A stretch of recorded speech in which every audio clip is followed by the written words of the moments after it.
Oh no, I'm good. I'm good. I'm free here. I like I said. No, it sounds like you're doing this on the chilling, man. holidays. No, I'm saying it sounds like you're I chilling. am? That's so much. Yeah, maybe you're not. I need to get a new phone. My phone is broken. I might have to get a new phone. Do you use Samsung or iPhone? iPhone. I actually swapped to Slayman. Do you use iPhone or Samsung? iPhone. Do you think I use an iPhone or a Samsung? What would you be your guess, Slayman? I think you probably use an iPhone. As of 3 months ago, and my life has changed. Okay, I need to do this. I think this is becoming very personal. So I need to figure out which one is the real trash discourse. We got two on stage. So I don't know what to do anymore. My life is. I'm questioning everything now. I'm me, and this is the Nigerian faker. It's really bizarre. Really, really bizarre. It's your fault, Josh. It's my fault. I don't know who's the right one. All right, so I'm gonna remove the fake trash. Let me remove him. There you go. I removed him. All right, now we have the real trash left. We have the real trash left. No, I'm joking. Let me bring back trash discourse. Okay, all right, bro. Kelechi, I'll let you go.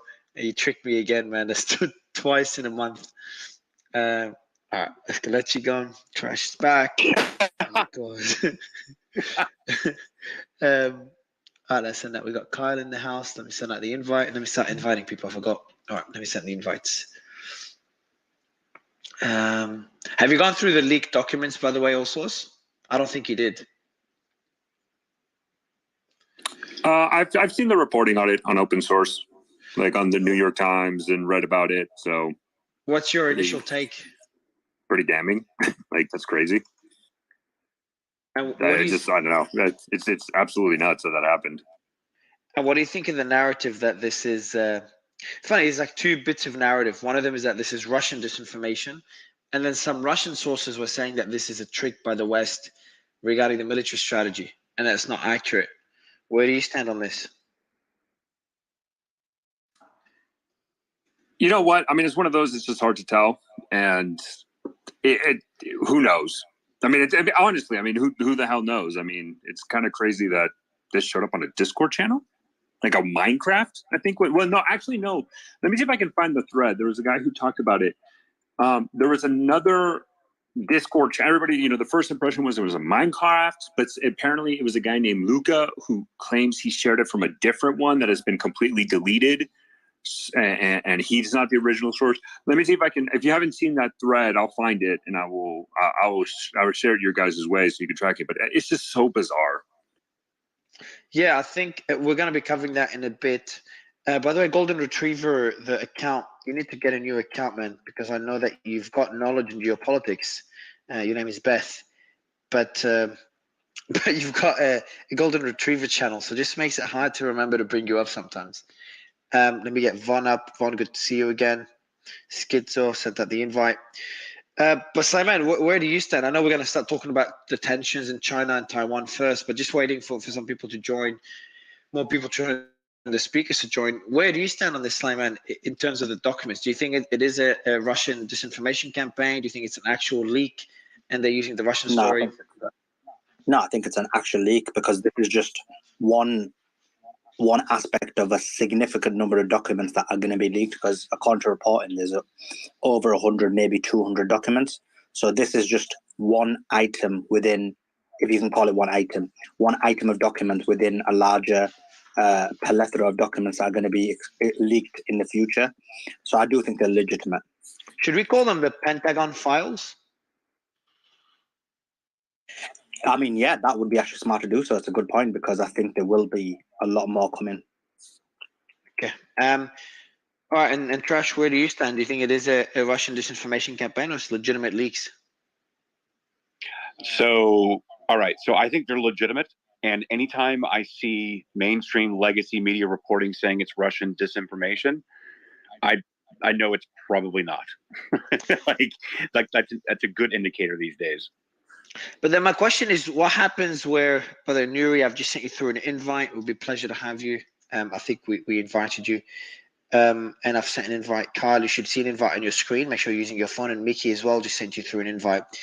The thing is, and it's a valid point, so when we do have an actual leak, so how do we know that it's an actual leak? That's what gets tricky, because the fact that it could be another fake, like the concept of it being a Russian leak being a fake story, that's possible based on what we've seen in the past. Anything that they don't like, they call it Russian propaganda. But at the same time, I'm sure Russia is has ongoing efforts to spread misinformation that could damage their enemy. So then, how do you figure out which one's which? Well, let me play it through, right? So if I play the tape through, and let's assume for a moment, like that Russia did actually concoct all of this, and it's all fake, and they put it out there, and they said this is a leak. To what ends? Like, what actually ends would they, like, how would they benefit? Like, so cui bono, right? Who benefits from spreading the disinformation, quote unquote, in this specific scenario? I don't see how Russia benefits from it. It doesn't, like, ratcheting up tensions between the United States specifically and Russia, and suggesting that the United States is going to mount some kind of offensive to go into Russia. How does Russia benefit from that? I thought the Russian benefit was in and I know we're going to discuss the Chinese-Taiwan tensions, and I'll introduce the panel in a few minutes, but I thought their advantage was, and I haven't gone through the documents, we're going to go do that in a bit, just for the audience. There's been files leaked from the Pentagon, supposedly, and they're pretty damning, especially to the Ukrainian side. And they've got a lot of interesting information there, and we're going to go through this in the second half of the show. But I'm just asking a couple of questions. The argument, so I read just a few pieces on this, and one of them is that the numbers on the Ukrainian side, according to some, was over exaggerated for the purpose of, I'm guessing, like hurting the morale of and hurting, kind of damaging the support for Ukraine, saying, hey, Ukraine's losing a lot more people than making it out to be. And I put a ratio of like 4-1, I think Simon told me. So the argument that could be made there is that they're trying to, they're trying to damage West's support for Ukraine from these documents. What do you think? Yeah. So yeah. I mean, that's a fair. Okay. Like I'm tracking what you're saying. Like, okay, so that would be, showing Russia being strong and Ukraine's losing, and so on and so forth. But with the Western world and what seemingly is not associated with any kind of BRICS nations, the support, wouldn't, if those casualties were accurate and Russia wanted to put that out to show themselves as a position of strength, wouldn't that actually elicit more of a response and support from the Western world to get behind Ukraine, because they're losing so many? So I don't see how that would be an advantage for Russia. I think if it shows more people dying on the Ukrainian side, it might show that the strategy of supporting Ukraine. Now, just so you know, I'm leaning more to this not being Russian disinformation, being an actual leak, but I just don't have enough information. But that's where I'm kind of leaning slightly. That's a good point. But yeah, but then again, I think the decision of supporting Ukraine is based on more factors than just more Ukrainians dying. But maybe general sentiment, voter sentiment plays a big role. So that could be that. Yeah. It's interesting. I don't know. I don't have the answer. But for the audience, we'll do a thread summarizing. By the way, Kelechi changed his profile picture. The gentleman that was up on stage earlier. So he no longer has, I just saw his comment in the comment section. He no longer has I keep forgetting your animal, bro. What's your animal called again, Trash? Every day. Raccoon. Sorry, I was responding to him. He liked the picture, so I told him to use it. Yeah, I went back and told him. It was crazy that every day I can't say raccoon. All right, well, we got Patrick on stage as well. I think he's up. Yeah, he is. Perfect. It's called a trash panda. Trash. All right, guys. So I want to kick off the discussion. We got a pretty sick panel, so I'm pretty excited for this. Patrick, appreciate making the time. Mr. Zhao, Dan Zhao, and also Zhao Dashui. I hope I'm pronouncing the names correctly. It's been a long time. I've been to China. It's a pleasure to have you both. I think it's your first time. So Yeah, it is. it's Zhao, correct? Zhao. Yeah, just call me Zhao. Perfect. Zhao is Zhao. fine. And then Dan? Oh, just Dan. Dan Zhao. So Dan is fine. Dan, you there? Yes, I'm All right, here. cool, cool.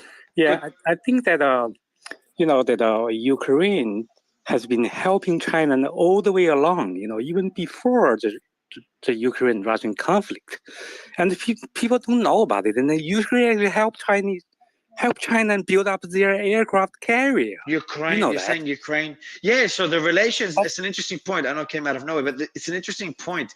And I know we're going to talk about China-Taiwan first, and you kind of link it to China. But Ukraine's relations with China were very positive prior to the war. And they have a lot of Ukraine working in China and for Chinese government right now. Actually, in the past 10 years, maybe even 20 years. So let's we're just pretending we don't know about it. They're helping Chinese government and military. They help them everything. Yeah, but it's minimal help. And we're talking about Ukraine and we're talking about China. Yeah, now they're even prior now to that the help that Ukraine was helping and China talking about the China, talking about Taiwanese. The Taiwanese businessmen helping Chinese government a lot. They help them build up all those karaoke sellers and help them to build up those whatever those the decadent facilities and the all this whatever the tricks and the dirty tricks they used and for Chinese government they used to Americans. Actually, Taiwanese businessmen. So let's before we kick off the discussion, I wanted to just take a couple of minutes to have Allsource give us an update on the situation in the conflict between Palestinians and Israelis right now, and also that kind of spread into Lebanon. Allsource, what's the latest there before we kick off the China-Taiwan discussion? Yeah, so I think we right, about I think what was it, 10, 20 minutes before we started this space, there was a reporting of a shooting in Jerusalem. 6 people were injured, but it looks like that this is actually criminal activity, not related to terrorism. And I think what it's important to highlight when you're looking at Israel, like there is a substantial criminal, activity in Israel as well, and in Palestine, et cetera, right?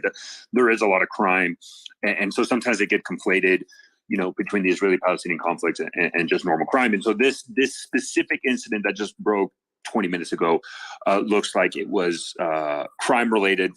What did earlier? Also, sorry, the most important one I completely forgot.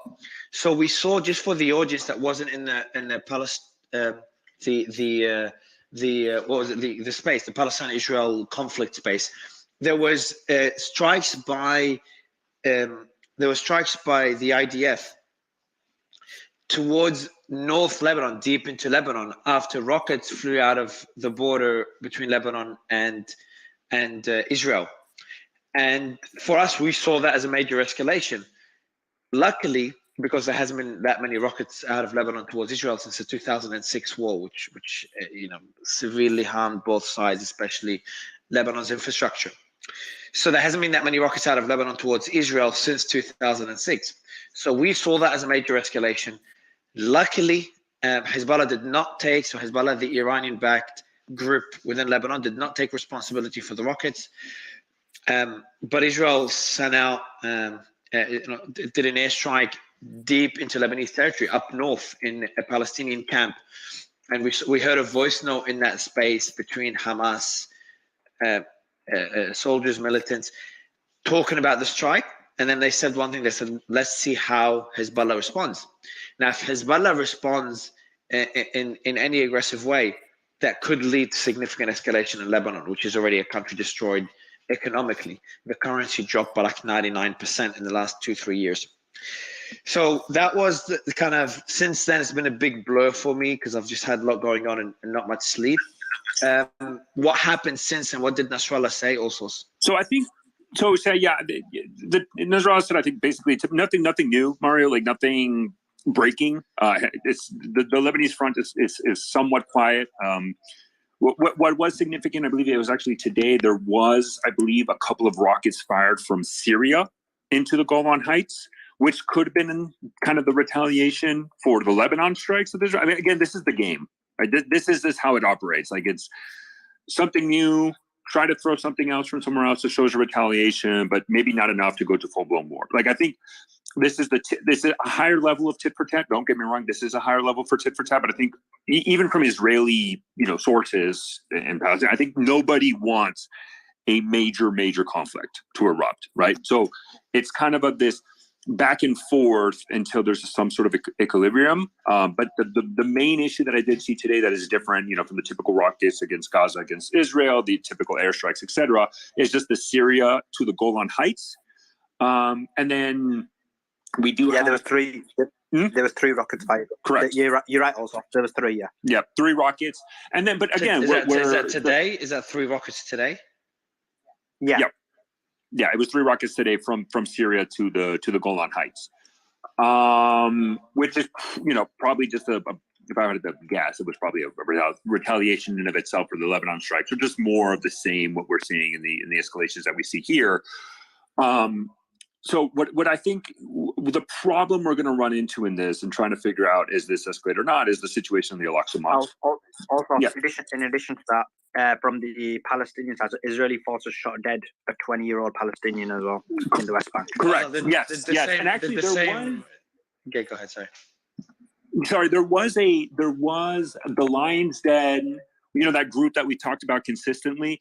The Lions Den did announce that they executed. It was a Palestinian that they accused of being an Israeli collaborator, basically a spy.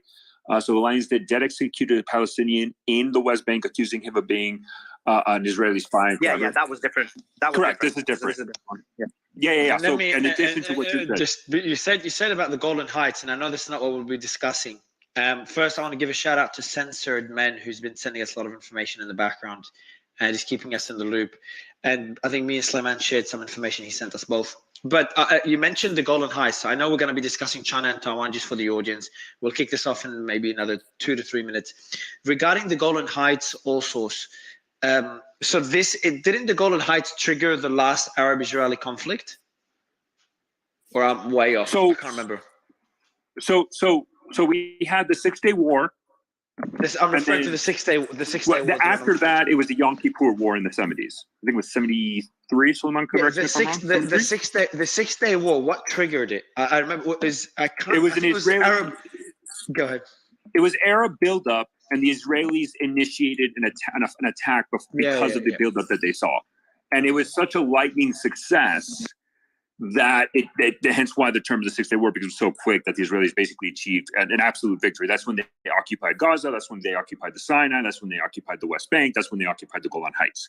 Hence, when you hear the term Mario 1967 borders, it's referring to the borders of Israel and Palestine prior to the 6-Day War. That is the term. Because then after that, we had the Yom Kippur War, which was basically done by Egypt, Jordan, and Syria, where they did an attack. And initially, it was very successful against the Israelis, but then they were slowly getting pushed back. The Israelis managed to push the Egyptians, the Syrians out.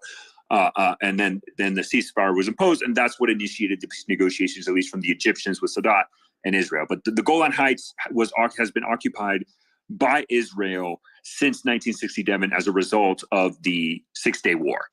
And it's a sticking point. It is a sticking point between Syria and Israel for normalizations and peace. There was, prior to the Syrian Civil War, there was a lot of conversations, diplomatic negotiations. The Golan Heights has always been that sticking point between Syria and Israel, plus other things, but that's probably one of the main flashpoints that you can see there. Yeah.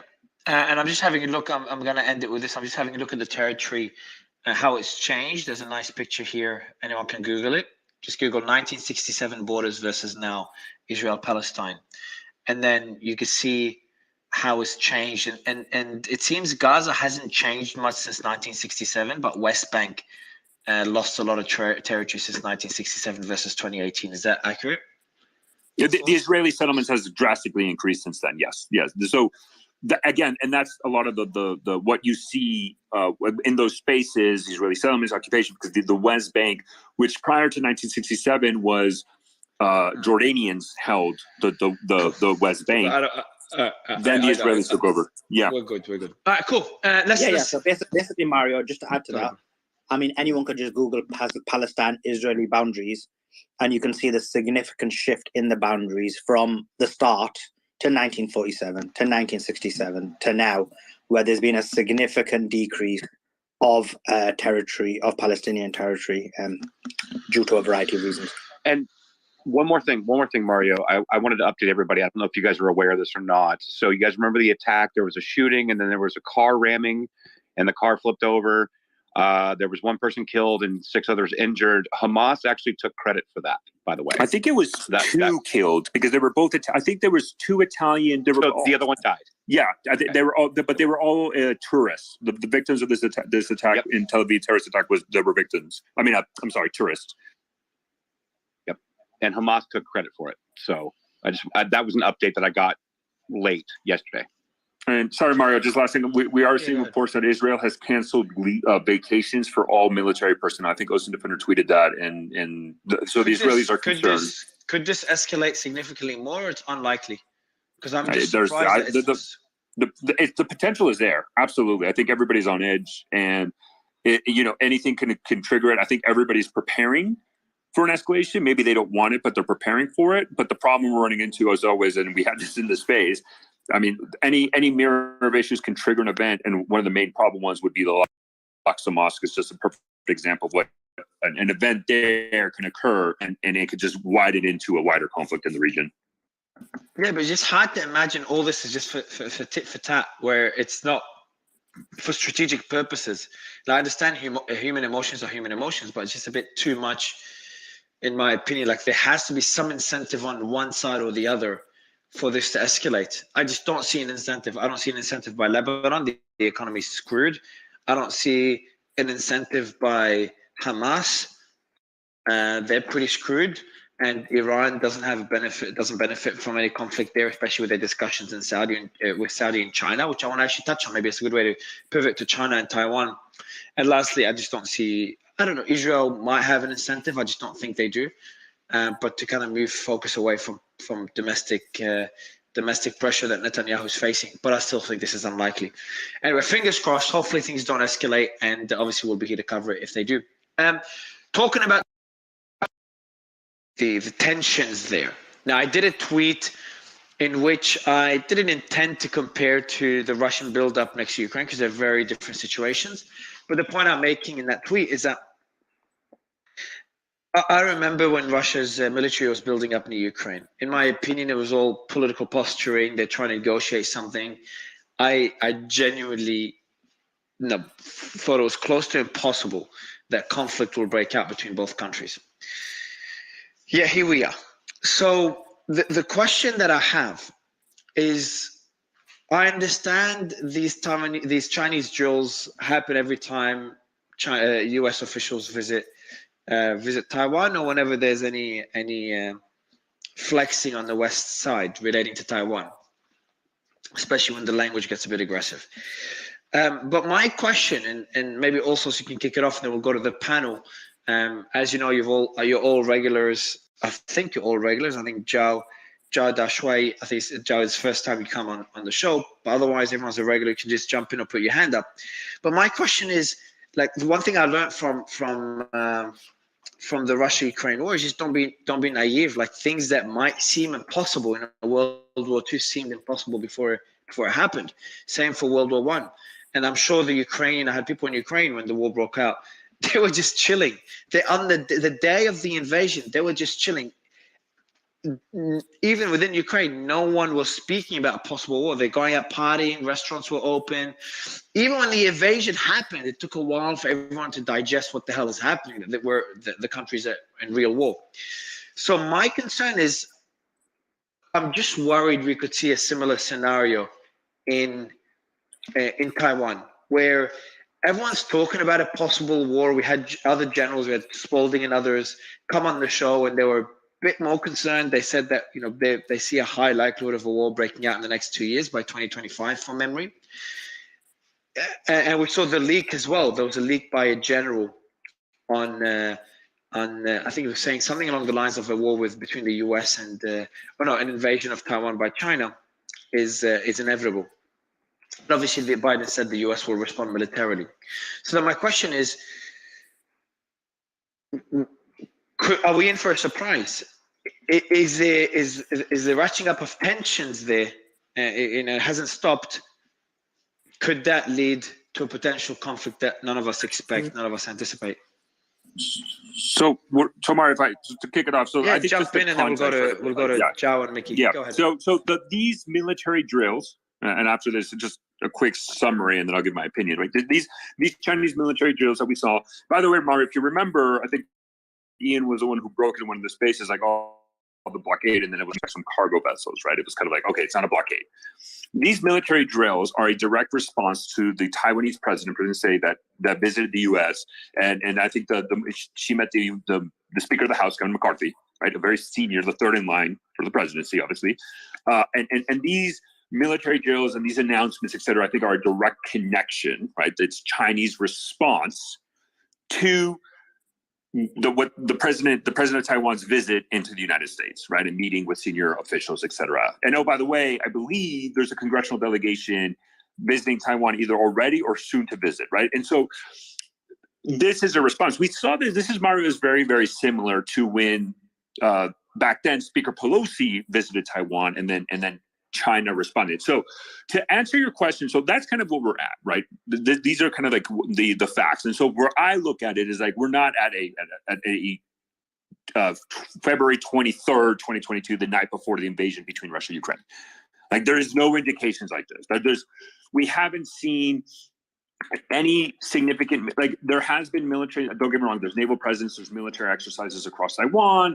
Clearly this is an attempt to maybe exercise an encirclement, a blockade, or whatever you want to call it, but we're not, nobody is raising alarm. I think if there was anything that would indicate a war was going to happen, just like prior to Russia invading Ukraine, I mean, you saw U.S. and Western officials were beating the drum like this is, and then a lot of people, the problem with this is there's not that significant military buildup.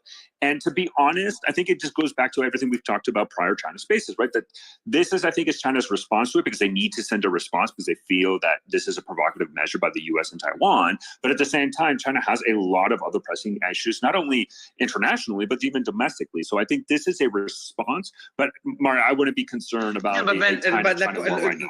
Yeah. I'm not saying it's going to be soon, but look, if someone looks at you and someone, one of your competitors in business looks at you, puts makes a fake gun with their fingers and then puts it to the head and pulls the trigger and while looking at you, while staring at you, kind of threatening you, that you might look at it and say, oh, it's just a threat, he's just messing around, or take it more seriously. I'm guessing you take it more seriously when someone does that. Of course. So my question is that but China's encircled Taiwan, which is exactly what they would do if a conflict breaks out between both countries. This is why I understand they do it every time there's an official visiting.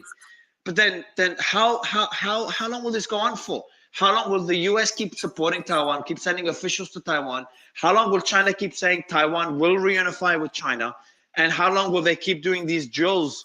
And again, drills are usually they're posturing, but they're also a form of training for a certain event, for war. So this is more significant, no doubt. This specific military exercise is way more significant than we've seen in the past. Right? This is a difference, right? And so you're right, Mari. We should not lower the threat perception. And of course, in a situation like this, both from China and Taiwan, because we've also seen Taiwan, there's videos coming out of Taiwan deploying anti-ship cruise missiles, operating at higher military readiness to China. So obviously the concern is always miscalculations, right? That is always the biggest unknown that can make a situation from between, heightened tension to war. It could be a miscalculation. Also, my concern is not miscalculations. I think those could be solved relatively easily between both countries. They've got lines of communication. They're not considered enemies. They've got a lot of trade. So if there's any miscalculations by China and Taiwan, if China accidentally shoots a US warship, going to the extreme, I'm sure they'll figure it out. They'll apologize, etc. China just had a balloon over the US. So that's not my concern. My concern is China's intentions. But like, when is this going to end? Like, it keeps escalating from Biden's words to Xi Jinping's words as well, saying Taiwan will reunify. Like, it keeps escalating. Are we just sitting there waiting for the inevitable, and the economy, the world is I not mean, prepared Mario, for this? it's a big concern. There's no disputing. You're right. There is a significant concern, and to be honest, that's predicting the future, and it's really hard to get a crystal ball to say, okay, when can this lead to actual? Well, obviously, the tensions are rising. However, there are, as you mentioned as well, there's mechanism to deflate it, right? There's mechanisms, ways to try to reduce it. The problem is, we just, I think in 2020. Nobody would have predicted that in 2022 we would have a major war in Europe, right? Not seen since World War II, right? So it's always hard to predict something like that. And sometimes it's the decisions of the leaders at the time and how they want to make a situation from one way or another. We can hope that diplomacy prevails. We can see examples like, let's say, the Korean Peninsula that technically is still in a state of war. They've only signed an armistice, a ceasefire. There's no peace treaty. And we can all hope and pray that that's the way that moves forward. But to your point, Mario, it's just very hard, and it can change on a dime. So Mario, real quick. So I was actually following up on some news and trying to get to correspondents that are speaking out of Taiwan. And the general consensus is, from what I can tell, DW News and a couple other outlets actually had the correspondence within Taiwan, was there was not a heightened sense of alertness.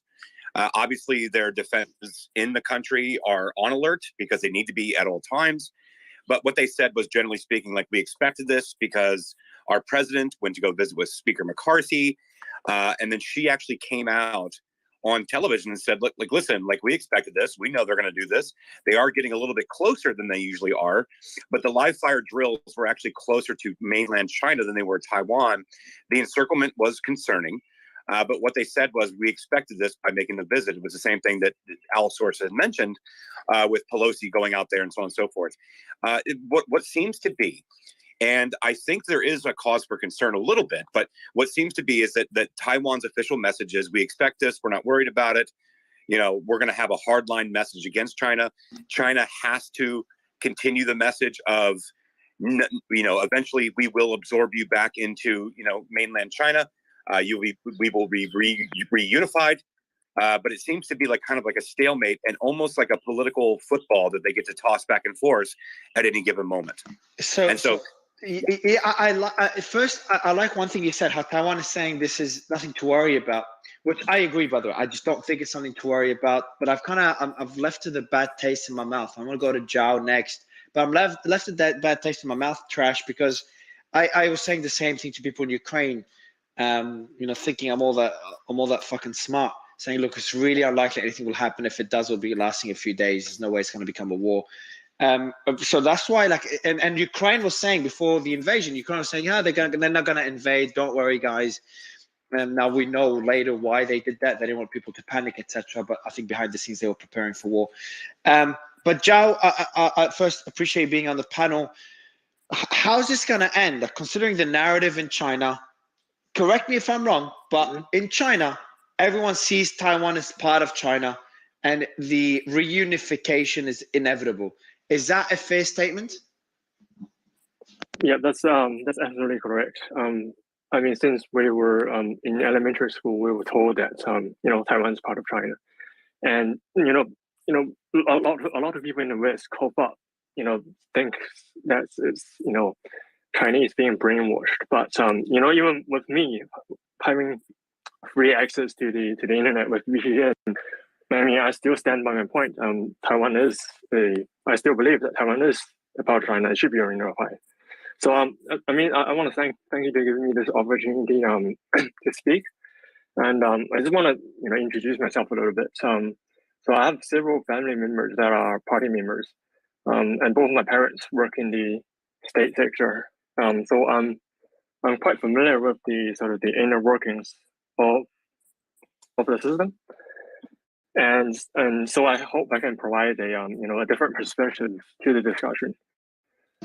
So now regarding to Taiwan, so if you pull back and actually just Zhao, before we get into Taiwan, do you mind if I ask you a few questions? And this is my curiosity kicking in. Sure, that's fine. I haven't been to China in a long time. I used to go there a lot because I had an e-commerce business. I still do in Australia. Mm-hmm. So I've been to Guangzhou a million times. I've been to Shanghai, Beijing, Shenzhen. So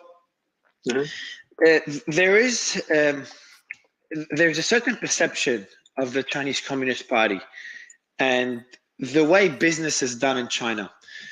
I know there's been a big crackdown on corruption, seemingly a big crackdown on corruption recently, but no one messes with the CCP. And I think that's not an overstatement. Now, it's not as extreme as other countries. Correct me if I'm wrong. Is that a misconception? Or how powerful is the CCP in China? Do people really, and people with influence, public personalities, do they openly speak against the CCP without facing repercussions? Or is that a big no-no, and there's usually repercussions if you do it as shown in the media? I mean, it depends. If you are questioning the CPC's legitimacy, then that's obviously a bit no-no. But did you say that's a little? Did you say that's a bit normal or no-no? Well, I mean, it depends. I mean, if you question the CPC's legitimacy, that's a big no-no. No, okay. But if you're talking about specific issues that maybe that happened in China recently, something like I don't know, a really heinous murder or beating in the streets, or some sort of corruption story, then people can actually criticize it on Weibo, the Chinese version of Twitter, and I've actually seen quite a lot of them on criticizing the sort of that specific policy.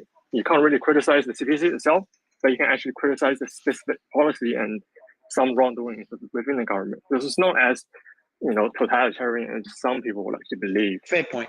Can I ask you another question? And we've got a great panel, so we're going to go to the panel as well. But I'm just really curious. So do you live in? So you have family members that work at the CCP. Do you live in China yourself? Yeah, yes, I do. Okay, where in China? I'm not sure if you share that, but I'm just curious. Where do you live? Shenyang, northeast. Okay, yeah. Northeast of China. Yep. Okay, and obviously, I'm asking tough questions, and I appreciate you giving us your time. But what do you think of the policy of not being able to even question the legitimacy of the CCP? Because I see the positives and the negatives. Obviously, I see the negatives significantly more than the positives. We fight against censorship here, but I'm being objective. So the positive is that you're not jeopardizing the system. Every government is very delicate. Every system, every country is very delicate. It doesn't take a lot to just topple an entire system. And obviously the system in China has worked really well. Took a whole bunch of people, hundreds of millions of people out of poverty, and look where the economy is today. So there's a lot of positives there. But at the same time, the ability to speak freely is a human right. How is the sentiment like? And I want you to be objective, etc. I'm not being critical of the CCP, but how is the sentiment like in China on that policy of not being able to question the legitimacy of the CCP? Is it, hey, they've done so well, they've helped the country, I think we should all respect them, let's not question their legitimacy, it's too dangerous to do so?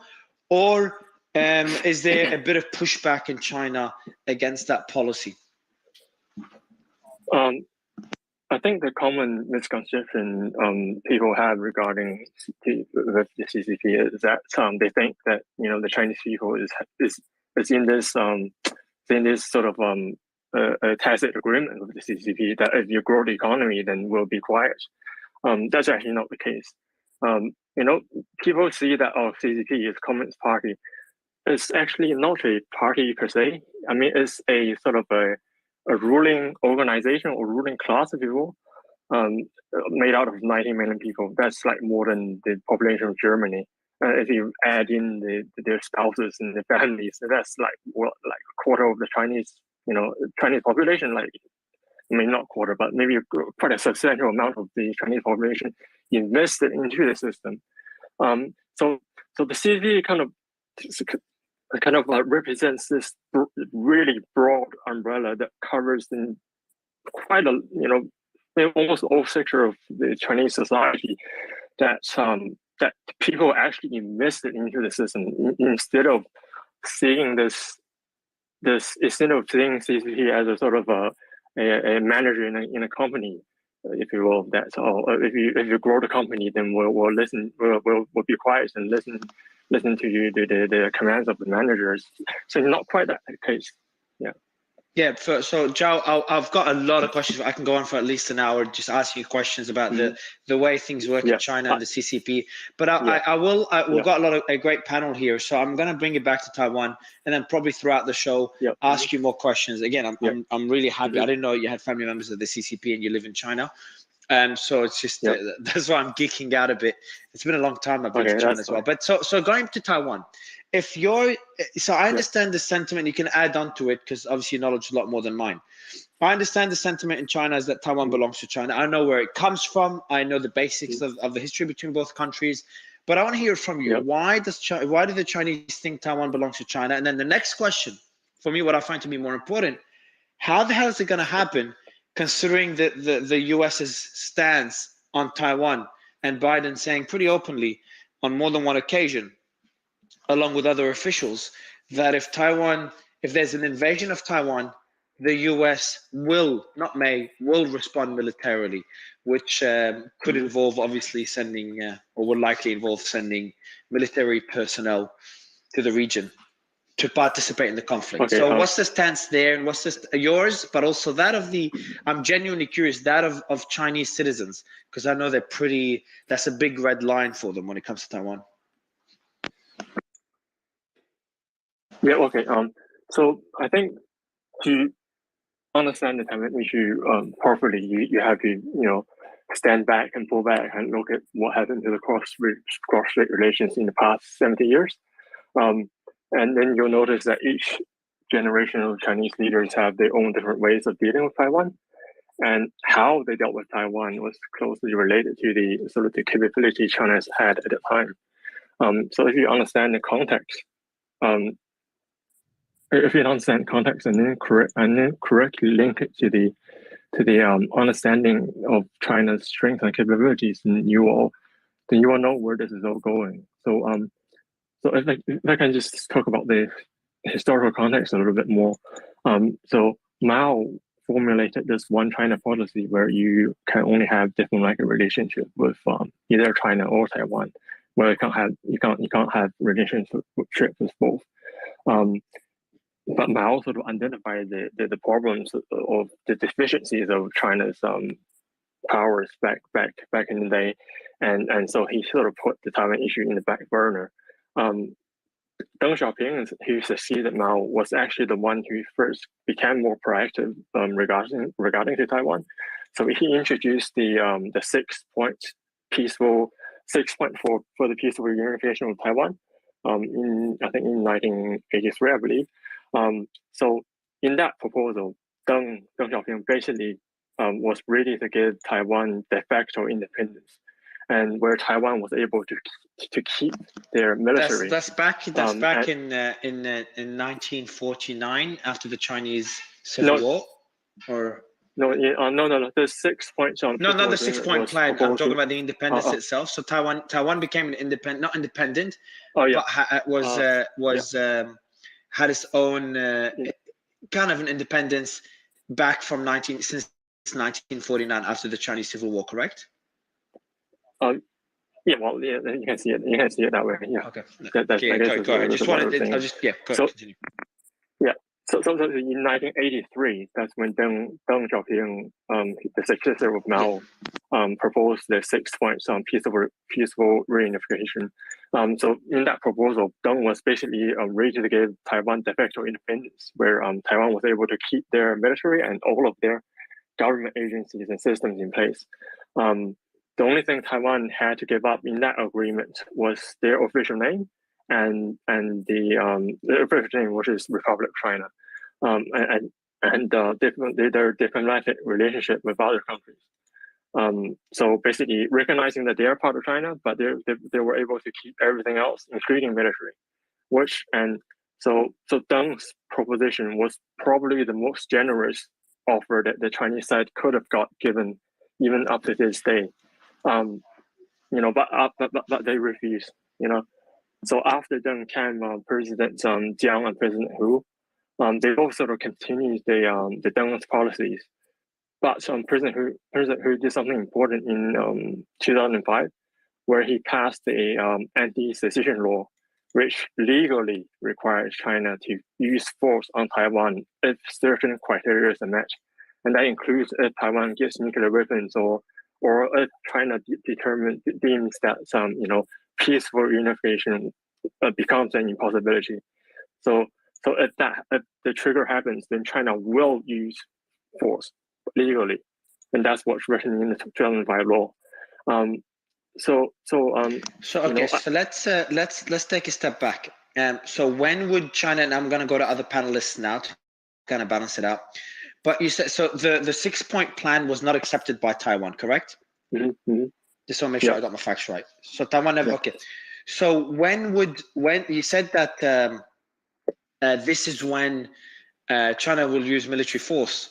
When is that line drawn? Like, when is the line that says that China will use military force if XYZ doesn't happen? Like, is there a certain, because the way I see it now is this keeps escalating, but when does the escalation end and we kind of conclude this decade-long saga of reunifying Taiwan with China, if it does ever happen?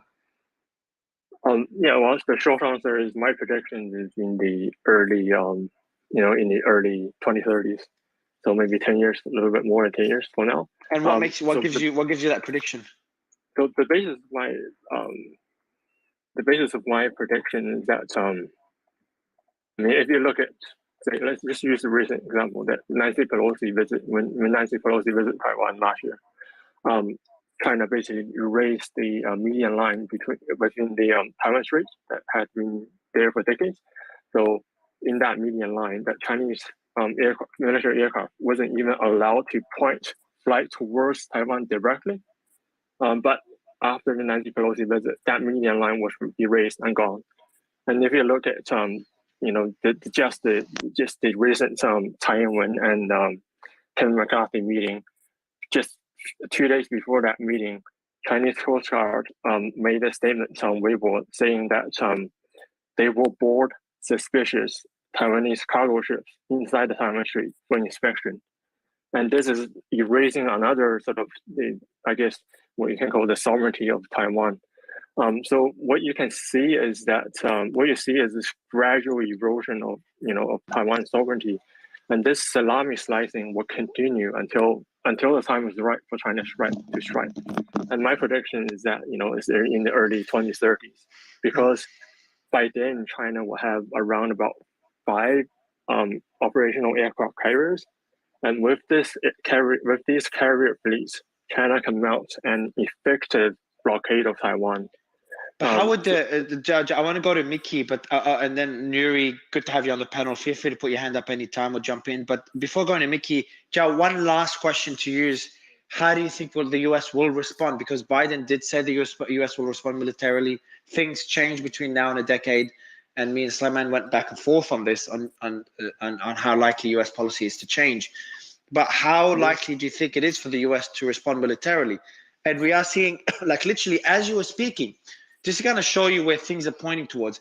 As Zhao was speaking, there is a piece that went out by Bloomberg that talks about Apple and Walt Disney are among U.S. businesses that will face the steepest challenges in a, quote, selective decoupling, end quote, from China, a lawmaker said after a series of meetings with executives and experts in Hollywood and Silicon Valley this week. So we are seeing that decoupling between both countries. We are seeing the whole narrative behind de-dollarization and the efforts by China to take advantage of current geopolitical conflicts to advance their own currency. So looking at how we're kind of reversing some of the progress made over the last couple of decades and the expansion of globalization or internationalization with US and China leading the way. So my question would be, is like the US positioning itself to be able to respond militarily without significantly harming its economy? Zhao, I'd love you to answer this, and we'll go to Mickey and then start going through the panel. Go ahead, Zhao. Well, personally, I think that all the rhetoric from the US is nothing but posturing or empty gestures. You talked about Biden's promise of defending Taiwan with military force. But right after that statement, White House spokesperson came out and walked back on his statement immediately afterwards. So I think say what you will about the the CIA, but I still think they are the gold standard when it comes to intelligence gathering. Personally, I think that that the U.S. know that China isn't going to move on Taiwan anytime soon. So the politicians inside the U.S. can make all sorts of promises and to antagonise China, which is the political correct way of dealing things in Washington. So they can make all of these promises left and right, but because they know that war isn't going to happen within this or the next election cycle, they're not going to face any consequences for their statements. So in my opinion, these are all empty gestures. All right, so Zhao, I probably should have told you this earlier. I'm not sure if while I give the mic to other panelists, I'm not sure if you can fix your mic so we can hear you clearer. But it's a really good back and forth. Mickey, I want to get your thoughts, man. You've been on a few panels. We've discussed this topic together, and I don't want the narrative to be, hey, are we going to go to war next week? Because I think this is not even worth discussing. But is it something we should prepare for in our lifetime? Obviously, it looks like it. Or maybe you have a different take. I have a bit of a different take. Actually, we have a very interesting parallel. So I am Taiwanese. Family there, parents. Yeah, I am Taiwanese. But actually, my family originally comes from Xinjiang, where Zhao is from. So it's kind of an interesting, on the other side of the Taiwan Strait story. Like he's from this same place where my grandmother was born. Oh wow. Where are you based now, Mickey? I'm now in Europe, but I'm pretty nomadic. And your family's in Taiwan? Yes, yeah, my family's in Taiwan. How does it feel? You just heard Zhao, whose family's from the CCP, is very open and very objective, and didn't say anything too crazy about the stance in China on the Taiwan reunification. What he thinks how the West will respond. Where do you stand on this, Mickey? I think everything he's saying is nothing too controversial. I think most people in China grew up thinking Taiwan's part of China. I think no one would be surprised by someone from China, raised in China, saying that from the mainland. And I think I agree with the sort of salami slicing analogy that any movement from the CCP towards Taiwan will be a slow squeeze and not any rapid, sudden actions. I think the comparisons with Ukraine is obviously very different. One, Ukraine and Russia have been in sort of military, like hot conflicts, like Russians killing Ukrainians, for a very long time. And it's quite different across the Taiwan Strait. I would say that another thing to keep in mind when analyzing, let's say, people are talking about Tsai Ing-wen went to America, met with Kevin McCarthy. This is to put a finger in the eye of China. This is because, or the US is moving things. I think just to sort of understand that all politics are local and politicians act in the interest of their own, power or, are playing to their own domestic audience. Tsai Ing-wen herself, and we saw Ma Ying-jeou, the previous president of Taiwan, in China, right? I think Ma Ying-jeou is, Tsai Ing-wen, the current president of Taiwan, is quite unpopular in Taiwan, but not because of her stance towards the U.S. or even China. She's unpopular in Taiwan because of rampant corruption scandals that have been plaguing her for a long time. And I think her move to the U.S. is to sort of try to position herself for an election coming up and to look more presidential and to look stronger and to take pictures with leaders so she can sort of change the narrative domestically in Taiwan. And I would agree with what Trash is saying about the way this is playing out in Taiwan. I mean, we've seen in mainland China, built to scale models of the Taiwanese presidential palace where Chinese soldiers have been practicing, attacking the Taiwanese capital for more than 10 years. I mean, this is something that it doesn't hit the radar. And I don't think anyone in Taiwan is very concerned about any immediate invasion, just to sort of echo what you were saying. And I think Zhao is correct about that. And last question I have for you, Mickey, and then we'll go to Xerxes and Nuri. I'd love to go to you as well. If you want to speak on this, do put your hand up or just unmute so I know that you want to comment. But otherwise, I will put you on the spot and give you the mic as well, Nuri, in a bit. But Mickey, how will the US respond? And when do you think China will move on Taiwan? I know you said it's a slow squeeze, but Yeah, could the US respond to a slow squeeze, or the US will only respond to a direct military attack, similar to what we saw with Russia and Ukraine?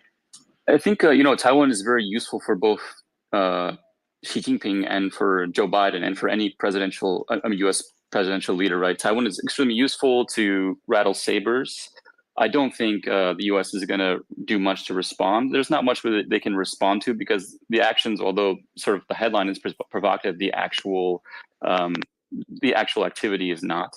I think I don't agree with Zhao's perspective that 10 years there will be an invasion of Taiwan from China, because I think it's the costs of invading Taiwan for China go up dramatically year over year. Even China developing a very advanced fleet, I think that right now, so what used to be was, when China wanted to deal with its neighbors in ASEAN region, if they want to deal with Philippines or Japan, Vietnam, Taiwan, Korea, they could make one phone call. They could call the United States president, who would sort of rally their allies, or dealing with India, and get people in line to act in the interest of the United States, and China could sort of make a deal. That time is over, right? China now has to make phone calls to every single country. And it's a country that's very reliant on international trade and international relations. They have to call everyone. They have to call India. They have to call Japan. They have to call Vietnam. They have to call China. They have to call the Philippines. They have to call Taiwan. And that's going to make this sort of calculation much more complicated than it's ever been. I think that actually Taiwan being independent and sort of under the shadowy rule of the United States is a much more useful political tool than could be a catastrophic war between China and Taiwan. So I think that the status quo actually helps the CCP more than going to war. Is my perspective. So before getting Xerxes' thoughts on this, Zhao, I'll let you respond, but I also have a question for you. And I should have asked you this before. What's the sentiment like in China towards the US? It's because I've seen it mixed. People that travel a lot, and at least the younger generation, are, there isn't much negative sentiment. I think they just want both countries to work together, and they don't take the tensions too seriously yet. And that's my own personal experience. So I haven't looked at the statistics yet. People that live in China, people that don't travel as much, and older generations, they tend to be significantly more critical of the US and US policy. So we'd love your thoughts on this. Obviously, taking into consideration there is a lot of censorship, rightly or wrongly so. There's a lot of censorship in China. Zhao, the mic is yours. Yeah. So, I mean, before 2018, I believe, there were quite a bit of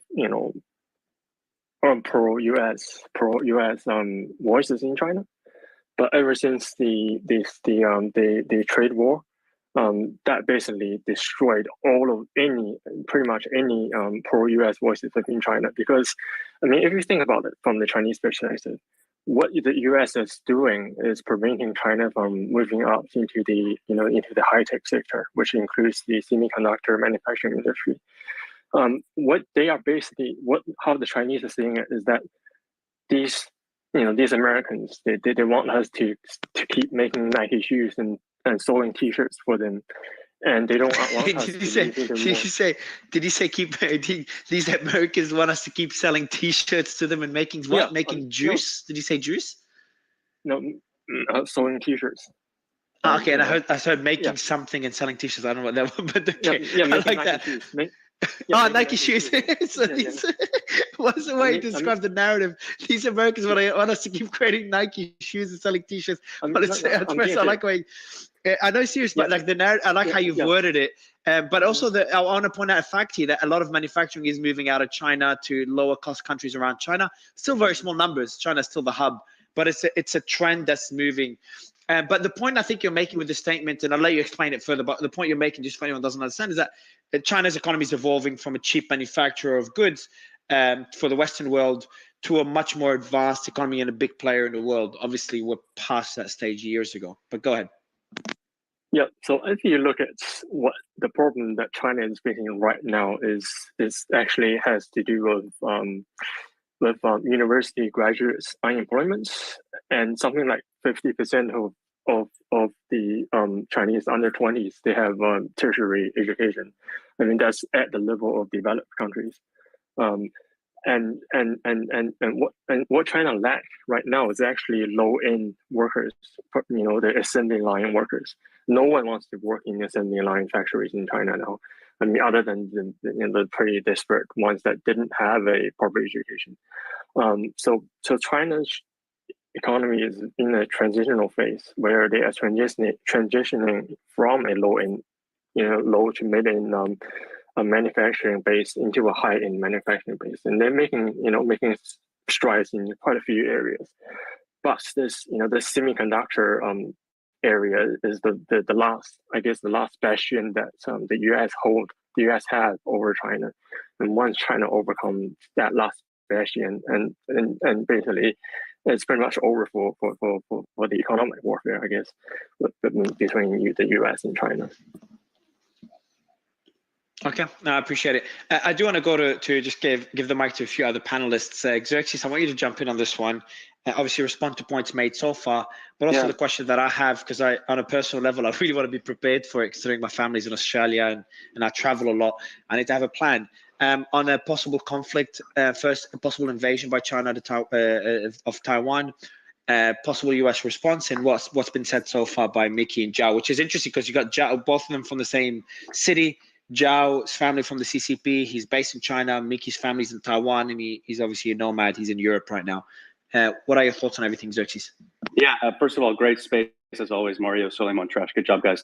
So when it comes to a conflict between the U.S. and China over Taiwan, yeah, I like what you said earlier. I think it's kind of ridiculous to talk about it right now, but I definitely think there's certain things that you got to take into consideration when we're talking about China and Taiwan. So a lot of people, when I used to do these spaces over China and Taiwan, they would say, well, this is really all about semiconductors when it comes to the US. But we're building our own semiconductor manufacturing facilities here in the US. So this is going to be a non-issue, they think. That's probably going to take a decade or 2 decades. And I think the real impact of this is going to be felt pretty soon. So I'm in like a foreign policy, or I'm in a geopolicy group, and one of the topics that's been we're studying most right now is Taiwan. But what we're studying is attitudes. So this is kind of a question I had for Zhao or Mickey. One thing that China said, and a lot of people, when I used to do these spaces, people from China would join my space and they would say, we want this to be bloodless, right? You hear this from China, you hear this from people in China. They say we want this to be bloodless, but we think it'll be bloodless because give it a decade and attitudes will change, or at least elected officials will create an environment where we can unify. Isn't that the same thing that Putin or Russia was hoping for, that the attitude in Ukraine will be more pro-Russia and it will 100%. Be quick and be relatively bloodless? So it's a similar narrative, no? So 100%. So that's the most but if the option is war or this, I mean, you got to study both of them. So whenever Putin said this, there was a lot of polling done, if you remember, Mario, about those regions inside of Ukraine. And just like the polling that we saw in Ukraine, the polling that we did or that we studied inside of Taiwan, it was also kind of inconclusive in a lot of ways. So I'm curious to see. I had a question about this for Zhao or Mickey. Is what do you think public opinion or how this is going to go in 5 to 10 years? China wants us to be bloodless. Part of their narrative is we're going to reunify based off of elected officials and the public wanting to reunify with us. But from a lot of this research we're doing, we're not seeing any attitudes that are shifting in that way that suggests that this is going to be a bloodless, happy marriage and reunification. So if that's if I may, before Zhao answers. To that, I would say that a lot of the polling we're actually seeing, especially in younger generation of Taiwanese, is the opposite, right? That the sentiment of being Chinese is dropping, at least what we're seeing publicly and from Taiwan. But sorry, go ahead, Zhao. That's interesting also, because if that's the case, then strategically it would make more sense for China to act earlier, because the sentiment will just keep shifting. Give it another decade, it will shift to significantly higher levels. Right. So just to say, I did show that it over 60%. Oh, and that's over. I'm not saying 60%. Yeah, the sentiment is dropping, and as the years go on, it's dropping even more. What do you think is going to happen in 5 years? I think as Mario, you were talking about, and Mickey was talking about, as these years go on, it's going to be more costly for China to do this. So with sentiment dropping and it becoming more costly, I mean, is this just inevitable? So with that, Mickey and Zhao, I'll let you guys go ahead. So I mean, the way I look at it is that when I say China in say 15 or 10 or 15 years time will mount a naval blockade of Taiwan, I don't mean that after the blockade, the Chinese Marine gonna go in gun ho and and sort of destroy everything they see. What I'm saying is that China is gonna use this naval blockade as a pressure to force and negotiate to force Taiwan to the negotiation table. And if you look at Taiwan, something like a quarter of their food is only a quarter of the food is grown locally. A lot of it is imported. Over 90% of their energies are imported, and they only have like something like 60 days of strategic reserve for their oil. And the island has next to nothing in terms of natural resources. I mean, they can't even replenish. If under a blockade, they can't even replenish the missiles that they fire. And Taiwan isn't Ukraine. It doesn't border a NATO country like Poland or Hungary, and so the Ukraine, model of proxy warfare is impossible for the US to happen in Taiwan. And but how doesn't Taiwan's geography go both ways? Because on one side it's very hard to supply and the supplies are limited, but on the other hand it just makes it a lot more difficult for China to invade, assuming they'll invade. I think you don't mean invasion, there's going to be a blockade, so probably my question doesn't apply. Yeah.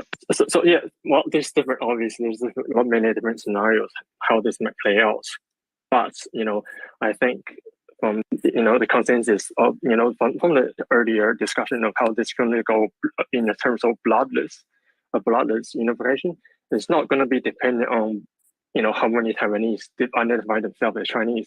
It's going to be dependent upon how formidable this Chinese fleet is going to look in front of the US to make sure that it deter them that to run the gauntlets and then maybe aid Taiwan. And once that encirclement, that watertight encirclement is set up, and maybe just a few bombs drop on the power stations and things like that, and then it's gonna force. It's hoped that it's going to force a sort of the Taiwan side to the negotiation table, and to have a negotiated end to this I guess blockade or conflict. Yeah, it's just the only thing I think we should take into consideration. I'll give the mic to Mickey to respond, and then I want to go to Nuri with a couple of questions. But the response from the West should be taken into consideration. Now, before you respond, Mickey, perfect timing. We are covering the Pentagon files in a bit here on the show. Which is a leak of classified documents, and a lot of it focuses on the Ukraine-Russian war. At least this first part of the leak. There's 100 pages total, as far as I understand. And what's funny is that just a few minutes ago, the New York Times did a piece on it. So I was wondering earlier as well. It was going to be one of my questions: is why isn't the media covering this enough? Is it because they couldn't verify the leak? But now the New York Times did a story on it. And I'll read out the first couple of sentences in the summary that my team wrote. The Ukrainian army was close to losing a key battle of the war. And that I think is referring to so leaked document shows the dire nature of battle for Bakhmut. So they talk a lot about the battle of Bakhmut. There's a lot more stuff in the document. We will be going through this in a bit, but just thought the timing is perfect that the New York Times just released a piece on this now as we're preparing to cover it. So I'll have the team prepare a summary of the New York Times piece so we can prep it for our segment in a bit. And Mickey, I'll let you respond to Xerxes' question. And that's, again, the question is the sentiment in Taiwan. All sources did point out that sentiment is the younger generation is leaning more towards independence, being away from China, and very supportive of a democracy. Does that mean China should act sooner before sentiment gets out of hand? I think just to answer Xerxes' question and then to respond to some of the things that Zhao said, I think it's true. I would say overall, I don't know any Taiwanese people who would want to be part of the communist China. I think older generations, like people who were born in the 60s and the 50s, had a lot of affinity towards China, but I probably had stronger anti-China sentiment, in my opinion, than younger generations, because many of their families were sort of caught behind this iron curtain. Many of their families were killed or put into work camps, underwent incredible hardships, and the sort of cultural revolution weighs very heavy on them. Hearing the stories from their family as they kind of escaped out of Hong Kong or later. So I think the sentiment actually now for younger Taiwanese is sort of like China is this other country. They don't feel attached to the history of it and have no desire, at least from the people I know, to be a part of China.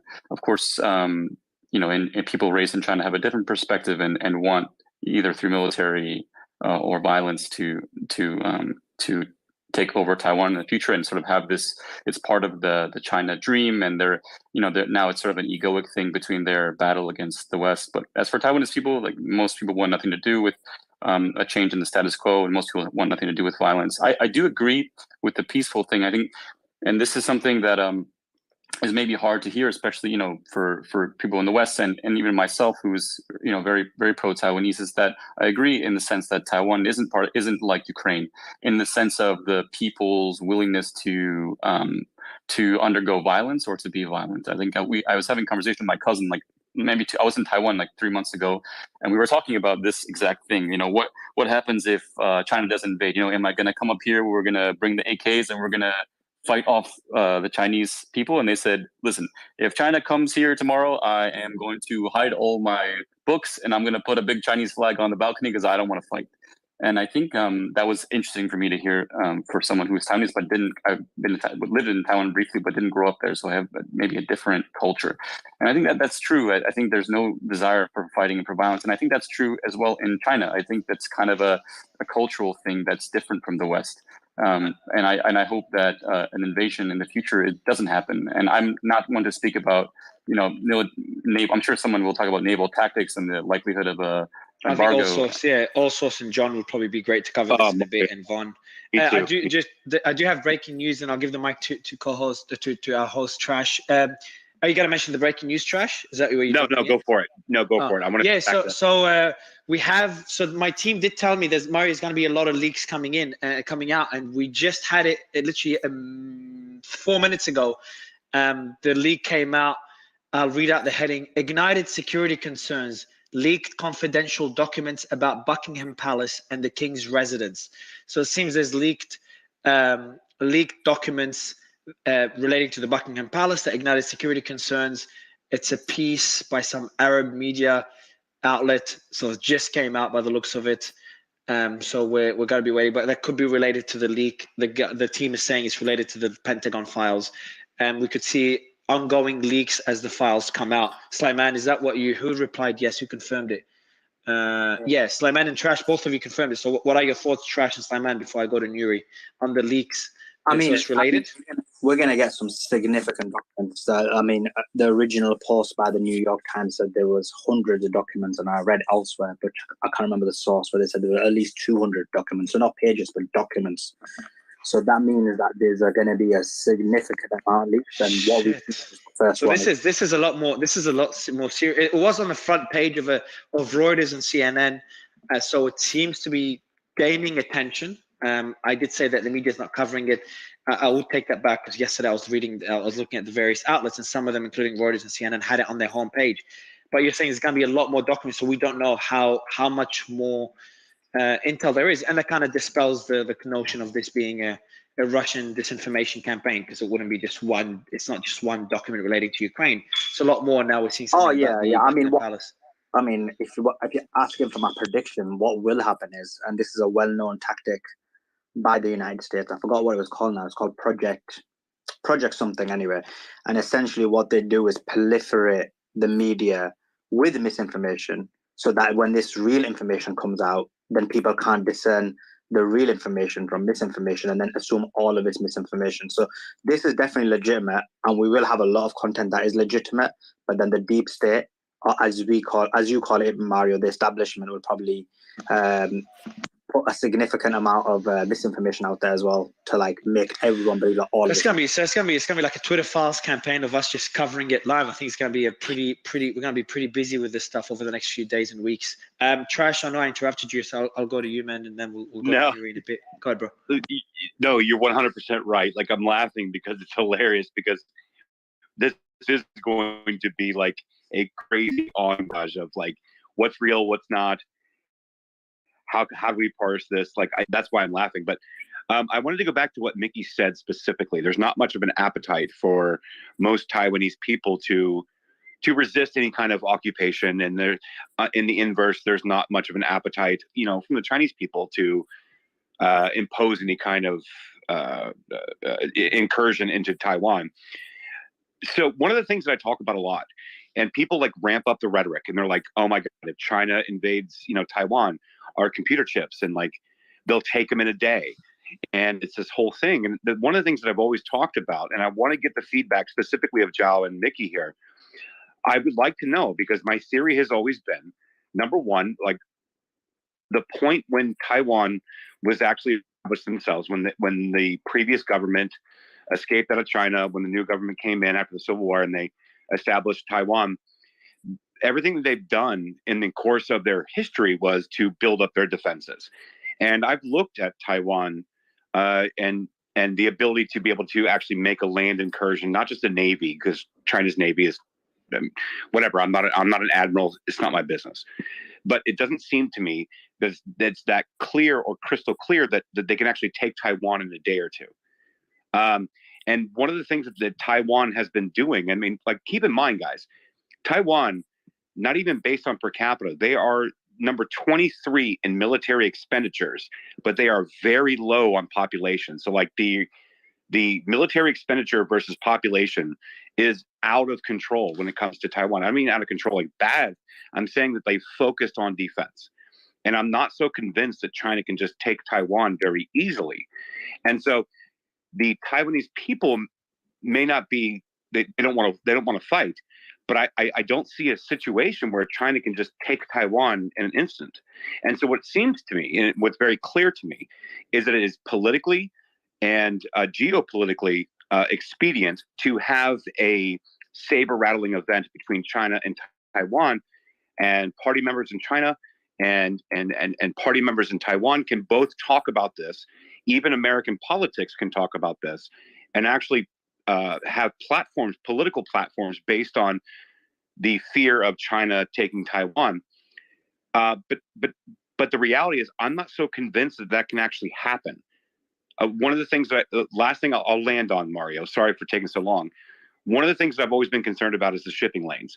And that's why Australia is concerned. That's why Southeast Asia is concerned, is because of the shipping lanes that the Taiwan Strait actually is.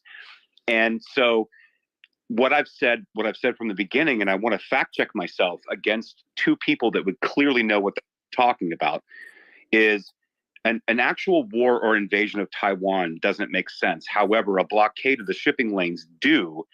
And that is the actual threat that you can present geopolitically. So I really, Mario, I hope that our two guests here, as well as the panel, could fact check me on this. But that's my summation on what's happening here. If I may, I think, and everybody talks about the blockade, right? And I get it, and it makes sense. I think this is the hoping for the best, right, scenario. Like, if you're going to envision a war, what's the least quote unquote violent, would be a blockade. Right. And I think we try to put economics and politics, but the problem if you do that, again, goes back to this. You allow your opponent to respond at a time of their choosing. Right. So let's look at Russia, Ukraine. Right. Let's use that as a historical example. Russia's best hope was to achieve victory quickly and decisively to prevent Ukraine to have an opportunity to respond, or to muster their military in a good way to mount an effective defense, prevent the West from sending whatever, right? You wanted to just knock them out quickly. If you do a blockade, as the name suggests, it takes time. It takes time for it to be successful. I'm not arguing that it's not a legitimate military tactic. It's not, and it's a legitimate course of action that China can take. But then you allow the West, the US, whoever, the opportunity to respond at a time of they decide, right? Because those ships, though, that do the blockade, they have to stay there. You have now committed a substantial amount of your naval power to a certain area.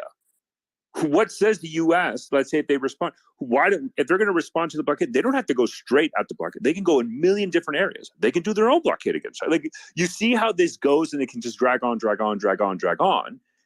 You need a forceful response. Even seizing the next level, Trash, to your point, instead of a blockade, would be to seize one of the outlying islands that Taiwan has, like Kinmen County. So Kinmen is literally like right there, like what? Make it correct me if I'm wrong, like 50 miles, 50 kilometers. So what I want to do is I want you and John and Von in right after I want to ask this question to Zhao and then go to Nuri, and then I want to go to you, Von and John, if you guys don't mind, just to kind of go over different scenarios of how the US could respond, because I know this is an area that you guys know a lot about. So before shifting to that, because I think it'll make for a very interesting discussion, I want to go to that same question to Zhao, and then me and Sulaiman have a few questions for Nuri, because Sulaiman DM'd me with a few questions. Zhao, I want to add one thing to the question asked by Trash, and that's one of the biggest fears of the CCP, and obviously with your family working for the CCP, you'd know more than I, but from what I understand, and it makes logical sense, a big concern of this, or a big red line, is not losing their grip on power, because that could jeopardize the entire country and economy, which is a very valid concern. So my question is, the Chinese economy will be screwed if, at least in the short to medium term. I'm just going to mute you, Zhao, because I can hear you typing. The Chinese economy will be hit hard. Any sanctions on China will hit a lot harder than Russia, considering how dependent the Chinese economy is on the rest of the world, and how large the economy is. And there's various fractures within the economy that make it very delicate to any levels of sanctions. And it's not the same economy. It doesn't have, doesn't have all the oil, etc., that Russia has to depend on. So my question to you is, invading Taiwan would definitely, at the least, lead to a response from the West in the form of sanctions and a very, very hefty economic response. But isn't the CCP worried that they'll lose their grip on power if that does happen? So, Zhao, that question is for you, man, and then obviously you can comment on other points made before we go to John, Von, and Allsource for some military tactical questions. But first, we've got to ask some questions for Nuri. Go ahead, Zhao. And Nuri, I'd love to ask you that same question before Sulaiman asks a few more questions. Yeah, sure. Go ahead, Zhao. Obviously, there's also the economic aspect to this. At least from what I see, that is China is building up a sort of a bastion economy as we speak. There's this idea of dual circulation, the external circulation, and then the main internal circulation, which will in the future, the Chinese economic growth, which means that China will actively distance itself away from the export-led economy and sort of have a consumer-driven economy where sort of where China moves into a service sector instead of manufacturing. And I think another important aspect that not many people talk about is that this is called there's this huge trade bloc called RCEP, Regional Economic Regional Cooperation or Economic Framework or something. So RCEP is sort of a free trade agreement between the ASEAN countries, which is pretty much all of these Southeast Asia, plus South Korea, Japan, Australia, and New Zealand. And so the point you're making is that China's trying to be less dependent on the West in case it comes to that. Is that the point you're making? Yep, yeah, that's what I'm making. And also the RCEP with the construction of RCEP. The hope is that China is embedding itself into the supply chain, the regional supply chain in East Asia, so deeply that the U.S. sanctions cannot possibly just target China and call it the day. The Chinese economy is not the Russian economy, where the export is just several items of natural gas and Joe, oil. essentially what you're saying, Joe, is China's also the same way I mentioned earlier that the US seems to be heading with a decoupling article that I read that came out while we're speaking, that the US is kind of hedging itself against a potential conflict with China. We're seeing the very similar thing happen on the Chinese side, where they're trying to decouple themselves from their reliance on the West. One of the reasons being a potential conflict with Taiwan. Is that a fair statement? Or Trash, I saw you jump in. Yeah, real quick. That's it. Before Zhao. So I also want to point out in the same vein that the Chinese economy, and correct me if I'm wrong, Zhao, but the Chinese economy depends heavily on U.S. consumerism, right? So if that supply line of that portion of the economy into China, where you're no longer making products for U.S. consumerism, that's going to have a serious effect on the Chinese economy. And if I were in the best interest of China, I would try to decouple myself from the economy and build up my own independent economy that can trade with U.S. or the West, but not be dependent solely on the consumerism of the United States. Zhao, I mean, correct, in the same vein of what Mario was just talking about, right? Yep, that's absolutely correct. If you look at the Chinese market. With a quick point. Yeah, go ahead, Von, and then we'll go to Nuri right after. So, Joe, I'll just give the mic a bit to Von and Nuri. Go ahead. I just want to comment on this. I'll comment more on other things after. It's when people talk about China's dependence on the U.S. market, it's only half the equation. It's an interdependence, not a dependence. We have to keep this in mind. Their entire growth strategy is built around anti-containment. They're integrated into everybody's supply chains. You cannot decouple without levying secondary sanctions on the entirety of Southeast Asia, and we have to keep that in mind when discussing this. Yeah, 100%. So Nuri, I want to get your thoughts on this, Sliman. I know you've got a couple of questions for Mr. Turkle, but Nuri, just before Sliman asks the question, would love your thoughts on the discussion so far and the general theme of how will China, if China wants to reunify Taiwan, how will that happen? How do you think the CCP will go about this? When do you think that will happen? How do you think the West will respond? Because I think that's how most people in the audience are worried, like, how will this impact me? How will this impact my life? So that's what I'm trying to relate it to. Well, thank you very much, Mario, for having me on. Just to give you a background, I am more involved in the policy discussions in Washington through my work at a Washington, D.C. think tank, Hudson Institute, and also through my role in the U.S. government as the chair of the congressionally appointed Commissioner and U.S. Commission on International Religious Freedom. I have been mostly engaging with the policymakers, Taiwanese government officials, Taiwanese public, general audience, using my own experience with Chinese Communist Party. I was in Taiwan last August, 3 weeks after Speaker Pelosi's trip, delivering keynote speech at a conference hosted by the Taiwan Democracy Foundation, jointly with the Minister of Foreign Affairs. My message was essentially quite simple to the Taiwanese people. One, they must study the Uyghur genocide, upending of Hong Kong democracy, to get a sense of what this regime is capable of doing. Most Taiwanese people don't really closely follow. I think one of the speakers earlier mentioned that they're ready to put up the Chinese flag, but that's not the general sentiment. I also have had a serious discussion with people in the Taiwanese government. I was at the Hudson Institute Gala last week when President Tsai Ing-wen received the Global Leadership Award. So my sense with the Taiwanese people, my sense from my conversation with the Taiwanese people is not quite that they're ready to give up. The key message that I've been getting is that Taiwanese sovereignty, Taiwanese democracy is worth fighting for.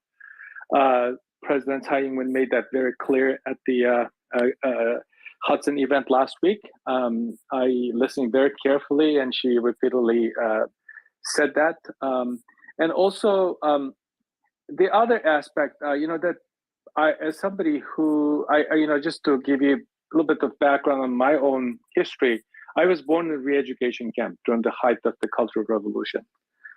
This was in the 1970s. I survived, so did my parents. Can you explain? Can you tell us more about the re-education camp? Yeah, re-education camp was, everyone was affected by then Mao's Red Guards, but the re-education camp that we're talking about today is fundamentally different. So I was in Taiwan to convey this message because my trip coincided with the Chinese ambassador to France saying that Taiwanese people, we will be re-educated. So the Chinese CCP leadership's mindset is very, very, very concerning in this particular aspect of their thinking of what the Taiwanese people, or Hong Kong people, the others in China proper think of the government, which goes along the line of they misunderstood. They don't love the motherland enough. This is part of the reason that they launched this genocidal actions against the Uyghur people about 6 years ago. It's still underway. So the loyalty, the indoctrination in the Chinese government's mindset must come through re-education. I am a product of the re-education program. That didn't work. You're hearing me. You're listening to me. So I wanted to tell the Taiwanese people that, when somebody talks in such a provocative way, they need to pay attention to it. That shows that it's not just about peaceful reunification. It's not about taking over the government. It's about changing the way of life of the Taiwanese people, the freedom that they appreciate, the democratic system that they built. So here at home in Washington, my takeaway from the speech that Taiwanese president delivered was, on the military, of course, she didn't make anything provocative. It was very mild-mannered, very a reasonable speech, and she even threw in a few lines of jokes when she was making. I did not know that she had sense of humor. She introduced me when I was visiting Taiwan last August at an event. But the point is that she said something very simple when she was asked, "What do the Taiwanese people government want?" She said something relates to earlier points made by previous speakers, which is make it very clear to the Chinese government that if they invade Taiwan, U.S. will respond. If U.S. respond, it will becomes very, very costly operations for the Chinese government or China. So that is a very simple message. And also, I also want to comment on the dependency on U.S. consumer supported Chinese economy. Some of you may already know that I am one of those people who advocated, advised Congress, helped to pass this law, and also helping to pass or full enforcement of the Uyghur Forced Labor Prevention Act. That, if it's already pressured the Chinese assembly line, Chinese consumer-based economy, or U.S. consumer-based economy. We're talking about more than 80 global brands. Australian Strategic Partnership Institute launched a report a few years ago that listed 83 global brands. That includes everything, literally everything that we touch or use in our daily lives. PPEs, the pharmaceuticals, the clothing, the solar panels. There was a headline news in New York Times in the midst of pandemic that the PPEs that the American people use or global community used during this healthcare crisis were made with Uyghur slave labor. The solar panels that the American people, the Europeans, put on their roof to make themselves feel great that they're conserving the energy, saving the climate, saving the planet, are made with the Uyghur slave labor using dirty coal. So the China is already being pressured. Like today, I don't sit in the room when this policy discussions take place, but I can assure you that this issue, the Forced Labor Prevention Act, the enforcement, and also the Uyghur genocide recognition by two successive administrations have been one of the main issues that the China and the United States could not agree upon. So in terms, so Nuri, just kind of relate to the concerns that you've mentioned with the Uyghur camps, which I know is an issue that is probably worth an entire space to discuss. So when you link that to China's, I'm just going to unmute you just because there's a lot of background noise, so make sure you unmute when you respond. So what you're doing is you're linking their policy and using the re-education camps as an example, in that when China says something, when the CCP says something, it should not be taken lightly, and it does represent an objective or a policy. Is that what you? So the narrative that we're hearing on the China side, on the CCP side, so that for the audience, CCP is Chinese Communist Party, in terms of Taiwan, is concerning, and you wouldn't be surprised if China does take action in the near term. Is that a fair assessment? Absolutely. I am one of those policy folks pay very close attention to the messages coming out of Beijing. When Xi Jinping was visiting Mexico, I believe it was 2012, he kind of mocked the critics of China, said, you Americans, eat full, 吃饱饭没事干, 批评中国. That's the kind of phrase that he used. It goes along the lines of, you guys just had enough food and get nothing. Becoming very, very, I mean, that he's been delivering, projecting, telegraphing the messages very clearly through the number 9 document that is available on Wikipedia, 2014 National Security Strategy, and then, number of policy speeches in Party Congress, that the Taiwanese reunification is not going to be left for the next generation. That is a policy pronouncement. So some people in Washington believe that when he makes that kind of statement, it's for domestic consumption. Xi Jinping does not have to convince or say something to please the domestic audience when issues such as stability, national security, growth comes to play. So that's my take. And the other thing is that I do genuinely believe that, after watching Xi Jinping's recent and the unconditional love that they expressed to each other right before the Olympic, right before the invasion, also shows that Xi Jinping has found few weak spots in a global political environment, that he believed that the political cost may not be that heavy for him, but he appreciates the economic cost. This is why, as one of the speakers earlier pointed out, if the global businesses pull out or suspend the way that it responded to Putin's reinvasion of Ukraine last February, then Chinese economy will be in a very big trouble. So Xi Jinping now it's preemptively preventing that from happening. Just about on a day that I testified at the China Select Committee on March 23rd, BBC reported recent trend in Beijing, surveying 900 companies, American companies, with simple question: are you feel comfortable continuing to invest? Close to 60% of them, that includes big companies like Nike, Coca-Cola, Intel, said no. That's a big shift. That is a huge shift. So A, China does not need the foreign, the international multinational corporations or investments. And B, they're already preparing for potential invasion with the sanctions, economic punishment. So Nuri, sorry, I've got a few questions for you. So first of all, thanks for joining us. And I do know that you've written a monograph on the genocide of the Uyghurs. As you may know, that there's a lot of people outside of China, probably outside the West as well, who deny the existence of the genocide. So what would be your the stronger evidence you have? Because I know not a lot of information is coming out of China to basically demonstrate that this genocide is occurring. The Genocide Convention lays out some of the very basic legal requirements for for acts like the one that has been carried out by the Chinese to be called genocide.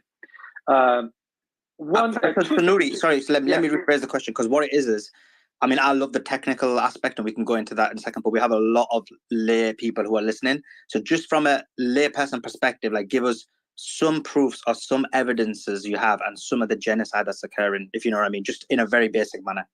Yeah, it's quite basic, actually. The Genocide Convention states that a genocide occurs when a specific act is committed with the intent to destroy in whole or in part a national, ethnical, racial, and religious group.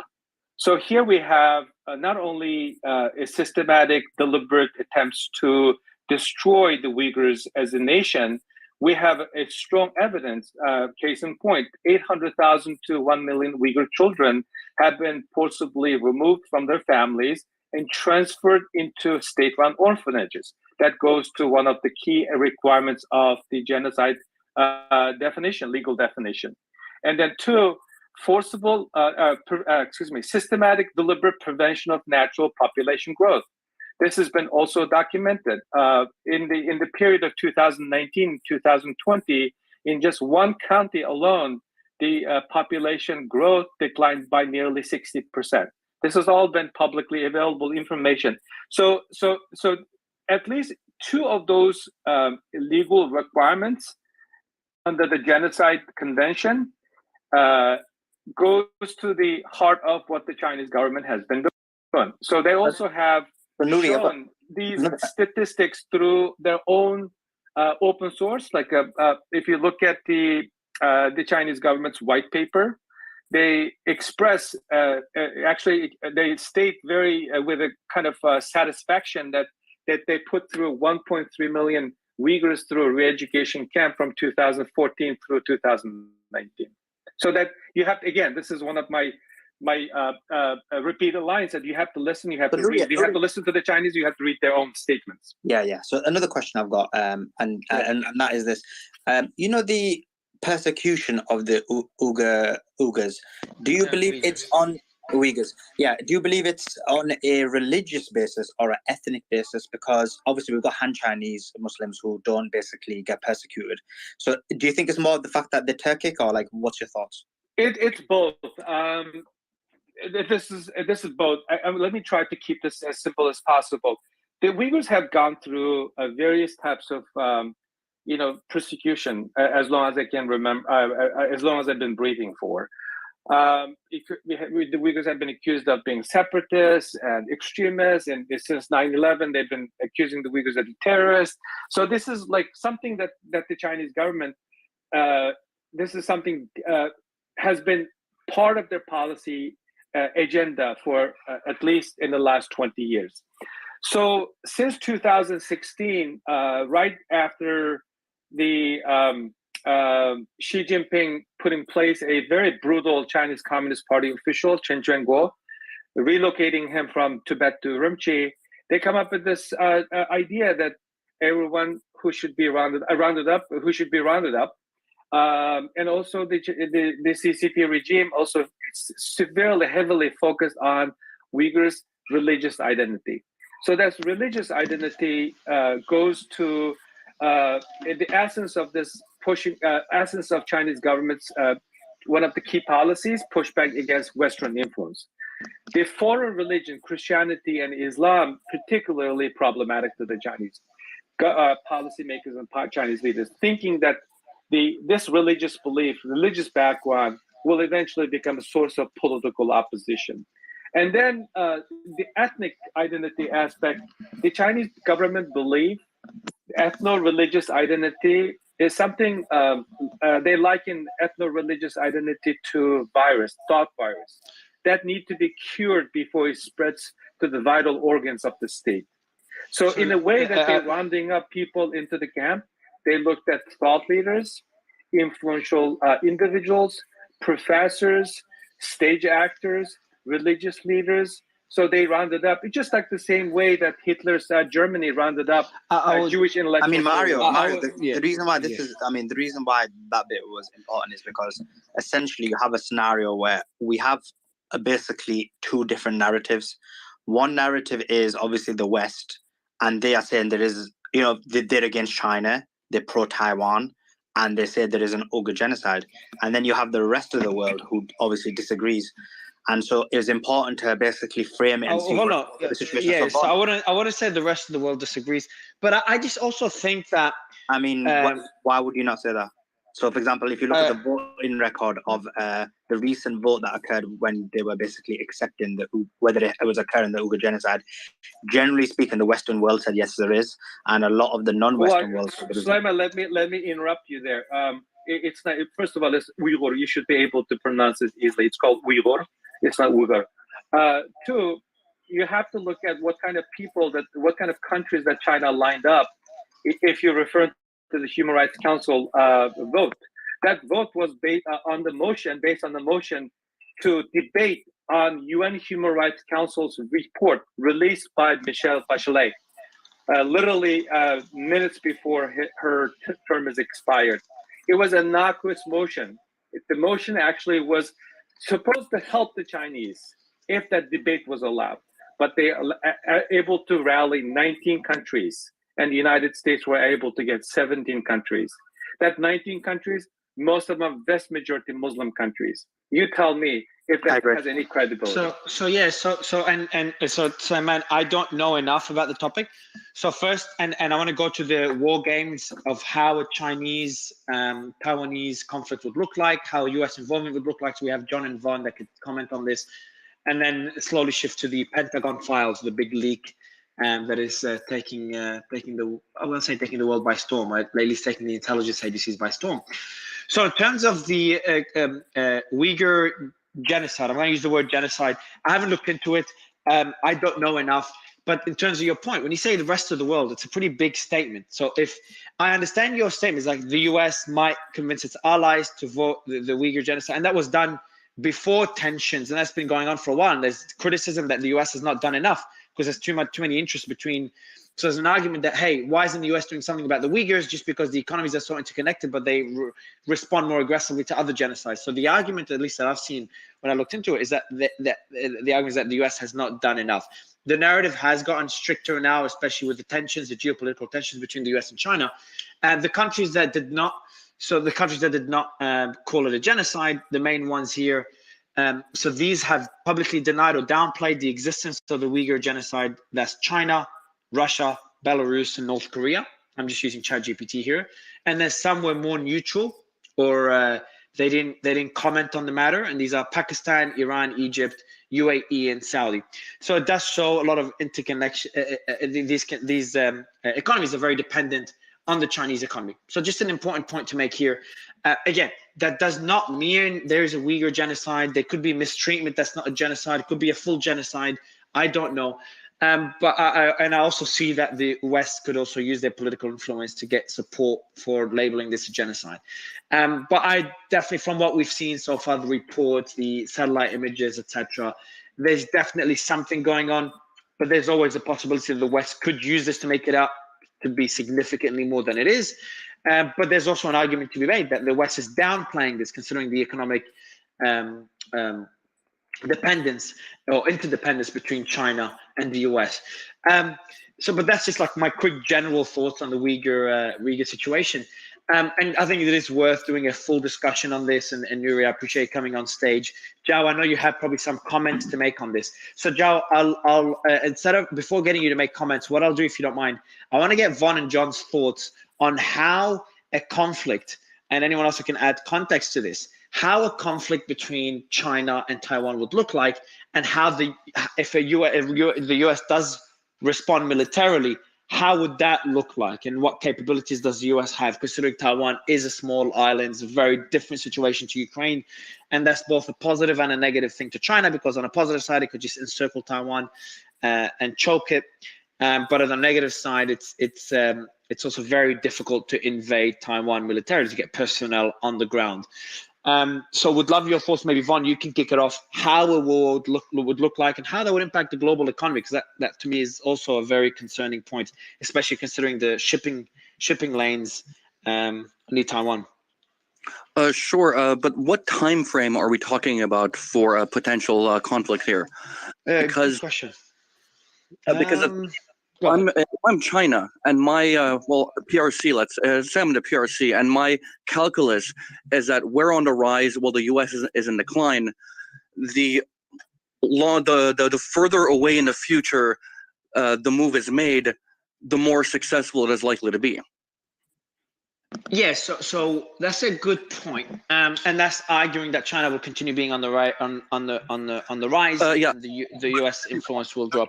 Let's look at what I think it was General Spalding and another general said. If we see something a lot sooner than any of us expect, and we see something by 2025, which is the next year and a half, which I know is extreme, but I'm not making this date up. That was a date mentioned by two generals, which again, I don't think it's going to be the case, but I think it's worth discussing. So if it is by 2025, because this is hard to predict something in 10 years time, because we don't know how both militaries are. If you look at the current capabilities and we see something in the short term, so maybe Von, John, and anyone else that can add on to it afterwards, Dan, etc., would be good to get your thoughts. Von, do you want to kick it off? Maybe even before that. All right, 2025, I think there's a negligible chance that happens, but for the sake of argument, let's go with that. I think the way it'll initially play out is because, again, I ask this question every time the topic comes up. How many people commenting on it have wargamed it? I've wargamed it several dozen times. It plays out differently depending on which doctrines you use. If you pretend that if you try to apply American doctrine to the PRC, it goes catastrophically for them. If you use Chinese doctrine, it could go either way. If you've read Mahan and you're implementing Mahan's treatise on naval warfare, whichever side is implementing that tends to win it. What I see happening is a blockade, obviously at first, but that would be preceded with a barrage of cruise missiles taking out ships, taking out air defenses, to try and establish air and naval superiority. And from there to start establishing beachheads. Because it's pointless. Okay, Vaughn, yeah. Let me vibe with you for a minute. So I would say that there's no way that China could actually do that within Taiwan. However, we did see a release article recently where they actually converted a bunch of old MiGs into these drones, where they could actually fly these drones full jets, like old MiGs. And they could actually fly them into the beachheads. They could actually penetrate the air defenses and destroy them with these unmanned aircrafts. Does that change your analysis at all? Are we saying Taiwan has these, or that the PRC has these? China has these, yes. That doesn't change my, because remember, this is a hypothetical speculation on something that is very unlikely to happen given in the time frame given. But I don't think it changes, because it's fundamentally, whether you're using cruise missiles to do it or drones to do it, it's the same thing you're doing, right? Not necessarily. So having you're taking out air defense. What you use to take out the air defense doesn't really change the equation all that much. The point is you're using combined arms to take out the air defenses to secure a beachhead. Sorry, Mario. No, I love it. I love that back and forth. The reason I was jumping in is just to say there's rockets. There's right now rockets being fired into Israel and Syrian Sound and several areas south of the Golan Heights. And then the brigade faction in Syria announces its full responsibility for firing rockets towards Israel from Syria, and announces the start of its I'm going to quote exactly what it says here: blessed jihadist action in Syria's arena against the occupation entity. So just seeing more tensions there, and there's rockets that have landed in Natur, south of Golan, and more rockets that have landed in Golan. So just seeing an escalation in the Palestinian-Israeli conflict. So just thought I'd mention that. But yeah, so go ahead, Von and Trash and John. But if you really want me to get into it on how this would, if you really want me to change my calculus based on information, I mean, you'd use those drones to take out the air defenses, and that secures your fighter fleet to further impose air superiority. Fundamentally, to me, it doesn't really, whether you're using missiles or drones, doesn't really change the calculus all that much. Is there a possibility that the U.S. would actually hit Chinese territory, or will it only target the Chinese military that's targeting Taiwan? It must strike within Chinese territory. It's very difficult when a lot of the systems, a lot of the missile systems, etc., will be operational from Chinese territory, since China's so close to Taiwan. That's the thing. It's U.S. involvement is going to depend. All of this depends heavily on where the U.S. carrier fleet is at the time that this is kicked off.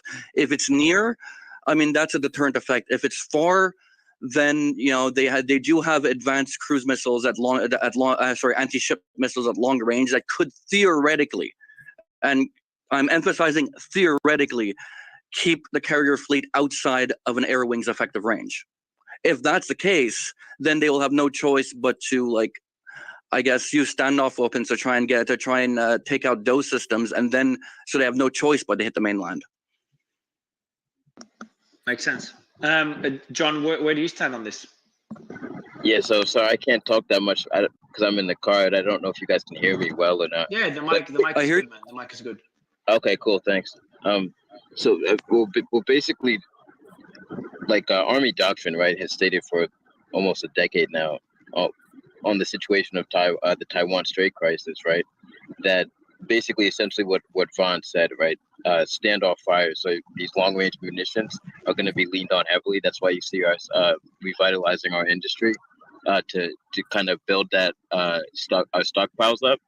And I can post something in the chat that kind of speaks to this, which is West Point article about basically exactly what Vaughn was talking about. And also it's too earlier, and what Allsource was talking about that I had actually wanted to touch on from way before, the idea of who gets to make the decision to basically,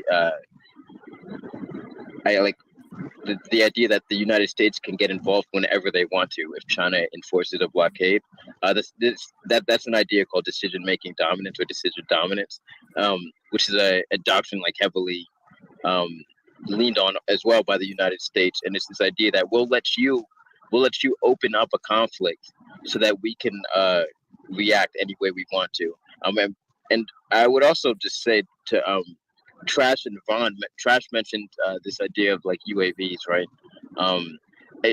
There would have to be an awfully a lot of them, right? To basically what you were describing is called target saturation.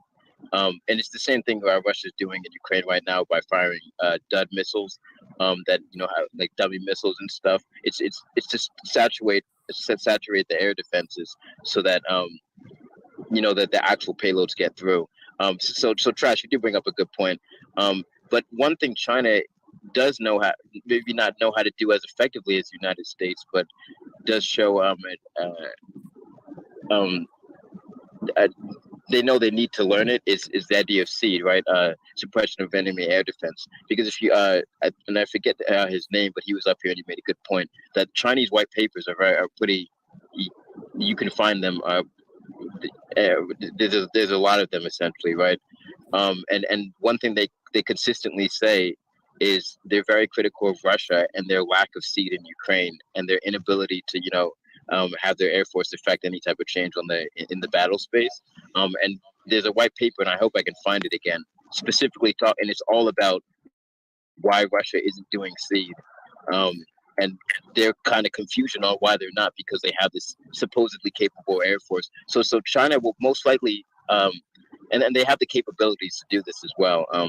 They just built up a whole new fleet of electronic surveillance and electronic warfare aircraft that they're probably going to be expanding on even more. So, I've got two questions for you, John. First one, considering China hasn't been, when was the last war China's been involved in? How many decades ago? So yes, this is one point of concern that I had.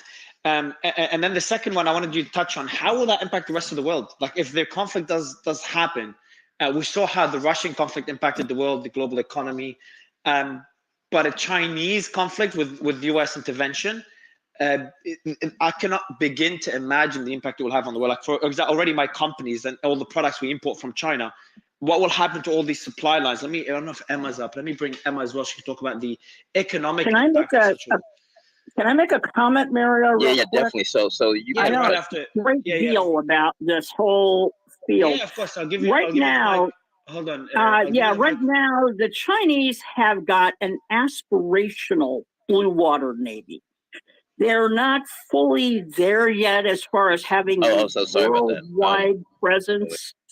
And I think that they would be very, very hard pressed with the type of deployments Oh, they need to is someone maintain talking or is my a mic messed up? Yeah, John, someone is talking. Yeah. Yeah, you can't hear John. I'll bring you Yeah, back like up. Yeah, go ahead, Beth. Between the hardware, the manpower commitment, the money, and the trade that they are threatening, all by doing this. They're putting themselves in one hell of a situation to even consider this right now. At least that is my view. From everything from the defense industrial base there, the defense hardware, the status of their military forces. But also, Beth, their economy will just be hammered, and the CCP Oh, could their lose economy their would be grip. destroyed.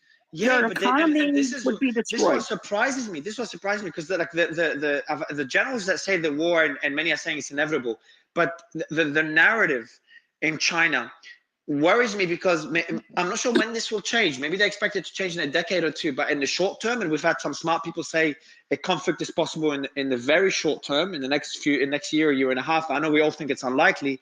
So did we think Russian invasion of Ukraine? But it just worries me because I'm like, all right, how important is the Taiwanese reunification and Xi Jinping's ambitions to do this under his administration versus like one of his achievements, reunifying Taiwan? He said that this is one of the things he wants to achieve.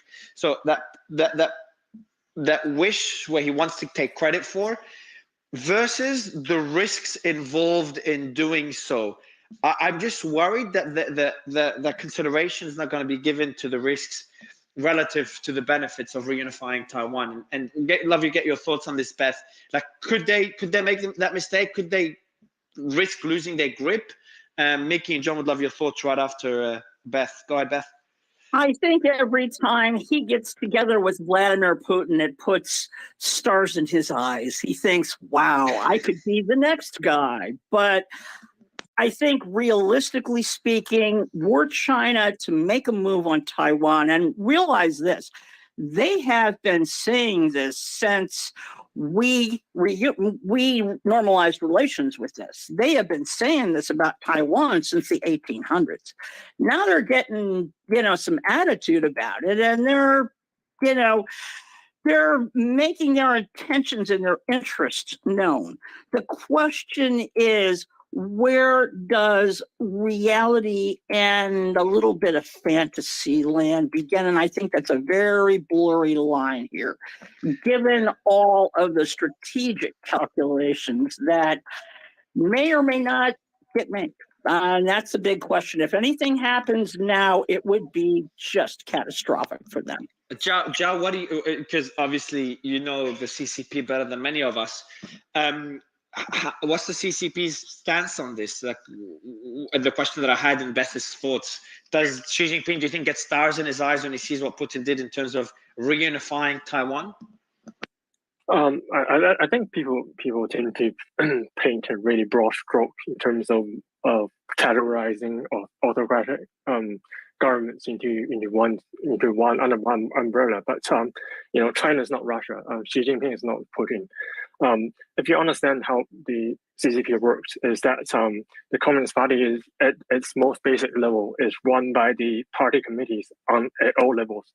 From the from district to city to province to central governments, and within these party committees, you have advisory bodies and sometimes even private to make a decision. So all the decisions that are made is made through a consultative process, and although Xi Jinping might be the most powerful guy in the party, but his decision still needs the support of the central committee to sort of pass the party litmus test. I mean, you can laugh at this and say, "Oh, look at elections. No one opposed them just recently." I mean, that's not understanding the Chinese system. How the Chinese system works is that when a decision is made internally within the party committee level, then every one of this, every single body and organ of the state must comply to the majority decision, and you cannot publicly voice your opposition. You can only voice your opposition privately, and if the opposition has merit, then it won't be discussed within that party committee level. So decision process making is consultative process, and it's not like, Xi Jinping doesn't really have doesn't have the power that Putin has. I mean, it sounds unbelievable, but so this one, yes. So Joe, this comment there, Xi Jinping doesn't have the power plays he's done over the last couple of years. Hasn't he concentrated power? I just don't see anyone getting out of line right now. I'm not saying it's the same level as Putin. I think Putin does have a lot more power, but no, I don't want to say it in a negative way, but I'm saying Xi Jinping is getting closer to Putin rather than a democracy. And again, I'm not saying it in a negative way. I'm just trying to state it as factually as I can. No, it's okay. It's absolutely fine. It's absolutely fine. So let me just give you one example. From one of the examples that my parents told me. During the anti-corruption process, since 2016, pretty much like all the petty corruption, I guess, at low level were pretty much eradicated. And before this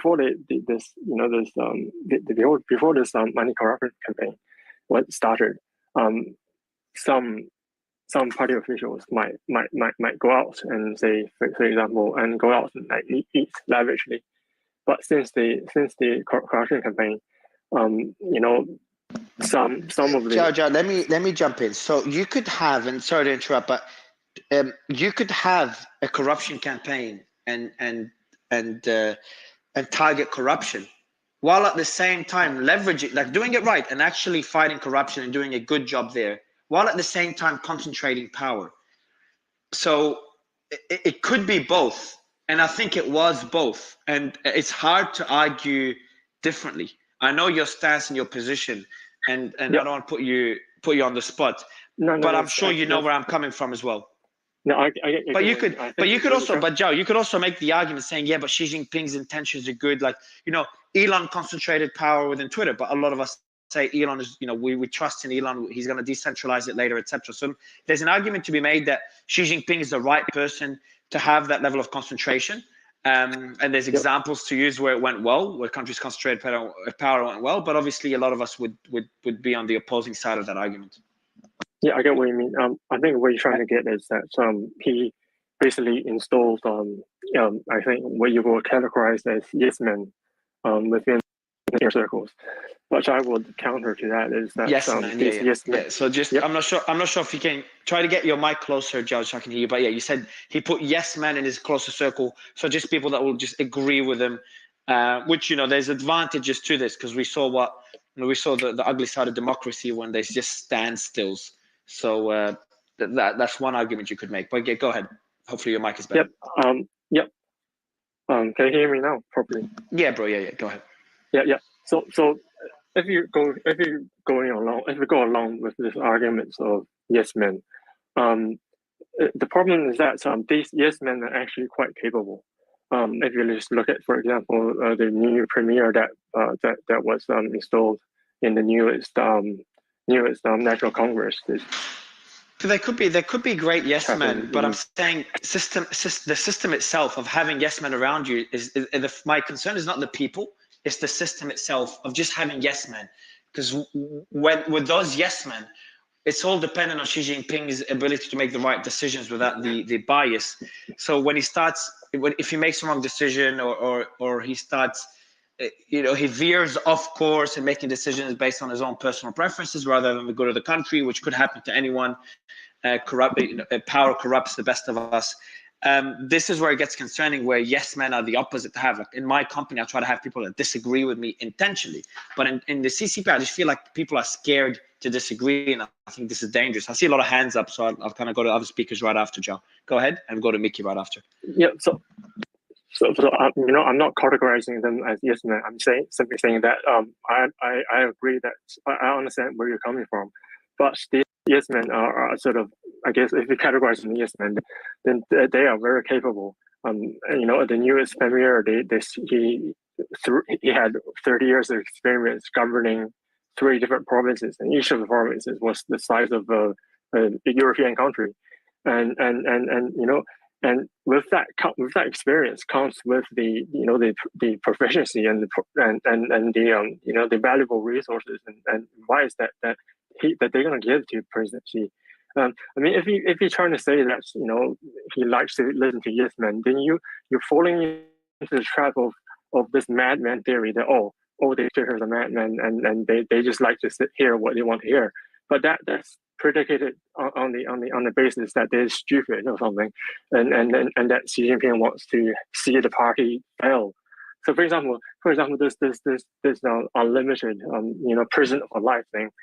So, there's 2 different ways of looking at this. Either President Xi is stupid, and that he knows that he destroyed all the sort of the quote unquote consensus that was built by Deng Xiaoping, and rule for life. And after he dies, the party is going to go into chaos and going to fall. That's the one argument. And the argument is that he's concentrating powers so he can make the reforms necessary. So then he can institutionalize some of the power transition process within the party, and so that ensures that his legacy lives on and that his party lives on. Fair point. I think you've made the argument, and I'll go to Mickey. But yeah, so first I think the argument. See, Trash dropped out. Let me bring him up. But you've made the argument that hey, he has yes men around him, but it just allows him to move policy faster and set up the right system for future generations. The argument you kind of made is that having a concentration of power in the hands of someone that's doing the right thing is net a good thing. The argument I would make is that concentration of power is always a risk. Humans are so far from perfect. And like we've seen multiple examples, a lot of very concerning examples where concentration of power in the hands of people that were good ended up becoming completely evil afterwards because they had all that power, and maybe they didn't. Maybe Xi Jinping remains the best president and China continues improving better.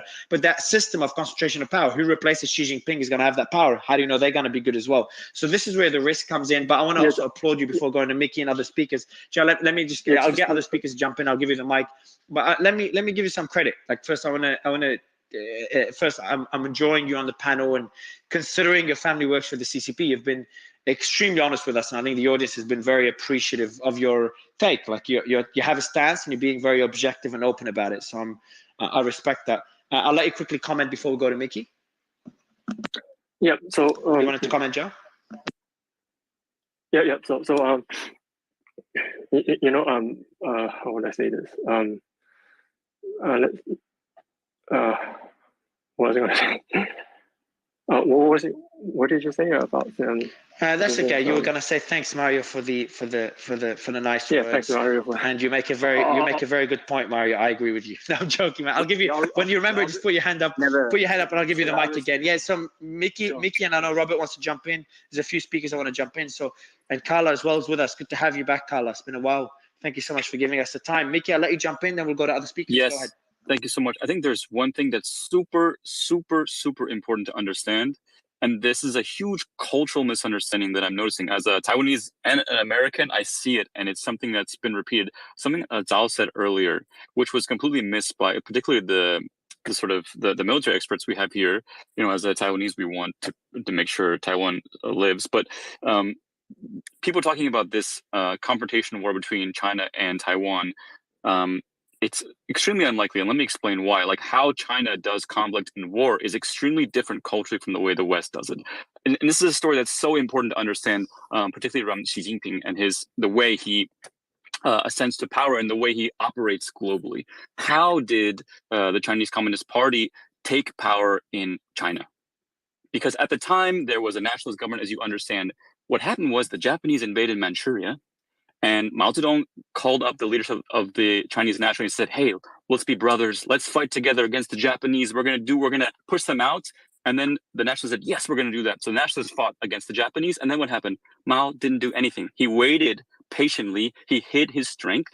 He bid his time for the nationalist army to be depleted, and then he struck. Similarly, it will happen in Taiwan. That is how they will not do a headlong, face-first confrontation with the West. This is not the way. This is not the culture and the bloodline of the operation, the modus operandi of the Chinese military and the Chinese political establishment. They will not launch cruise missiles. They will not take boats and land on the beach like the way Americans did in World War II. This is not what's going to happen. They will be slow and methodical and patient. Mickey, I'm going to ask you let me ask. I think it's a very good point, and I cannot disagree. I'm going to ask you a very tough question. Now, for anyone in the audience that wasn't here before, Mickey and Zhao are from the same city. Zhao lives in China, in Northeast China. His family does work for the CCP. As he told us, Mickey's family's in Taiwan, and he's currently in Europe. He travels the world. So it's just very interesting to have two separate perspectives on stage, having a respectful discussion. But Mickey, it's a very, very difficult question. Ukraine, first I'll ask you about Ukraine and try to be brief with it because I do want to go to the other panelists. We think we all agree that Ukraine should be an independent country. Even China, anyone would agree that. And I think country sovereignty should never be should never be should be sacred. It doesn't matter what your political stance is. Now, when it comes to Ukraine, though, if I ask you this question, do you think Ukraine should settle with Russia, give up some territory, even though it's wrong, just for the war and the suffering and the death to end? Do you think they should, or they should continue the war despite the death, the suffering, just to keep that piece of territory because it's the right thing to do? No, because unless Ukraine is able to capture its previous territory, they will continuously come under Russian attack. But do you think? Okay, okay. So let's say Russia's like, hey, if we take Crimea and Donetsk and whatever, that region that they had earlier, prior to the invasion, if we get that region, and let's say they're talking behind the scenes, Ukraine the war will stop and Ukraine can join NATO. Is that a fair settlement, and that will stop the war and stop the deaths? No, it won't stop the war. It won't stop the deaths. It's just delays even if Ukraine, if Russia accepts Ukraine joining NATO, you can't say it won't stop the war if Ukraine joins NATO. If Russia's like, you can join NATO. I know it's unlikely. This is unlikely to happen. But I'm saying if it does, I know it's not going to happen. I know. But I'll tell you why I'm saying this. The point is, in Taiwan, that's why I told you it's going to be a tough question. In Taiwan being a sovereign nation, whether it's a completely separate country or an independent territory, whatever legal term you want to use, but being relatively independent, but without declaring independence and being a separate country. So in the status quo right now, if this could lead to, if China's talking to the Taiwanese president saying, hey, you can stay as, you can either be part of China and everything continues well, the economy, etc., but then you're part of the Chinese system, which I know we're all critical of, or we will invade and a war will ensue, and obviously there's going to be a lot of death and suffering. I know the right thing is to say, no, we're not going to be part of China, but going down the path of war, it's like you've got two evils. One of them is being part of China, which I don't think is right, and I think if people vote to remain independent, China should respect that. I know it's me, it's naive to think this is going to happen. But this is one evil side, is that being part of China is I don't think is the right thing. But the other one is going into a war. That seems like a worse alternative. Do you know where I'm coming from? It just makes it very tricky. I want to get Mickey's thoughts on this, Beth, because I know Mickey's family's in Taiwan. Hong Kong. Yes. Hong Kong? Okay. I know you could use Hong Kong as an example, but I'm saying war between China and Taiwan. Like, look what's happening in Ukraine. Like, we're all sitting outside of Ukraine and just making decisions for that country. And well, they're making their own decision by continuing the war. So I respect that. But I'm saying that I just don't, we tend to underestimate. No one knew what World War II could lead to until look at the suffering it led to. And I think a lot of people would make separate decisions if they went back in time. So I'm just saying that the two paths, both are bad. Which one do you think that Taiwan should take? So this is such an important conversation, and I really appreciate this question. And I think it comes down to culture. And understanding what Taiwanese culture is versus American culture and Ukrainian culture is very different, right? Like, who are Americans? Who are we Americans? Americans not people you invite to the opera. Americans are people who get off boats in the middle of the night at Normandy and kill every enemy until they get to Berlin. The Ukrainians have a culture of fighting and combat that goes back, centuries. Taiwanese people, I'm going to be honest, like, I myself would fight. I would fight, but I would say, our national airline in Taiwan is Hello Kitty Airlines. We drink bubble tea. It's not I don't think Taiwanese culture would allow for this. Of course, it'd be a great tragedy. Taiwan is a beacon of Chinese culture, in my opinion. It rescued Chinese culture from itself. But I don't think that in Taiwan, in the culture, the appetite is there to fight to the death in the way there is in other countries.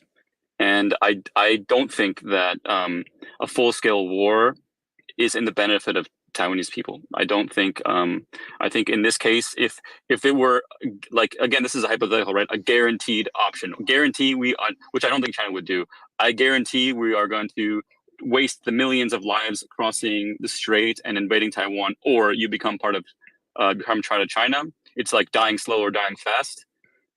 I think I wouldn't compare being part of China. Even though I'm very critical of the Chinese system and the concentration of power, I wouldn't compare the death in war to the death of being part of China.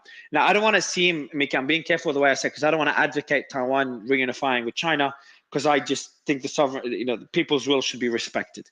But it just seems that Taiwan is in such a difficult position that although it seems honorable to fight a possible reunification with China, I'm also very, very anti-war, and I think people throughout history, people underestimate how bad war can get, and Ukraine is the most recent example. So that's why I wanted to ask that question. I appreciate you taking it. I want to go to our other panelists, Carla and Dan. I'd love you to get your thoughts on this. Maybe Carla, you'd want to jump in? Yeah, sure. Thanks, Mario. Just to set the table. So when I was the U.S. ambassador in Denmark, Greenland, and the Faroe Islands in 2020, I actually met with the Taiwanese equivalent of an ambassador. They're not allowed to call themselves ambassador because of China bigfooting them. But I was the first U.S. official to meet with the equivalent of an ambassador from Taiwan in decades, maybe ever since Taiwan became, a semi-autonomous or independent country. But then I also did a Uyghur event at my residence, and I received Uyghur people at the embassy and did a lot of public diplomacy around that, just to highlight the abuses that the Chinese Communist Party visits on their own people. And of course, imagine how they'll treat others that are not Chinese citizens as they flex and attempt to become the global hegemon. But I believe that we in the Western world have to prepare for war. But I also believe that there's already, and probably everybody on this panel will agree, I don't know, maybe not one, there's already an asymmetrical war here in the West going on, because if you look at what the Chinese Communist Party, not the Chinese people who deserve much better than what they're getting from their rulers, I won't call them leaders because they're not elected. For instance, look at TikTok, which is pure propaganda, not in China, but in the West. It's propaganda that's causing mental illness among our young people with the algorithms and the very sick content. And then think about the theft of intellectual property. That's another kind of war.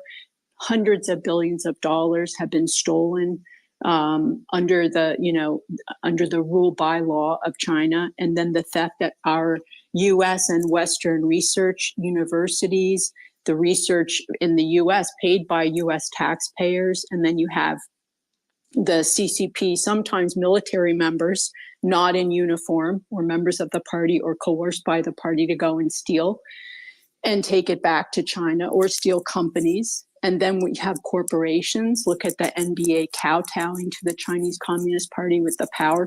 This is all asymmetrical war. It's not war like we think of tanks and ships and planes, but it's war because it's theft and control. So Carla, I've got a question for you. Considering Chinese recent Chinese action, whether it's the Chinese balloon or a lot of the intelligence gathering that's happened over the last few years, or the lack of respect to Western IP. And I don't mean this in a negative way. I just mean that like this is a strategy. It worked well for them, and they advanced to where they are today, including their military. They were able. I think there's a story of them. I can't remember the story. It was something to do with a large company. I think semiconductor company. They took away their. There was a Chinese executive, and then they found out he was taking information, sending it through to China. And then when they caught him out. He left the company, went opened a similar company in China. No, he left the company. They didn't catch him. He left the company, took all the IP with him. He opened a similar competitor in China. It was years ago with the CCP support, and just used all the IP, breaching any NDAs, etc. Obviously, he's probably not going to leave China. And we've seen that happen multiple times. Again, it's part of a strategy. This is not the part that I want to touch on. What I want to touch on, they've been a lot more, or at least they've been escalating their rhetoric. Their not only their rhetoric, but their action as well.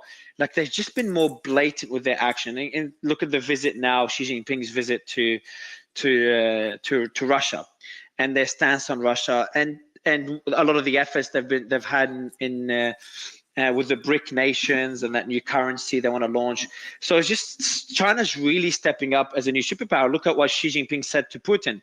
Like I think it was like we're reversing 100 years of doctrine and we're doing it together. I've kind of butchered the quote, but I think everyone knows what I'm referring to. So considering all this, we are dealing with a new China. I'm not saying a better or worse China. I'm saying a new, more powerful China. Now, on one side, we've got to respect it. They are a superpower. We can criticize it, but we've got to treat it as such. And Zhao made that point that I think Americans should, and I've just muted you, Carla, just for the feedback sound. So I'll let you unmute when you take back the mic. But Zhao did make a point, and even though I laughed in response, I think it's an important point. It's like Chinese don't want to be perceived like they're still creating the Nike shoes and clothes for the West. And that is a true sentiment in China. They want to be respected as a new superpower, a new big player in the world. And that's fair. But my concern is that considering their newfound confidence and where their economy and their military is today compared to what it was 5, 10, 20 years ago, does that put them in a position where they could surprise all of us and they could respond more aggressively to, as they are now already with their military drills. Their military drills are getting more aggressive, even though they've been doing it for a long time. They have been getting more aggressive as the U.S. rhetoric in support of Taiwan grows and the visits increase by U.S. officials, most notably Pelosi. Could that lead to China crossing that big red line and starting to use more force? I'm not saying military force, but starting to use more economic sanctions, potential embargo. We saw them a few days ago starting to inspect ships heading to Taiwan. They encircled Taiwan as part of their military drill. Does that all indicate to does that all going beyond rhetoric and action being not imminent but sooner than we think? Or you don't think it's going to be the case? Well, so they had a saying, bide your time, hide your strength, while they strengthened their economy and their military. And now they think with a weak president who's compromised in the White House, they would absolutely be calculating in a different way if we had a strong U.S. president like a President Trump in the White House. But we have a weak, compromised president. They see an opportunity. I do believe that they see this as their window to take Taiwan if they decide to do it. But will they need to, or will there be other ways to do it without military force? Because there may be ways to actually look at how they're the number one trading partner of so many countries around the world, even in our hemisphere, even in Latin America. And they're holding more debt, the number one holder of debt for many countries as well. And so it gives them tremendous leverage. Economic leverage can be weaponized, right? And so I do believe that if the calculation by Xi and his generals are that this is the good window, I do believe that they'll take Taiwan. We're all embroiled in Europe's problem with Ukraine, and we don't see Europe carrying their weight in the Ukraine conflict. And the U.S. really needs to be arming Taiwan. They've already bought the arms. They're waiting for the shipment. And we need to be preparing for war. I do believe so, because I believe in Ronald Reagan's theory of peace through strength. And before going to Dan, John, I want to ask you that question. We have an audience member, Tony, who just sent me the following. I'll read it out. And I want to get your thoughts on whether his conclusion from the statement is accurate. China has over 20 outposts in the Paracel Islands and 7 in the Spratleys. It also controls, and if I must mispronounce it, my apologies. It also controls Scarborough Shoal. China has engaged in unprecedented dredging and artificial island building in the spread. So in those international waters or disputed territories, disputed borders, creating 3,200 acres of new land, along with a substantial expansion of its presence in the Parasols. Chinese Navy has been focusing on one job, and that's to destroy the U.S. That's where his speculation comes in. I want to get your thoughts on it. So Chinese Navy has been focusing on one job, and that's to destroy U.S. Navy and isolate Taiwan. I think when he says destroy the U.S. Navy, I think he means destroy U.S. Navy capabilities if they get involved, and isolate Taiwan. The current Chinese deployments make it impossible for the U.S. Navy to stop their blockade without significant loss. And he adds a source as well. So I'm going to invite Tony to come up as we get more space on the panel. But just I thought I'd get your thoughts on this, John, if you don't mind. Yeah. So everything he said is correct. Especially the idea that by putting area denial assets onto these islands, you now control that area, whether you do by international law or not. I think he does mention a good point that of the cost of war, that the United States could suffer. But going back to what I was talking about with the idea of decision dominance, right? So if China does a blockade, right? So I guess that's the most likely avenue for conflict to break out. Someone was mentioning before, I think it may have been Golden, the idea that a U.S. carrier strike group being near, they don't have to be near to strike them, right? That's the whole idea of using long-range fires to our benefit, right?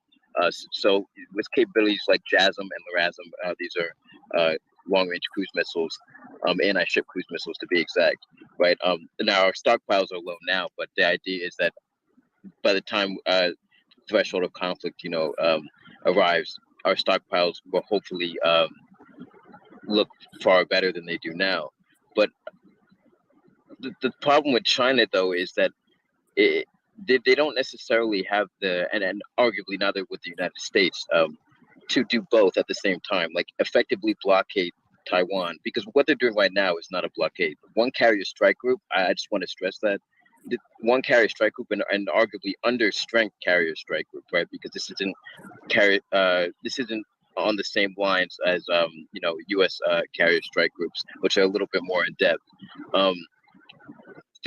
13 ships does not constitute a blockade. It would take far more capable operational reserves and other things like that to institute a blockade on Taiwan. Because and the one thing people aren't talking about enough, I think, is the idea that Taiwan, it also has a say in this when it comes to offensive action, right? So they have anti-ship cruise missiles. I put that in the chat, a thread I made on them, that we saw them deploying today, and short-range anti-ship cruise missiles. So these are missiles strictly meant to take out Chinese ships should they try and blockade Taiwan. So not only will there be fires coming from the United States, you're going to see fires coming from Taiwan proper itself, and a lot more than just a few cruise missiles and anti-ship capabilities. You're going to see a lot come, and I think China doesn't necessarily sometimes take that into account. Now, when it comes to their escalation, there's this idea, right? More so an opinion that I have, right? That their rhetoric isn't matching their idea, like what deterrence actually entails. Like if you're gonna correctly apply deterrence, because so far China shows a great ability to do slow change, right, and learn things, but then all of a sudden they fly off the handle when somebody visits Taiwan, or Nancy Pelosi visits Taiwan, or vice versa, right?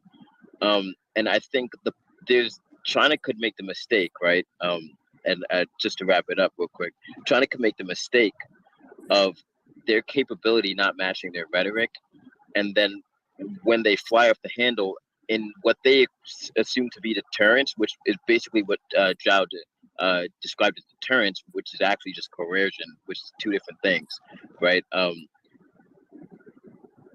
That it receives a response from U.S. and partner nations, and the idea is that if they fly off the handle, that causes a response before they're capable, before they can reach military parity with the United States. And there's an Atlantic Council roundtable, and they touched on this misconception between their rhetoric and their capability, because China does show consistently that they know what their capabilities are, and they know when they don't have parity with the United States, but their rhetoric isn't matching that. And so I don't know if that's a disconnect between the government and the PRs and the PLA, or if that's kind of just how they operate, but it's not really sustainable, I don't think.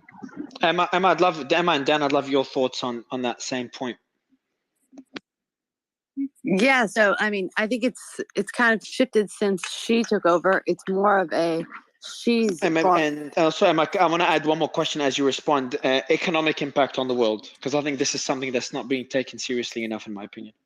So I mean, I think right now with the CHIPS Act and having the Dutch join with ASML and the Japanese having, basically cut off China to the most critical chips, this could have, huge impacts on the global economy. No, I'm not talking about the chips. So I'm talking about a potential conflict, not the CHIPS Act alone. Are you talking about the conflict having huge impact? Is that what you meant? No. So I think, okay, here's the bottom line. I think China knows that it will get demolished if it tries to go for Taiwan. And even still, that would just be the first island chain. So I think they talk a big game. They try to make partnerships throughout, Europe, Africa, anywhere they can. But the world has caught on. And so they're kind of finding themselves in a situation where she has been forced, because the Communist Party, the Central Committee, as Xiao was speaking to earlier, I have a friend whose parents are also in the Communist Party. There are a lot of old guard members who do not support Xi, and they do not support his loyalists that were nominated at the last party Congress to be in the Politburo Standing Committee. That's why you saw that whole showdown with I'm sorry, my brain's farting, but the prior leader who was Hu Jintao. Thank you. So what had happened was the Central Committee did not approve his list of appointees to the Politburo Standing Committee, and so in doing your formal the formal way this is carried out, then he stood up and said, "Hey, we didn't approve it," and she just basically, had him knocked down and carried out. And he wanted to make that scene because it was on behalf of the party who did not agree. So I think, you've really got, there's been talks of coup in the past, but it's just very dangerous at this point because is there any substance to the coup? And Zhao, I know you probably want to push back on a lot of things said, but is there any substance to the coup narrative? Because that happens to every time there's an authoritative government, there's just some discussions of a possible coup. It's been ongoing about Russia for like a decade now. But in China, it's a little. We saw what happened with Bo July. It's just sorry, I totally mingled July, but sorry, Zhao. But No, to be honest, I don't think there is, because it's been going on for a while, and I think she saw that coming, and he said, okay, I gotta like make sure if everybody knows that if they even speak to each other, I'm gonna know about it and they're gonna be dead. And so basically everybody's just too scared. And the PLA is very much under his control. And so yeah, I mean the odds of a coup that would be successful. I mean, I think we should defer to a military strategist on this one. Yeah, and I think so. Since the 50s, 60s, I think since Mao Zedong's consolidation of power, it's been relatively stable. Prior to that, there's been a lot of instability in China. But Zhao, I think it's out of respect. I think I'd love you to respond to so many points made there, and then we'll go to Dan. Yeah, so if I can respond, with regards to Hu Jintao, he actually has Parkinson's and he's not really a sound of mind. During the Party Congress, he actually voted and then was asked to go for a rest after he voted. And as the press came in, I mean, it's not a good look. Obviously, they should have done it. They should have done it, before before they allowed the international press come in. But he actually has Parkinson's. I mean, there was a video from 2015.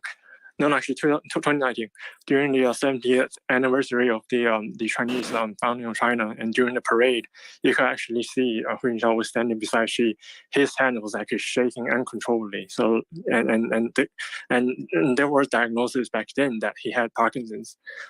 So yeah, there wasn't really any murmurs of coup or something. But in saying that, that's not what this. That was a murmur of coup. I was just saying that was a vote against the members that she had. Emma, I have a breaking news just quickly. We are covering the Pentagon leaks in a bit, and there's a Sleiman and trash goes back to the point you guys made. U.S. officials. So there's documents being leaked, and there's more coming. We're calling them the Pentagon files. And now we have U.S. officials believe leaked U.S. classified documents about Ukraine war strength may be real. U.S. officials think classified U.S. documents about Ukraine's war effort that appeared online are likely real and the result of a leak, but that some of the documents may have been altered before they were posted, a senior U.S. official said on Saturday. The official described that as the government's, quote, working theory, pending investigation and review, which was, to their point, they've said that they've made that point since the beginning. They said it's either fabricated or most likely altered, and now they're saying it's not disinformation. It has been altered. Obviously, considering how previous excuses being given about other pieces of information being quote unquote Russian leaks, a lot of us will be skeptical on this being altered for the benefit of Russia. But it'd be good to see. Be interesting to see. I would not discount that possibility, but I'd be very skeptical. We're going to go through the leaked documents. There's going to be multiple, so we're going to do like a whole series on them as they continue leaking over the next few days and weeks. But just thought I'd give that update. That just came out from the NBC, and we'll be covering that leak shortly because there's a lot of concerning points in those leaked documents, at least for now, relating to the Ukraine-Russia war. But I'm sure there's going to be a lot more things leaked. Go ahead, Zhao. Sorry to interrupt. So that's fine. So in saying that, talking about the coup, the rumors of a coup, yes, in saying that, yes, the CCP isn't a sort of a monolithic bloc. Obviously, there is different factions within it, and one of my relatives works in the public security apparatus, and recently there were rumors of the public security, which is the police, going to be merged with the MSS, which is the Ministry of State Police, which is basically a CIA and FBI all rolled into one. So basically, it's basically combining, the CIA, FBI, and then the police, national police, into one sort of a government agency. There were quite a bit of a pushback from the grassroots level, or lower level of this public security apparatus, and so yeah, there is discontent, but there is no major rift within the party. So it's not as dramatic as some of the outside Western media is trying to make it to be. And also, coming back to Taiwan, I think the key calculus for China is the economic aspect of it. We're here talking about the military and how we're gonna have run war game scenarios, but war is, as I don't know who said, Mike Tyson said that everyone had a plan until they get punched in the face, right? So you can play war games all you like, but there's so many factors, that unforeseeable factors that might affect its outcome wildly. So the controllable Joe, just to add on that, when the military itself makes predictions and it is way off, who the hell are we to know what's going to happen? So just to kind of make your point there, war games are definitely a good indication, but not a good one. I think it's simply a reflection of the number of permutations that can occur when there's so many different parties involved. Yeah, and plus, and what we don't know as well, Emma, like we just don't know the economic ramifications. We don't know the military capabilities, what they share, what they don't share, especially Chinese military capabilities. So they've already surprised US officials. There's been leaked documents of them being surprised about how advanced the Chinese military is relative to their expectations, not relative to the US. But yeah, go ahead, Joe. Yep. So the military aspect is so wildly inconsistent. So what I think is the more controllable factor is the economic aspects, and in that sense that you can actually calculate how much of your economy might take a hit if you did this and that, if so country sort of made a sanction based on some product.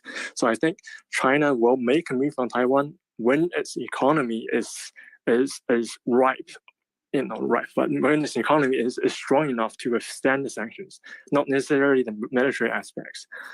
So in that sense, I think I got a few points in terms of what are the goals that the Chinese government is looking to get to before they might make a move on Taiwan, and they're all related to economic aspects. And first is the moving the economy into a broadly service sector.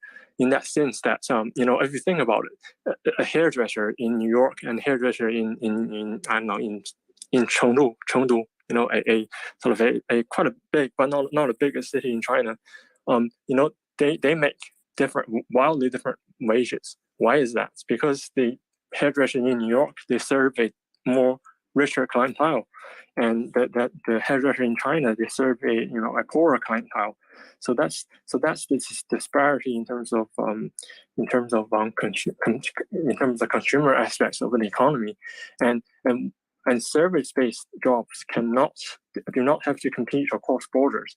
So that means that it's super insulated. It's really hard to sanction. And in terms of manufacturing aspects, China is looking to be deeply integrated within the ASEAN economies, many of which are U.S. allies. If you're gonna, good fucking luck if you try to put a price cap on things made in China. You can put a price cap on oils made in Russia, but that's just like one or two commodities. You try to put a price cap on everything made in Walmart. That's just impossible. You can't really that's China that way. Yeah.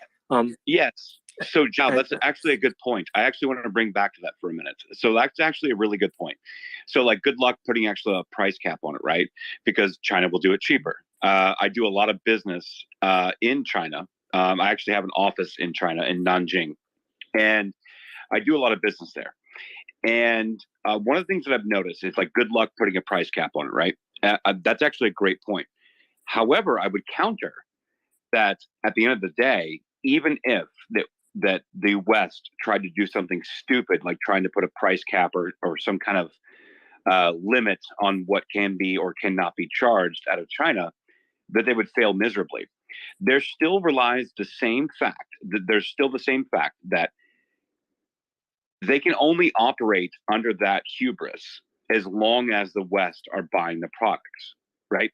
So, okay, fine. Good luck putting a price on that. You can make it cheaper, but who's buying it? So there is a negotiation point there, isn't there not, Zhao? Yeah, and that perfectly goes into my third point. The third point, third point China trying to make is to become a net importer.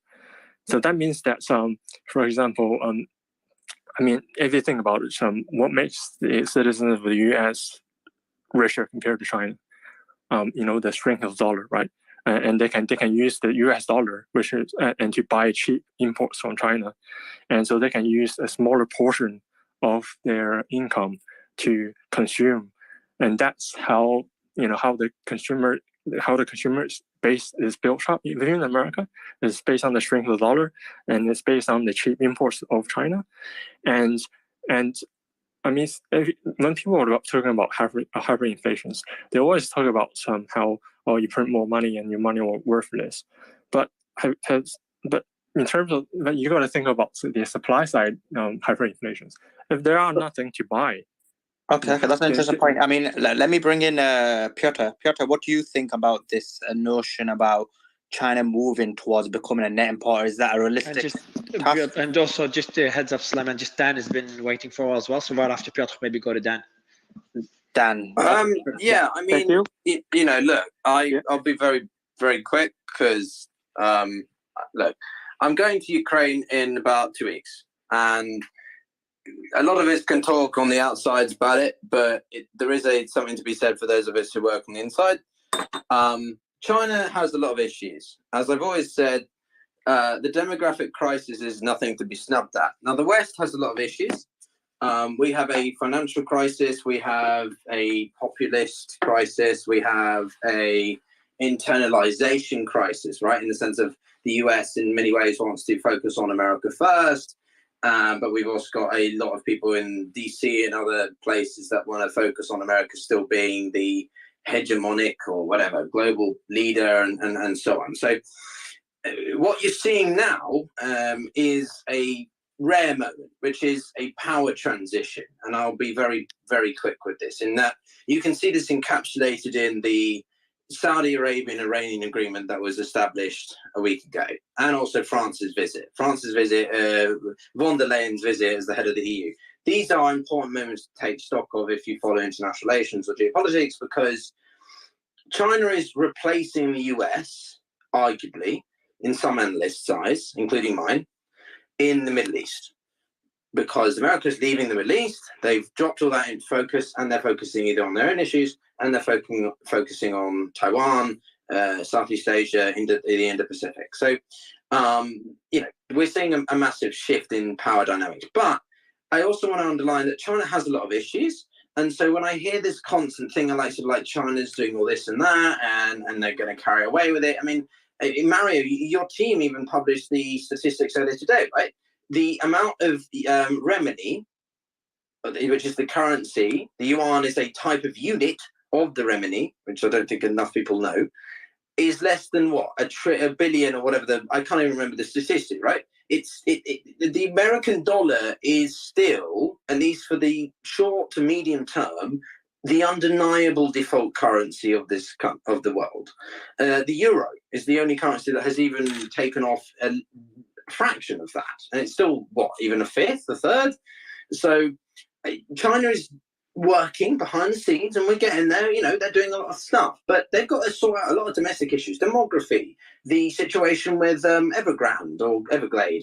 I always forget the name of it. They've got to sort out their domestic population with the Zero-COVID situation. I was reading some very interesting articles about Hong Kong tensions recently, and also now this whole situation with Xi, the head of the Taiwanese leadership. So I think we need to be more realistic with how much China can really quickly, effectively offset the US's situation. And also, and this is the last point I'll land on, which is that China has, a few friends dotted around, but none of them are as close as the largest major economies in the world, right?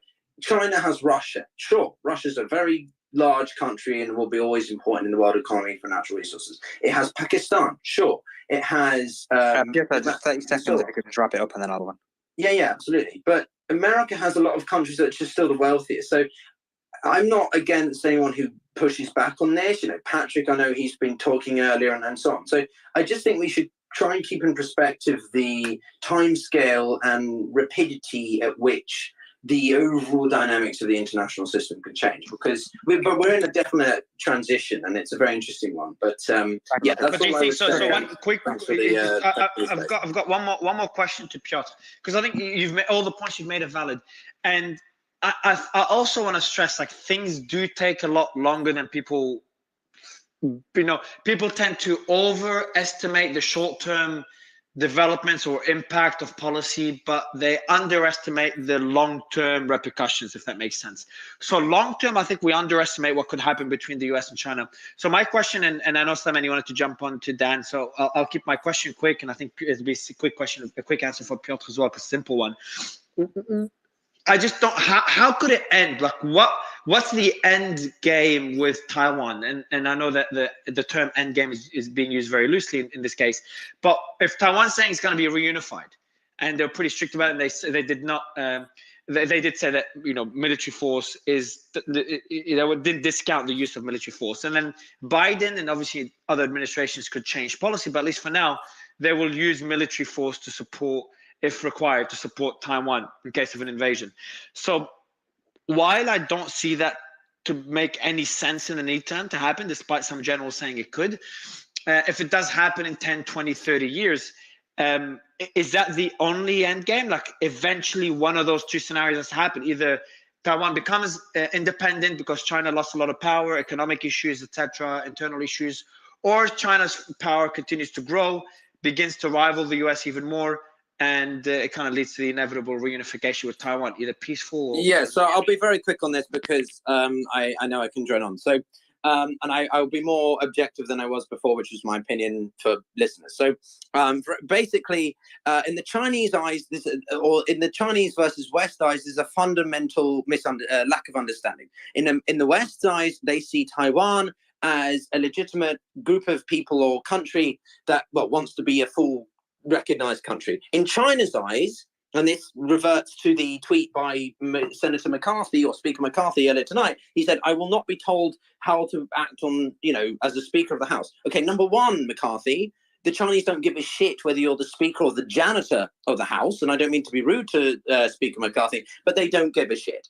Taiwan is, in China's eyes, Chinese business, because the Chinese see Taiwan as simply a breakaway province. It's never been a sovereign state, and therefore they're not going to act by it. And that's a fundamental lack of understanding from Western, audiences, policymakers, that sort of, there's even a debate around it. China just, they're China is the, the PRC is the, recognized country, and the ROC, or the Republic of China, which is known as Taiwan, is just a sort of, it's like Catalonia in Spain from 5 years ago, right? So that's a fundamental problem. As to the actual potential for a war between the two, or involving the US and so on, this is the problem, in the sense of there's many other issues that are playing into the minds of not just the Americans, but also the Chinese, the Russian. The one thing that happened that was a big deal was that the Russian invasion of Ukraine put the spotlight on Taiwan in a way that the CCP didn't want it before, because they were increasingly upping the pressure, and the Taiwanese were under pressure to sort of, either capitulate or ask for the Americans to increase their support. So that's number one. Number two, as you know, Mario, we've had Brigadier General Robert Spalding on the space. We've also had some other spaces where, more people are like, no, it's not going to happen until 26. It's not going to happen until 2030. It's not going to happen until at all. So there's a lot of debate about if it's going to happen. There's also a finite region within when they can do it. It's either April or October, because based on the weather patterns and so on. But President Xi, and this is my last point, wants to be remembered as the premier that restored the glory known as the national rejuvenation of China. And he's not going to do that unless he can incorporate the Taiwanese territory. What's he done with the Hong Kong territory, the umbrella revolutions of 2019, and so on? So I would keep in mind the singularity mindset of President Xi when you talk about Taiwan, because it's not just about what the country wants, it's about what that singular leader wants, right? Like Russia is not reflective of Putin, but Putin's opinion about the world is basically what Russia's foreign policy is. So it's hard to tell about Taiwan, but it could well mean that there could be an escalation and a potential conflict in Taiwan in the next couple of years. I don't think so personally, but anyway. So thanks for the space. Thanks for that, Piotr. Dan, I wanted to bring you in on something Piotr said earlier, and then you can just explain anything else you want. So one of the things he mentioned was that he did not. He said that the US is the default currency, and he sees China being nowhere near in a position to combat that. So if you want to give us your thoughts, and then I'll go to name who's got some thoughts on it as well. So Dan, go ahead. Thank you very much. And then also, Sulaiman, the tweet that Piotr mentioned as well, so also sent me some figures. So the USD, so that's Global Foreign Currency Reserves, the source is the IMF. USD sitting at 6.4 trillion. Number 2 is the Euro at 2.2 trillion. Japanese yen is at 0.6 trillion. UK pounds is at 0.5 trillion. And the Chinese renminbi is at 0.3 trillion for the renminbi. So it just shows it's 5%. It's about 5% of the US dollar reserves. So I'll just pin the numbers at the top. But go ahead, Dan. I do want to follow up that the previous speaker's thought. And actually, I do have something quite different compared with the previous speaker's opinion. I think the CCP, the Chinese government, has already prepared to actually take over Taiwan. I'm talking about since 80s, last century. They have, I grew up in China myself. And so I know that when I was even in elementary school, that the propaganda to me that they will take over Taiwan. It's almost like a number one objective for all the Chinese there. At the time. What I'm trying to say is that here is that I make just few points, right? That since 1980s, when Communist China has invited the Taiwanese, the Taiwanese from mainland China come back to visit the mainland China. And they had already starting to bribing them to give them all kind of whatever perks. At that time, I remember I have many examples, actually personal experience. And one reason is that I'm trying to say that I'm just a little bit not so concentrated in my experience, but I just want to point to you that currently my understanding is that many Taiwanese youth is watching Chinese-made TV series. Those Chinese TV series would pretty much depict the Asian Chinese history, and since whatever the Qing, Song Dynasty, Yuan, Ming, Qing Dynasty, and in detailed fashion, almost like telling a story, like for example, like the Throne, the Game of the Throne, that kind of style. And the Chinese Communist Party spent a lot of money in making those TV series, and even Taiwanese youth watch it. I'm talking about those TV series is actually very misleading. Were not fact, but the people watch it. They were eventually receiving their concept. The Chinese Communist Party concept. And my understanding is that the top university, the Beijing University and Tsinghua University top, they have been giving literally free PhD diploma to the Taiwanese politicians. They just come over to have vacation, 3 months, maybe even symbolically 1 year. They give them PhD from Beijing University and Tsinghua University, and they love China after that. And those people, they go back to Taiwan. They have quite influential power. I know that. That's a fact. And another thing I want to say is that the Chinese government gave the Taiwanese businessman, the influential businessman, even the free partnership to the Chinese company share, or they gave them the license, business license. They gave them access to the land lease, whatever good perk they can get, right? And fourthly, even currently right now, some of the Taiwanese TV station has been bought up by the Chinese Communist Party, right? I've been talking about that's the propaganda machine, and when people don't know anything else, they just get everything from TV. And many Taiwanese military generals, when they retired, they have all been invited back to China to have a glorious, how to say that, glorious, they gave them all this good stuff, they made that We it's got symbolic. You got me, okay. Well, I don't have to say the detail. All right.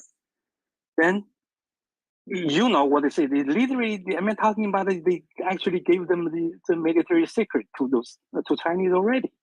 They know where your the military whatever base located in detail, whatever it is. And I don't want to go to detail on that. Right? Thanks for that, Dan. So, no, I appreciate it. No, we appreciate your comments. Name, I know you were eager to jump in about this, the same question that I asked. So if you want to, I'd love your thoughts on that question about the US, what Piotr's comments about the US basically being the default currency, and the fact that China is nowhere near basically replacing them. I definitely agree with that. If the other person can mute their mic, I agree with that. I don't see. I think it's a lot of talk. I get the talk about the de-dollarization and those efforts. They're trying to move towards that, but I don't see it as a threat in the near term. I mean, we had the same conversation in 2008 that everyone thought the euro was going to replace the US dollar, and look how that worked out. So I don't see that as a near-term issue.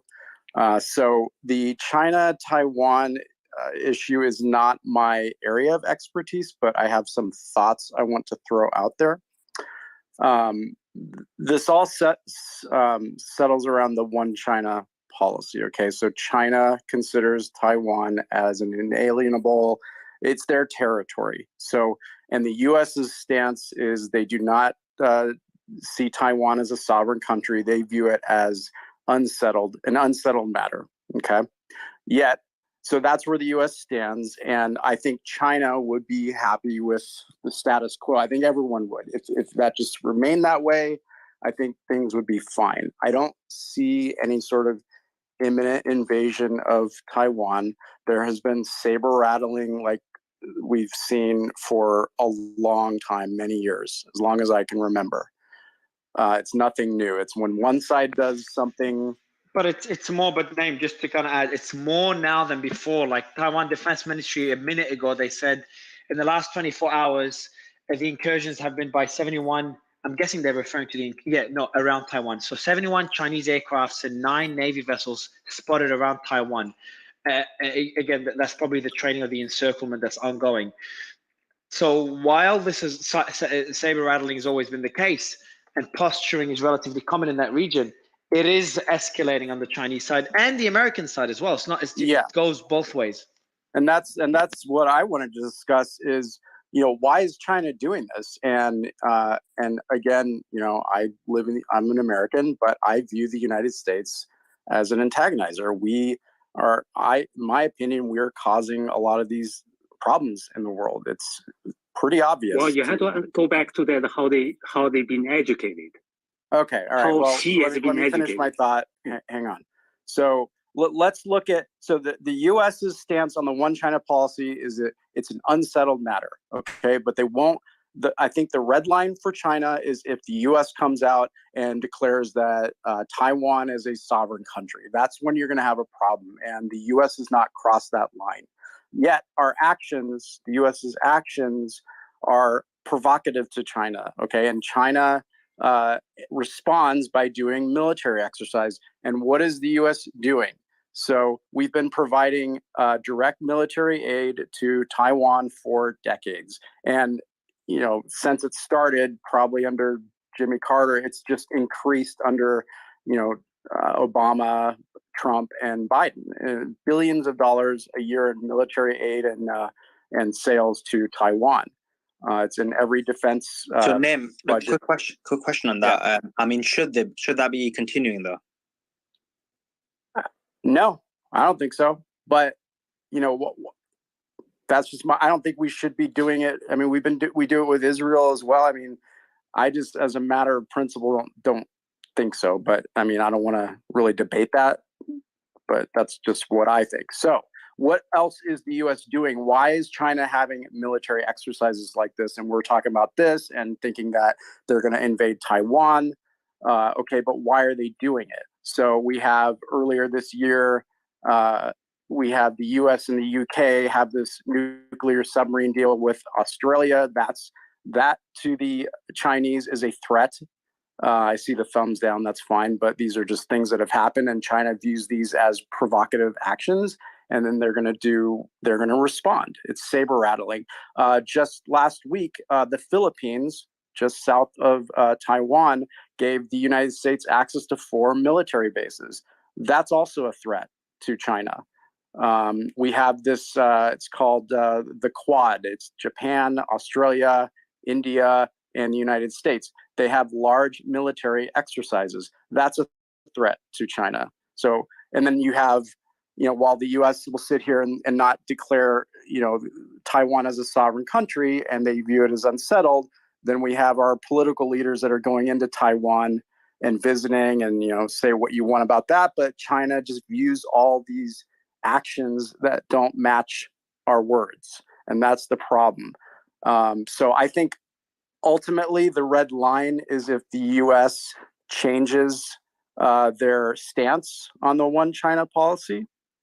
And then China is not going to give up that territory. Name what would I know Dan will want to disagree with a few things. So Dan, I'll let you jump in. But Name, you've been in a lot of our finance spaces, and I know your background, so I know you'd be able to answer this one correctly. I just don't feel the world understands, at least some people in the world don't understand how serious, economically speaking, a potential conflict between the US and China, even if it doesn't go all the way, it's not a full-on war. Any military conflict or even sanctions, forget about any military clash. US sanctions on China will decimate the Chinese economy and will severely harm, if not also decimate the world economy. I just cannot see the world economy function with such sanctions. Similar, if we're talking about similar sanctions to what they did to Russia, it cannot be compared. I don't know. How are we going to function? It's like we just got a gun. We shot him in the chest and shot ourselves in the chest. Let me answer the question first, Dan. And then jump in, Dan. So the economic consequences would be disastrous. Ukraine is nothing compared to a Chinese invasion of Taiwan. It would directly... Not comparable, man. Russian sanctions are nothing compared to China.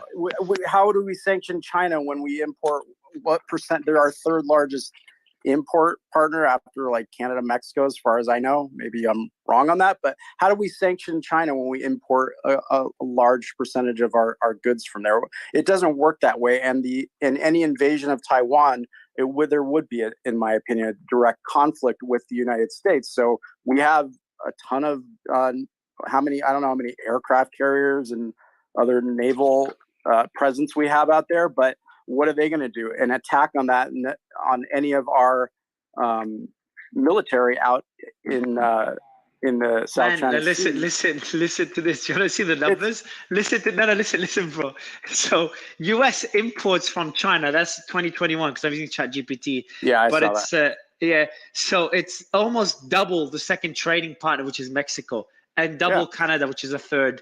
And it's 4 times larger than Japan. Again, it's 2021, 4 times larger than Japan, and 5 times larger than Germany, which is the 5th one. So I don't know how we could sanction China. Well, and then here's another thing. Just to throw a question out, this is debatable, but if there is an invasion at some point, and I believe there would be a direct military conflict between China and U.S. as a result. Does that trigger an Article 5, like the member states would with NATO, they would have to vote on that. So would that drag Europe in? We have all these alliances. Okay, we have the NATO alliance that Article 5 could be triggered. There's an argument for that. We have this alliance, this Quad alliance with Japan, Australia, and India, and now you have India as part of the BRICS. So where does India stand on this? Okay, that's another discussion. And then we have this alliance with the US, UK, and Australia separate from all this. So these are all who is China allied with? North Korea and Russia? So you got to look also from their perspective too, that a lot of these actions taken are very provocative and we're antagonizing them. So that's why they do these, crazy military drills in response. It's just posturing and saber rattling. And so would you? So I just checked what China's military, and Dan, I'd love you to jump in. And I'm glad to have Code of Vets and Bowtie on space as well. I think Bowtie Security is first time you're on space. But I brought you up, Bowtie. I brought you up because I know you're big in cybersecurity. Probably the #1 educator on Substack for cybersecurity. So any war between China and the US will be a cyber war before it becomes a military conflict. So I think your perspective on this, on how that cyber war would look like, would be really interesting. But like to kind of add on to names, I just checked here. Who are the military allies of China? Because I can't think of anyone other than Russia, North Korea. I wouldn't count them. And just Iran, they did mention, so the ones that said Russia, Pakistan, which is surprising. I think Pakistan is a lot more complex, the relationship between Pakistan and China. And we could probably discuss that a bit later. North Korea, Iran, Venezuela, Cambodia. It's just not even comparable. But then economic partners of China, the list is significantly larger. It's just such a complex situation. Dan, what do you think? Well, they actually trade with literally every country, around even the Inner Mongolia. Most of their communities come from China, and you're talking about all the surrounding countries, and they put it this way: they are transactionalist. In a way to say that they don't care about who they trade with. And so you're talking about this one that you're talking about, China has a sanction with the other country. I'm talking about we talk about China. It's the wrong concept. Right? China doesn't call it China. China was inherited the Qing dynasty, the Qing Empire, right? And the word of China was invented actually after Qing would fall, right? So the first legit Chinese government is called the Republic of China. We currently call the Taiwanese government. All right, they still call the Republic of China. When Chinese Communist Party came over in 1949, they changed the name into People's Republic of China. All right, so we're talking about that. Actually, that Republic of China was always been legit Chinese government, right? So for a long time, actually, United States didn't have a foreign relationship with China until 1979, all right? They only set up the Shanghai Communique in 1972. We're talking about that when Chinese Communist power took over after 1949. Did I talk too much? Should I maybe make that very brief? Maybe I've taken too much time. Yeah, and I was so as you do that, I do have Code of Vets, and Code of Vets. Can you pin your tweet above? Because we've all been more, and I'll let you finish off, Dan. Don't worry. But we've all been more. I'm not going to use the word complacent, but we've been more controlled in our response to the military drills. And even me, like we try to keep it balanced. But if you think about it, it hasn't been balanced. All of us are saying this is all posturing. Nobody made the argument that what if this is more than posturing? And I like to have all arguments made on stage. Yvonne, I'll bring you back up. I see a lot of speakers requesting, so start bringing up more speakers shortly. But Code of Vets made a good tweet, and I'll ask my team to do a similar tweet because it's a valid one that's worth considering. And I'll have them pin it above, and I'll give them the mic right after Dan. But I'll read out what the tweet says. Today, China finished encircling the Taiwan military under the excuse of a, quote, military exercise, which is, again, the argument that we're all making. So I'd love to get Code of Vets' thoughts on this after Dan.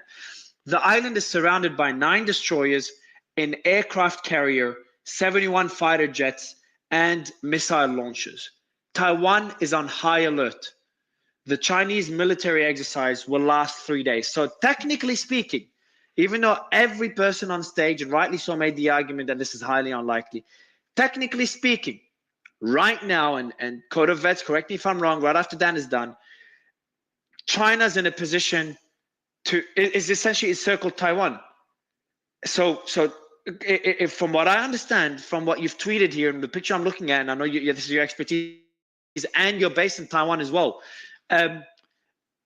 if they want to declare war on Taiwan, they're in a good position to do so now. Again, I'm talking about a very unlikely scenario, but one I want to explore because I think I want all perspectives. So Dan, I'll let you wrap it up, and then we'll go to Code of Vets. I read about very quick, because go ahead, bro. Thank you.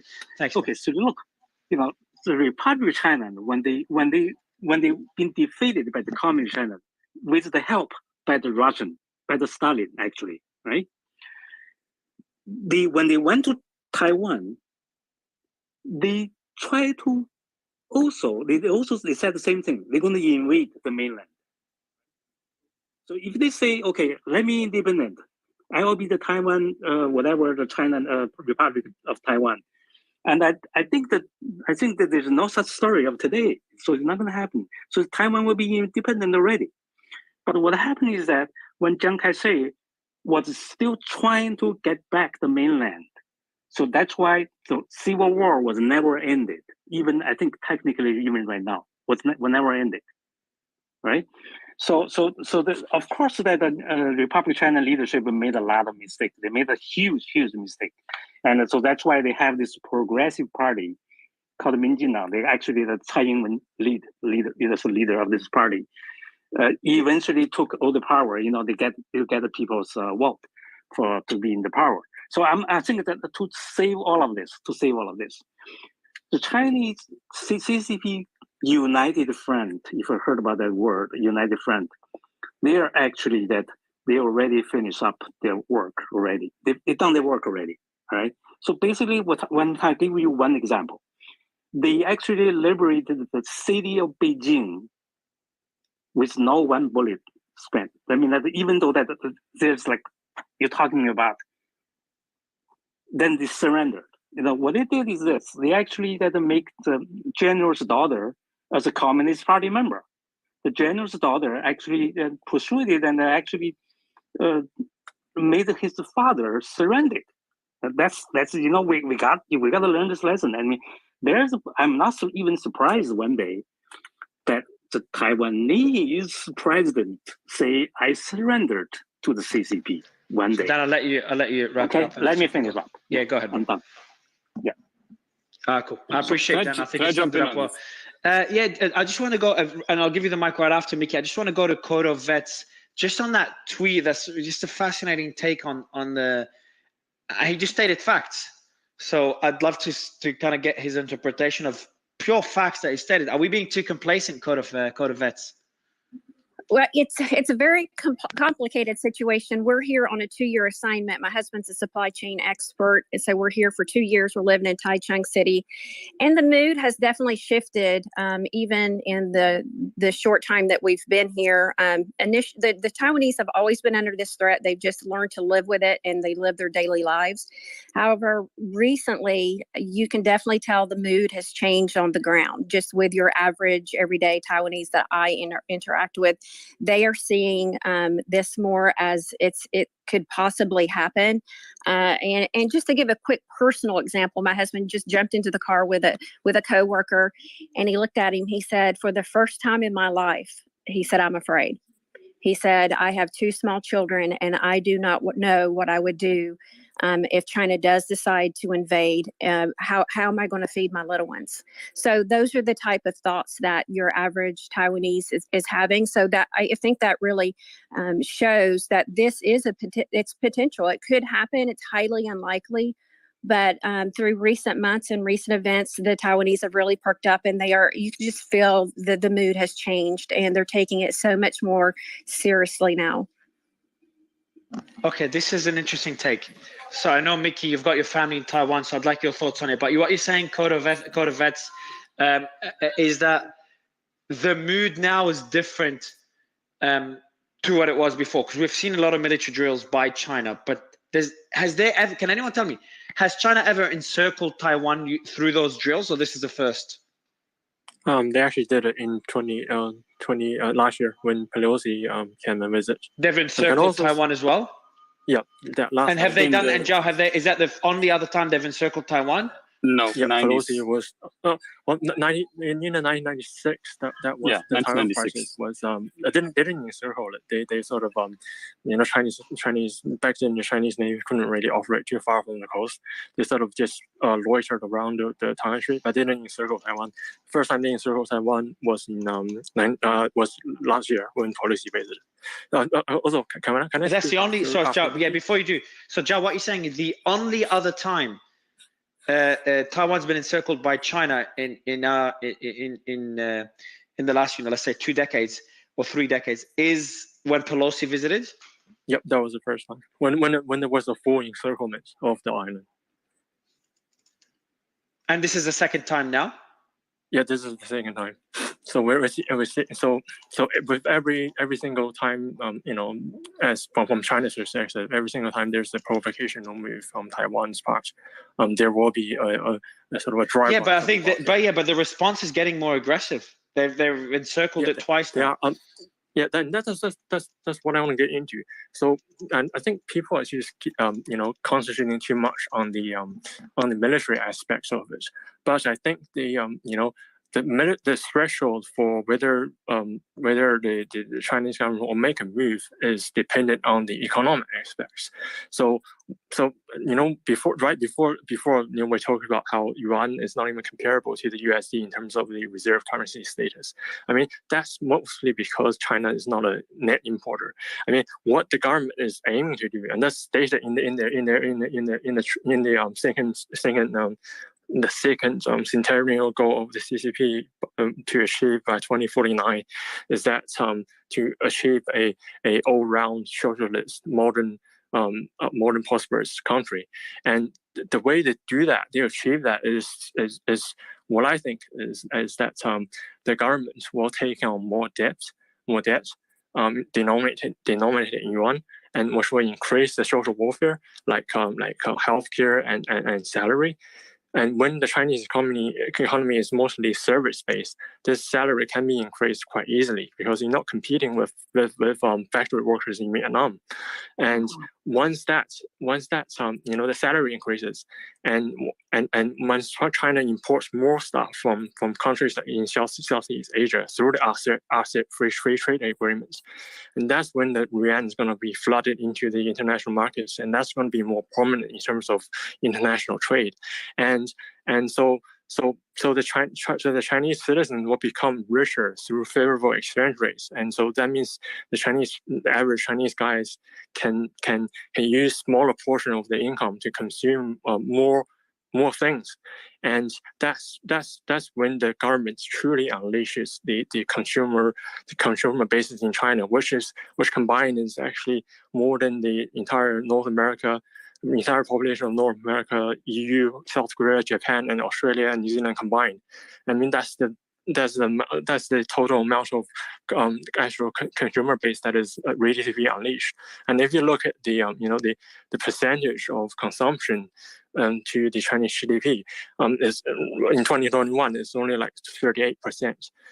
For the United States, it's something like 60-something%, almost 70%. And that deficit is the consumer base that in China that's ready to be unleashed, and that's not yet unleashed because China makes more things than it produces, than it consumes. So that difference in supply and demand is going to be where the growth for the consumer base is going to be. And once China's economy is going to be insulated from the United States economy, it's not unconceivable to have the United States to sanction China over Taiwan. But the difference is it's not going to have as much impact as it is today, because how much of the Chinese economy is going to be insulated, say like 10 or 15 years down the line. And also, as China further integrates with other economies within the East Asia sphere or entire Asia or the Belt and Road Initiative, China is going to be so entrenched that it's going to be impossible for the U.S. to sanction anyway. So it's not inconceivable that economic warfare over Taiwan might happen. And so that means there's a lower threshold for China to make a move on Taiwan. Since fine, if the U.S. is going to sanction me, it's not going to hurt me much anyway. So yeah, if my military is ready, then I'm gonna make a move on Taiwan. So it's not inconceivable that that China could make a move on Taiwan and could still withstand the sanctions imposed by the United States, and maybe 10 or 20 years or 15 years down the line. Can I just say something? Yeah, Mikey, I was yes. Sorry, Thank you so much. Yeah, Mickey, Thank you so much. I know you thank you so much. Yeah, I think again, this is something I'm noticing, cultural difference that our Chinese speakers have been saying, and our Western speakers have totally missed again and again and again. It's that when a Western person hears China is going to take over Taiwan, their first thought is always military invasion. We think like D-Day, we think Normandy, we think Iraq, we think Afghanistan, we think Russia invading Ukraine. The mindset of the Chinese Communist Party is totally different. It's the same, like as I think Zhao Xianzhen was saying, the way Mao took power in China, the way China is trying to take power globally is a more slow, sneaky, more passive-aggressive tactic. And that is how their strategy will be to conquer Taiwan. And this focus on military conflict is a cultural focus from the West, because that's how we think when we think, oh, China wants to take Taiwan. But as Zhao has said, the other one from Xinjiang has said, China is not going to invade Taiwan militarily. There's no need. Their goal is to grow their economy. And we can debate on the possibilities of their goal is to grow the economy. And when it's advantageous, when they can cut off all shipping lanes, when they can strangle Taiwan until it's on its knees, then without firing a shot, it will try to take over Taiwan. That is the strategy. And I think this focus on the military thing is missing what's happening globally and under the nose of the West. And the investments they're making and the training they're making under the nose of the West, China has taken many, many positions of leverage over Taiwan over decades. Okay, that's a good one. I just want to go to Piotr. Piotr, what's your thoughts on what Mikey said? That essentially he believes, and I think a lot of people believe in the West, that, and I guess, I'm not sure if a lot of people in the West, but the concern or the issue is that the strategy will be to gain leverage economically as opposed to from a military perspective. What's your thoughts on that, Piotr?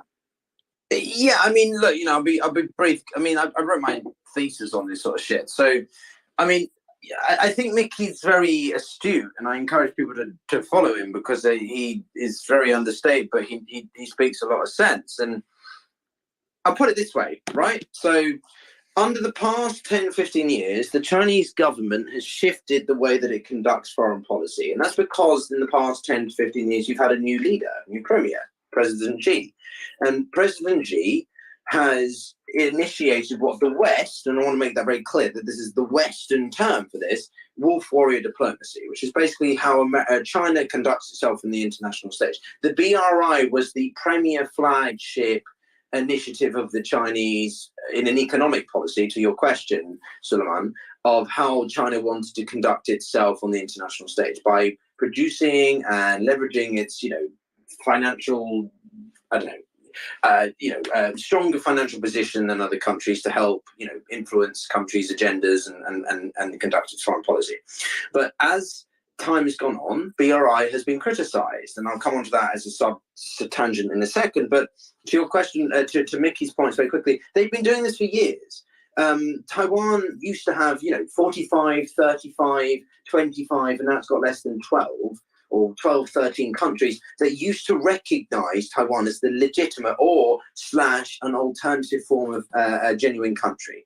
Honduras was the most recent to officially re-recognize the PRC, so the People's Republic of China, instead of the ROC, or the Republic of China, right? And these terms have come out of the civil war between the two countries in the 1940s. So incrementally, the Chinese Communist Party, the CCP, have been etching away and scratching away at the legitimacy of Taiwan. And they've done this not just in the country's recognition, they've done this in the UN.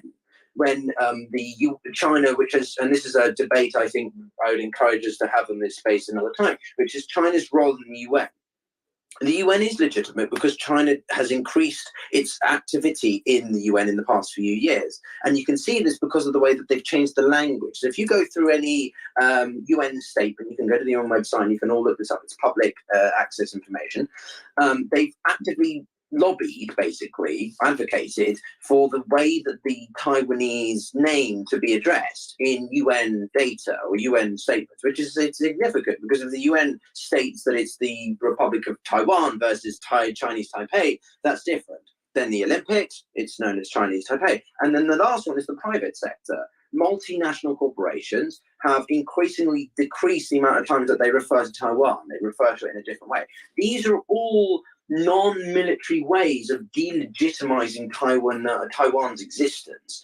And this has happened more in the past 10, 15 years than in the past, 30 years. So the Chinese have really ramped up the progress. So to Mickey's point, he's right.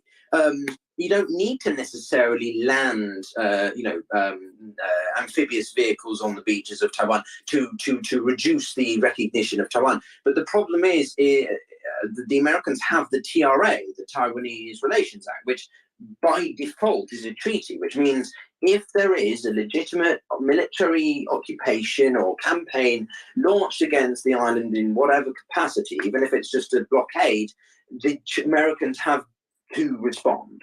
We don't know what that means fully, but there was an article in, I think, FT yesterday talking about what Guam is becoming, which is basically increasingly militarized. So the Americans are very well aware of what the Chinese are doing. The Chinese are well aware of what a campaign against Taiwan would mean, and this is why this is why I'm concerned about this being the most significant conflict potentially in since the Second World War. I don't think they're likely. So that's what I was saying.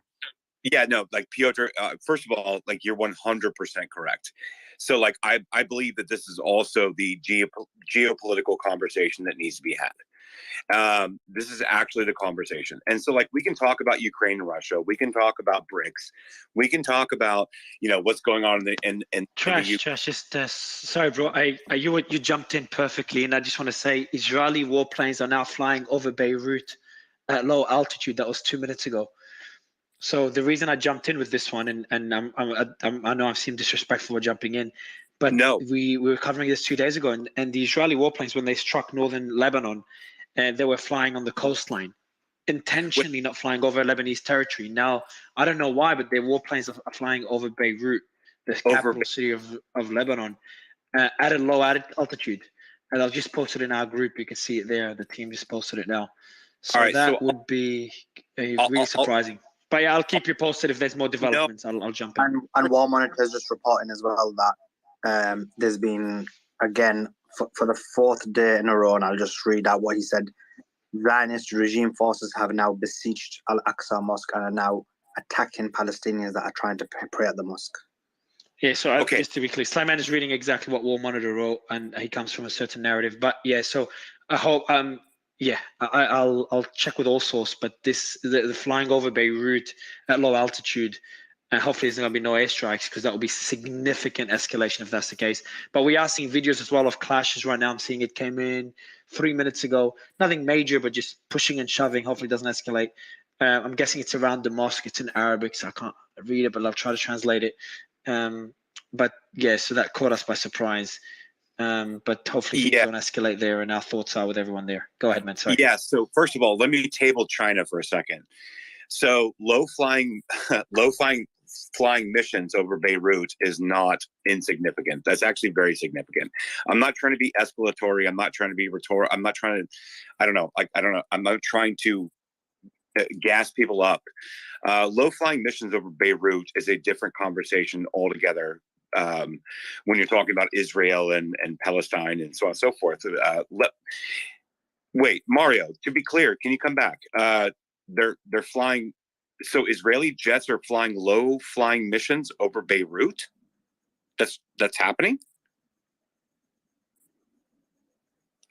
Okay, that's not the same thing as retaliatory attacks back from like Hamas or Hezbollah or over northern provinces or whatever. I mean, this is actually a serious thing. Yeah, Trash. So we've had Mario. Can I interject?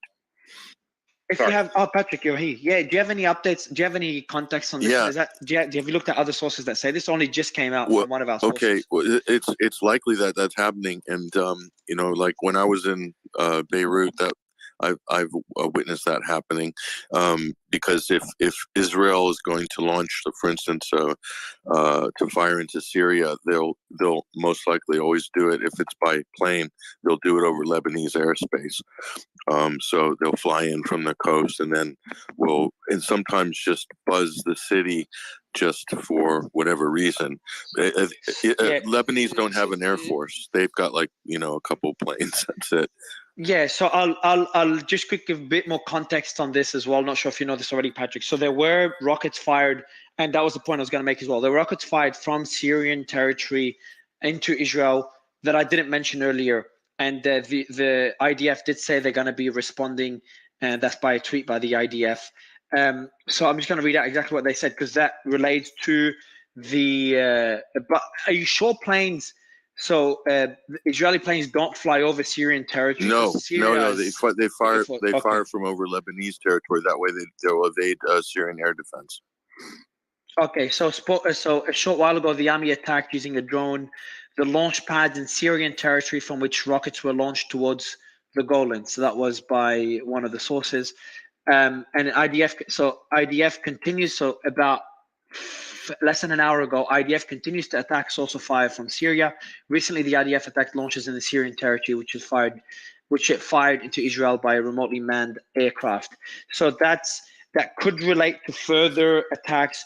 I don't know how common it is to fly over Beirut. It's happened. Beirut is not on the border with Syria. It's happened before. It's also a show. It happened. It used to happen in the it used to. But it used to happen in the old days. It used to happen all the time in the old days. They fly as a show of force prior to the 2006 war, after the 2006 I war, saw in the it 90s in 2013, 2015. No, 2015 maybe. Yeah, and over the Shuf as well, over Sidon. Yeah, the Shuf one is less surprising, but to fly at low altitude, and for me, it's nothing. So I wouldn't start ringing the alarm and doing urgent space on it, not even close, unless there's any strikes in Beirut, in Lebanon. Yeah. I highly doubt this is going to happen because that all stopped. Nasrallah didn't respond, but it's just an interesting development for them to be flying at low altitude and in Beirut. But I'm not. They're very loud too, so you know when you do that, it's a big statement. Sound. It's a big statement to the people. Just that we're here, and it's you know, it's posturing as well. Yeah, but they wouldn't. But they don't do that as often as in the old days. I know what you're referring to, Patrick. The old days they used to do it very often. It used to be very common occurrence. But they don't do it anymore. So they do it quite. They've done it quite a bit over the last few years. They've fired many. They've run many sorties and fired targets in Syria from Lebanese airspace. It's happened. And do you know if they flew? But did they fly over Beirut? Well, in the vicinity of Beirut, depends. You know, over downtown or Beirut's a big city. It is, but Beirut is on the.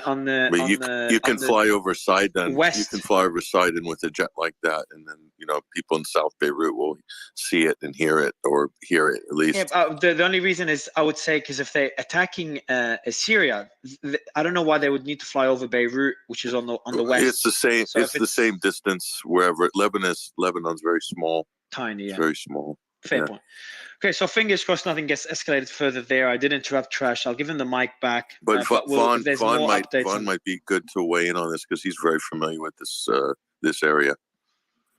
Okay, so Vaughn, any clarification about how serious this is that jets are flying low altitude, whether this means anything over Beirut?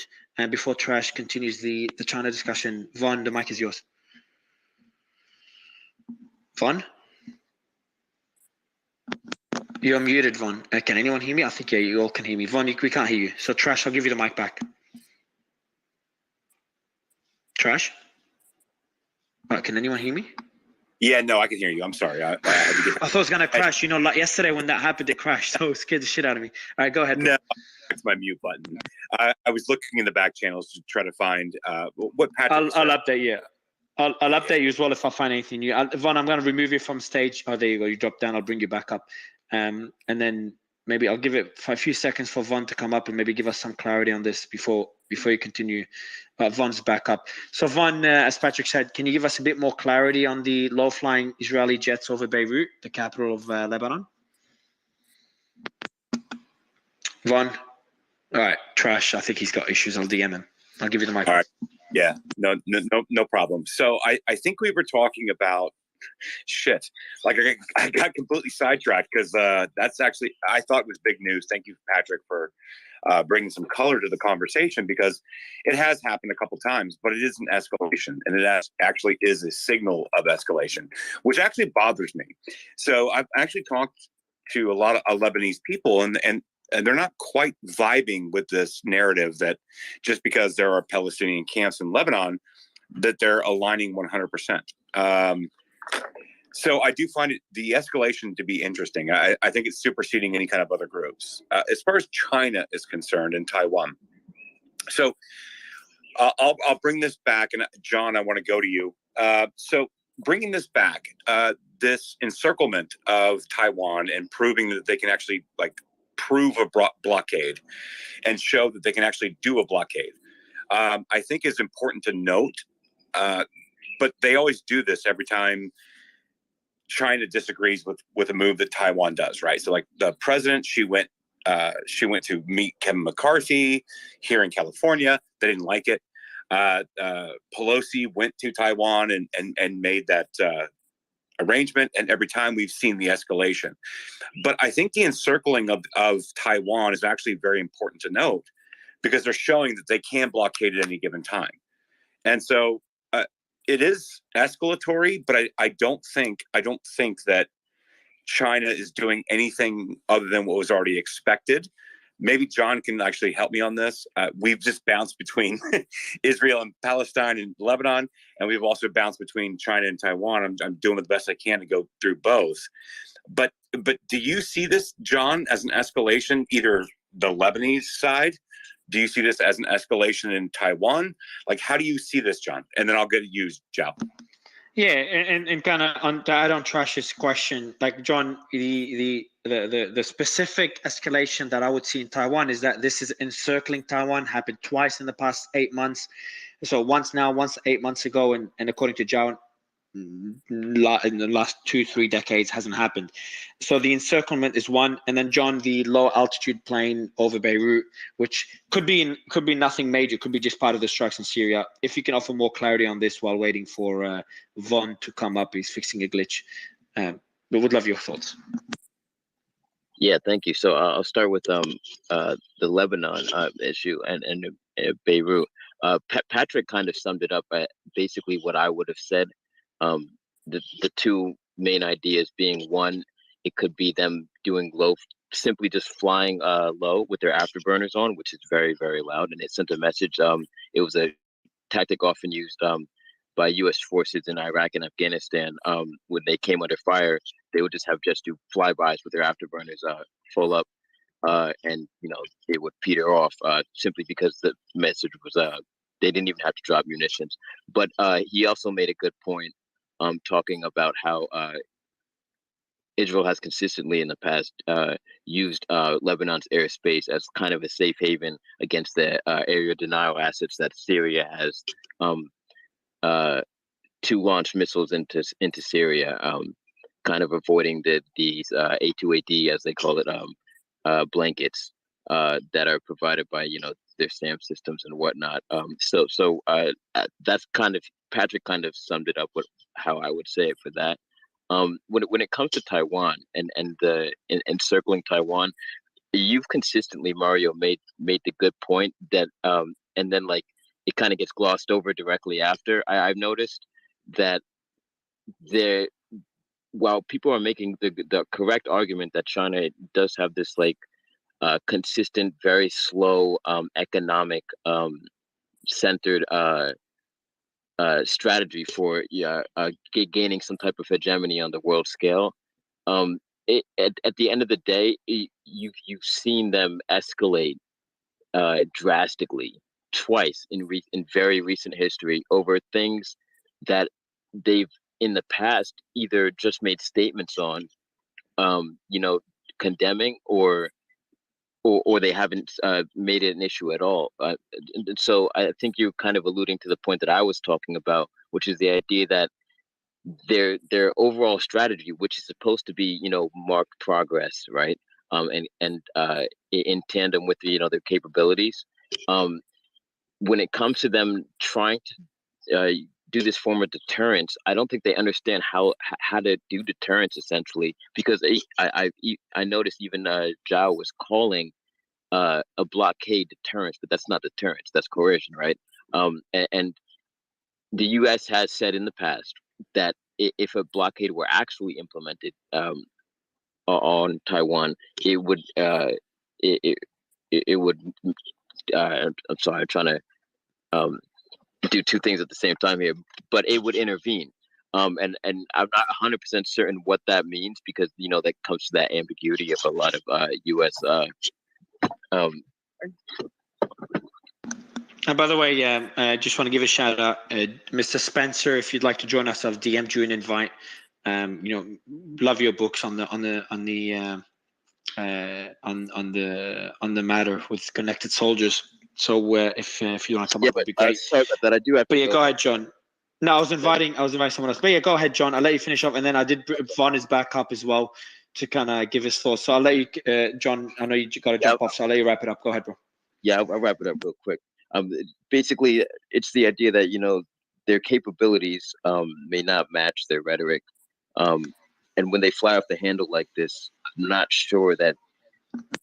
So what's escalation from this, right? An actual blockade. And it's important to note that 9 ships is not an effective blockade. It is an encirclement, yeah. By technicality, their ships are encircling Taiwan, but they're not forming any type of... I think you dropped out. I do want to move to just briefly to Vaughn. Testing. Vaughn, I know that there's a few hands up. Can I just quickly come afterwards? Vaughn, can you? Yeah, of course. We'll go to Zhao for balance. Yeah, Vaughn, can you hear me? I can hear you. Can you hear me? Yeah, I can, bro. I can. So Patrick did recommend we ask you for advice on the low flying, the jet that's flying low altitude over Beirut, the Israeli jet, not the Taiwanese or Chinese. And then just to the discussion of the, as John was talking about earlier, regarding and I think I saw a few panelists kind of give their different takes on what type of response we could see from, what type of action we could see from China. Like, we're not going to see a bunch of tanks and soldiers landing on the shores of Taiwan, or at least that's not how we imagined it. But I've seen a few war game videos by various people, and even 60 Minutes Australia did one, and many of them do show tanks and soldiers landing on the shores of Taiwan, which is crazy to imagine. I like the death toll will be insane if that happens and the US gets involved. So go ahead, Vaughn. I'd love to get your thoughts on both points. Yeah. So about the jets in Lebanon, Patrick's on point. I'm not going to say it's common, but it does happen, and it has happened before. It's common but not frequent. It's over Beirut, just to confirm. Yeah, over Beirut, not Lebanon. Over Beirut. Over Lebanon in general, Beirut too. I mean, the afterburners are a show of force. It's just the planes being there is a show of force because Lebanon can't interdict the Israeli Air Force, and they do. Oh, they wouldn't even try, man. But like they can't. Even if they wanted, they don't have the capabilities. Yeah. They don't have an air force. They barely have a military. Hezbollah is their military, like in practical terms.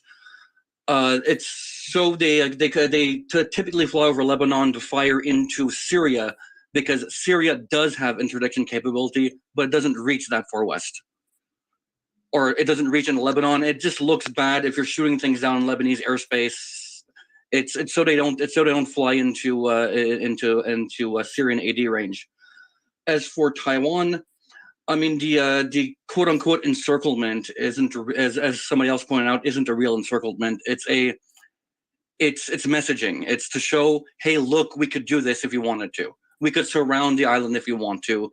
We could what's implied is we could do it with many more ships and do real blockade if push comes to shove. But it's I'm asking just one question to this, but can't you say the same thing? I agree with you, but I also want to question that thought process. Can't you say the same thing about Russia? Russia is putting military personnel on the Ukraine border. Hey, we're showing you we have a big military. We're showing you don't fuck with us. It's posturing, etc. Can't you make the same argument there that we're making now on? I know it's not apples and apples, but I hope you understand the question. Go ahead. No, you could absolutely make that argument. In fact, a lot of experts made that argument last February, because it just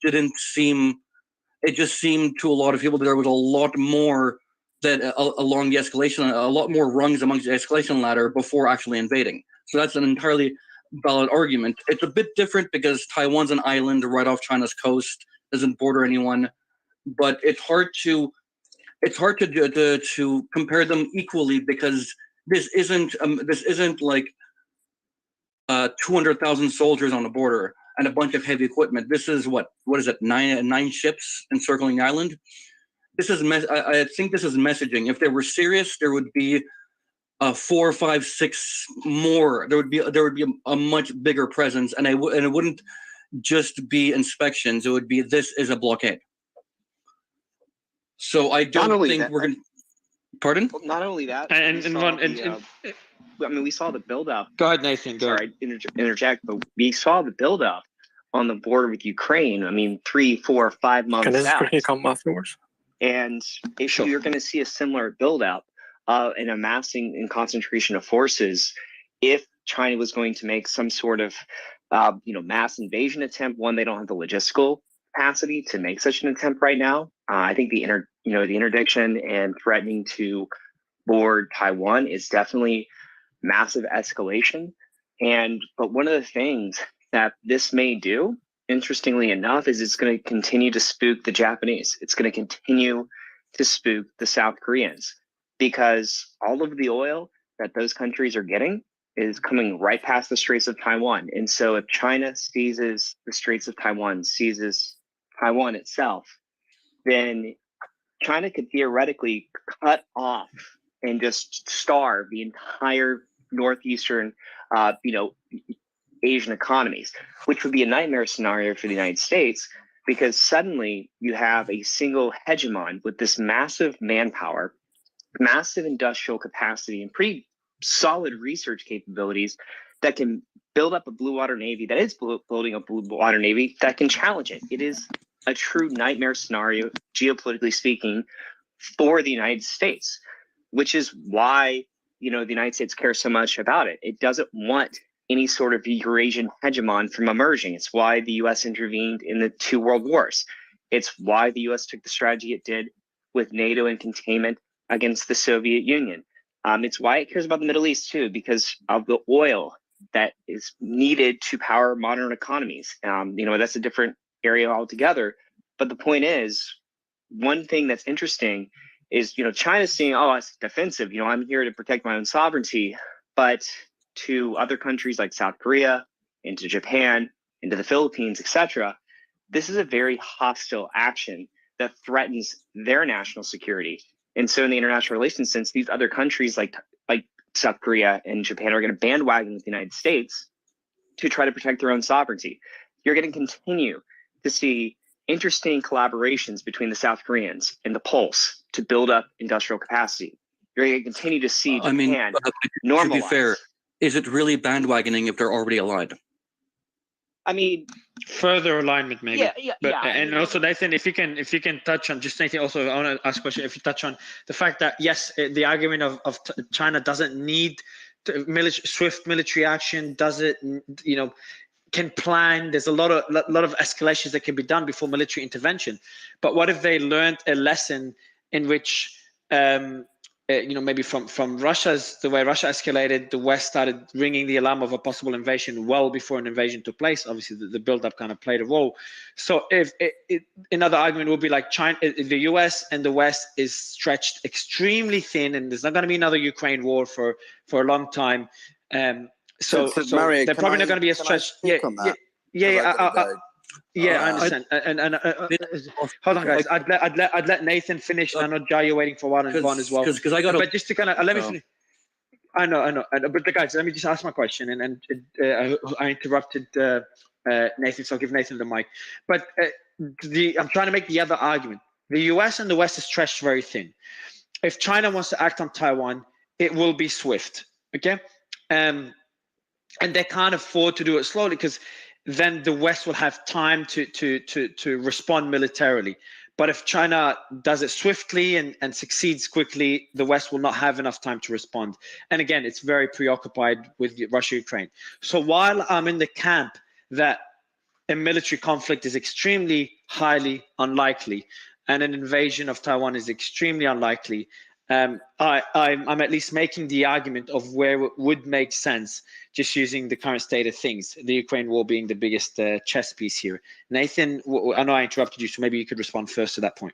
I mean, you are correct, Mario, in that, this geopolitical risk, it's not normally distributed, it's logarithmic and it's path dependent. So the fact that there's kinetic activity that's going on with Russia and Ukraine, it exponentially increases the chances of something going down in the Middle East, these hotspots, or going down the Straits of Taiwan. I'll grant you that. The reason I say that's highly unlikely is because if the CCP of Xi Jinping fails to take Taiwan in an overt military action and is humiliated, that's pretty much the end of his life, and that's the end of the CCP. Because the CCP's legitimacy is predicated on these two principles: that number one, you're going to see continuous raising living standards for the Chinese people. And the other is they'll never again see the center of humiliation, that you'll have this, Chinese nationalism, that China is strong, and failing to take Taiwan and being humiliated like that would just be such a mark against the legitimacy of the CCP that they need to make sure that they have a very, very almost 100% chance of basically winning. I mean, there's been some great points that China, for that reason, because of how China saw what went down in Ukraine, that is likely to take on a more covert activity. It's more likely to try to blockade Taiwan.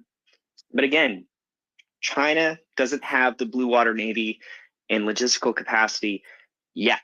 It's rapidly building that up. It has latent military capacity because of its basically cross collaboration with the civilian sector, so it can reconvert a lot of civilian crafts for military purposes. That is very well established. And so, this is and there's definitely a runway and a window right now in which there's high vulnerability. The United States has depleted a lot of its munitions by sending them to Ukraine.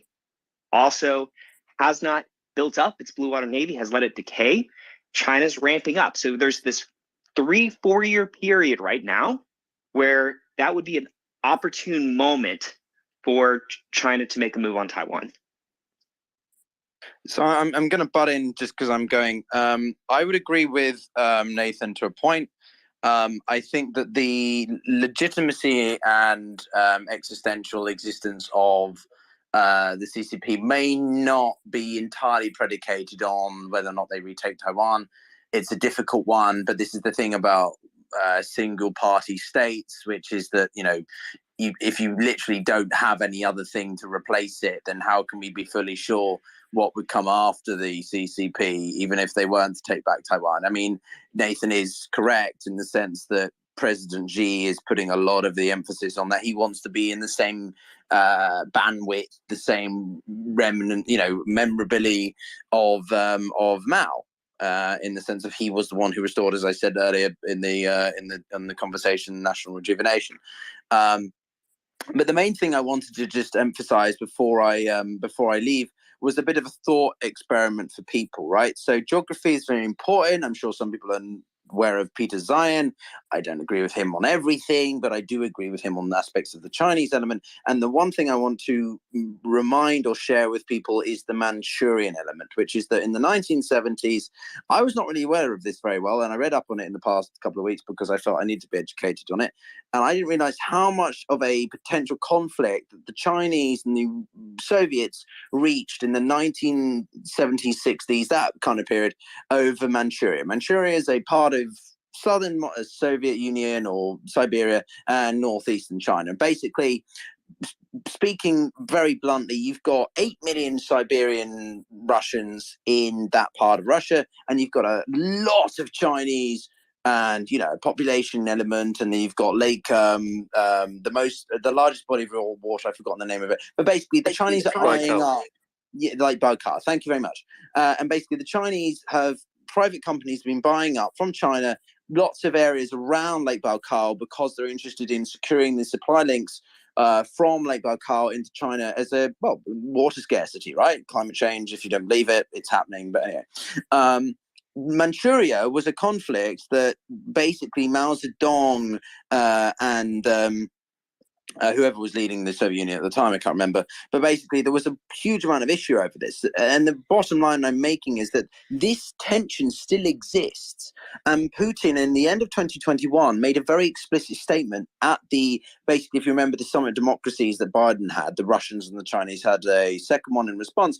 And Putin made a statement basically saying, paraphrasing, we appreciate the Chinese acknowledgement over the Southeast Asian border issue, which basically means that the Russians are well aware of this border tension. And so we can talk about for day and day and about Chinese invasions into Taiwan or Russian activity into Ukraine, but the two countries have this issue. And this is going to come to fray increasingly as geopolitics, food insecurity, energy, and all this sort of stuff plays out. And very last point I'll make is, I know I've compared it tonight, but let's always keep in mind that a maritime invasion, campaign, occupation, whatever word you want to use, against Taiwan is always going to be very different to a terrestrial one against Ukraine. So, you know, the logistics there are always very hard to keep in mind. But thanks a lot, guys. Yeah, of course. So I appreciate you, Piotr. And Joe, I'll give you the mic, and also want to welcome Dr. Gorka on stage. Good to have you, Sebastian. So Sebastian, would you have Zhao on stage, whose family works at the CCP, but he's based in China, but he's been very transparent and pretty objective. He's been on the panel since the beginning, so it's been really interesting to get his take. And Mickey, for example, is based in Taiwan. We had military vets, I can't remember the account's name, and her husband is based in Taiwan as well. So we had a lot of different perspectives. And I'm sure we've got a lot of questions for you, including myself. But Zhao, I'll give you the mic. You've been waiting patiently for a while. Mario, do you mind if I jump in very quickly, because I have to. Yeah, sure. Go ahead, Vaughn, and we'll go to Zhao. Go ahead, Vaughn. What Piotr just said about Manchuria, I wrote a lengthy analysis of this not long ago. I will put it in the pill on why it's absurd. It is posted in the pill. I'm not going to go over the details of it here because it's long and convoluted. I know how geographic determinism bores people, so I'm not going to do that. In terms of a previous speaker, I think it was Nathan, I agree on for the most part. But the thing is, everybody stresses a blue water navy, but right now, I mean, Jim, the U.S. needs a blue water navy because it's separated from the rest of the world by two oceans. China isn't. It's not likely to fight the United States in the middle of the Pacific, at least not for another 10, 20 years when its blue water navy is ready. It'll be fighting it in the South China Sea. So it's the U.S. who needs a blue water navy to fight in the South China Sea, not China who needs a blue water navy to fight in its littoral waters. Aside from that, I'm in a camp that making a military run at Taiwan in the near future, even though there's a window of opportunity, is very not likely. The CPC's plan seems to be more long-term, and ideally through economic union and making it bloodless rather than invading. It's a lot of people poo-poo John Mearsheimer, but he made a valid point that it is in America's interest to force a conflict in the short term, because if things go according to China's plan and they build their blue water navy, and they're already twice the amount of vessels, mainly because they don't need capital ships, so that's why the tonnage difference is low. But eventually, it'll get parity with and missile tubes as well, and you're less likely to win then. But he did get a signaling absolutely right. Blockading the Taiwan Strait is serious business for countries on the other side of it. But part of that messaging is because China's reliant on the Straits of Malacca not being blockaded. So it's like a dual thing that, look, we could do this, and it's not only we could do this if we wanted to. It's we will do this if you try doing it to us. It's a multi-layered messaging. And also, before I go, I want to state that I had mentioned before that people are only doing part of the equation when it comes to Chinese quote unquote dependence on the Western consumer market. And I'm glad to see that the other part, another part of the equation is being done with just how reliant on China the United States is. But there's a third part of the equation, which is look at how many countries have China as their main trading partner. When you start thinking about this, it's when you realize what China's growth strategy via anti-containment is. By waging economic war on China, you bifurcate the global economy in two, whether you like it or not, and you set up Cold War style battle lines. And with that, I'm done. I'm going to stick around for a bit, but I got to go shake my Saturday night. Thanks, Van. We do have an update on the warplanes that flew over Beirut. So they did hit near Damascus in Syria. So there's been explosions just now. Syrian news agency a minute ago, explosions are heard in the vicinity of the Syrian capital, Damascus. And the spokesperson for the Israeli army, for the IDF, says the Israeli army is again attacking Syrian territory. Whoever wrote this didn't write it too well, but that's just a quick update. I'll ask the first question, Seb, because I know Simon had a question as well. Zhao, we promised you go. You've been waiting for a while, and then we'll go to Dr. Gorka. Go ahead, Zhao. Yeah, just want to quickly comment on the Manchurian and Russia dispute. As someone who's from the area, I can say for a fact that no one really wants to move to the Russian Far East. The idea of China colonizing Russia Far East is just absurd. I mean, it's way cheaper for China just buy the resources and it needs from Russia than it's started a war with nuclear power like Russia. So basically, that's a non-starter for China. Who said it's going to start a war with Russia? Who mentioned that? Not me. I mean, having territorial ambitions towards the Russian Far East. Okay, which is a historical disagreement. Yeah, historical. Okay, go ahead. But in regards to in what the PLA is doing in Taiwan, what the PLA Air Force is doing is treating the Taiwanese Air Force because China has so many more airplanes assets that it can rotate to harass the Taiwanese Air Force. So this forces the Taiwanese pilots to take time away from training towards mundane patrolling and shouting over the radio instead of training for actual combats.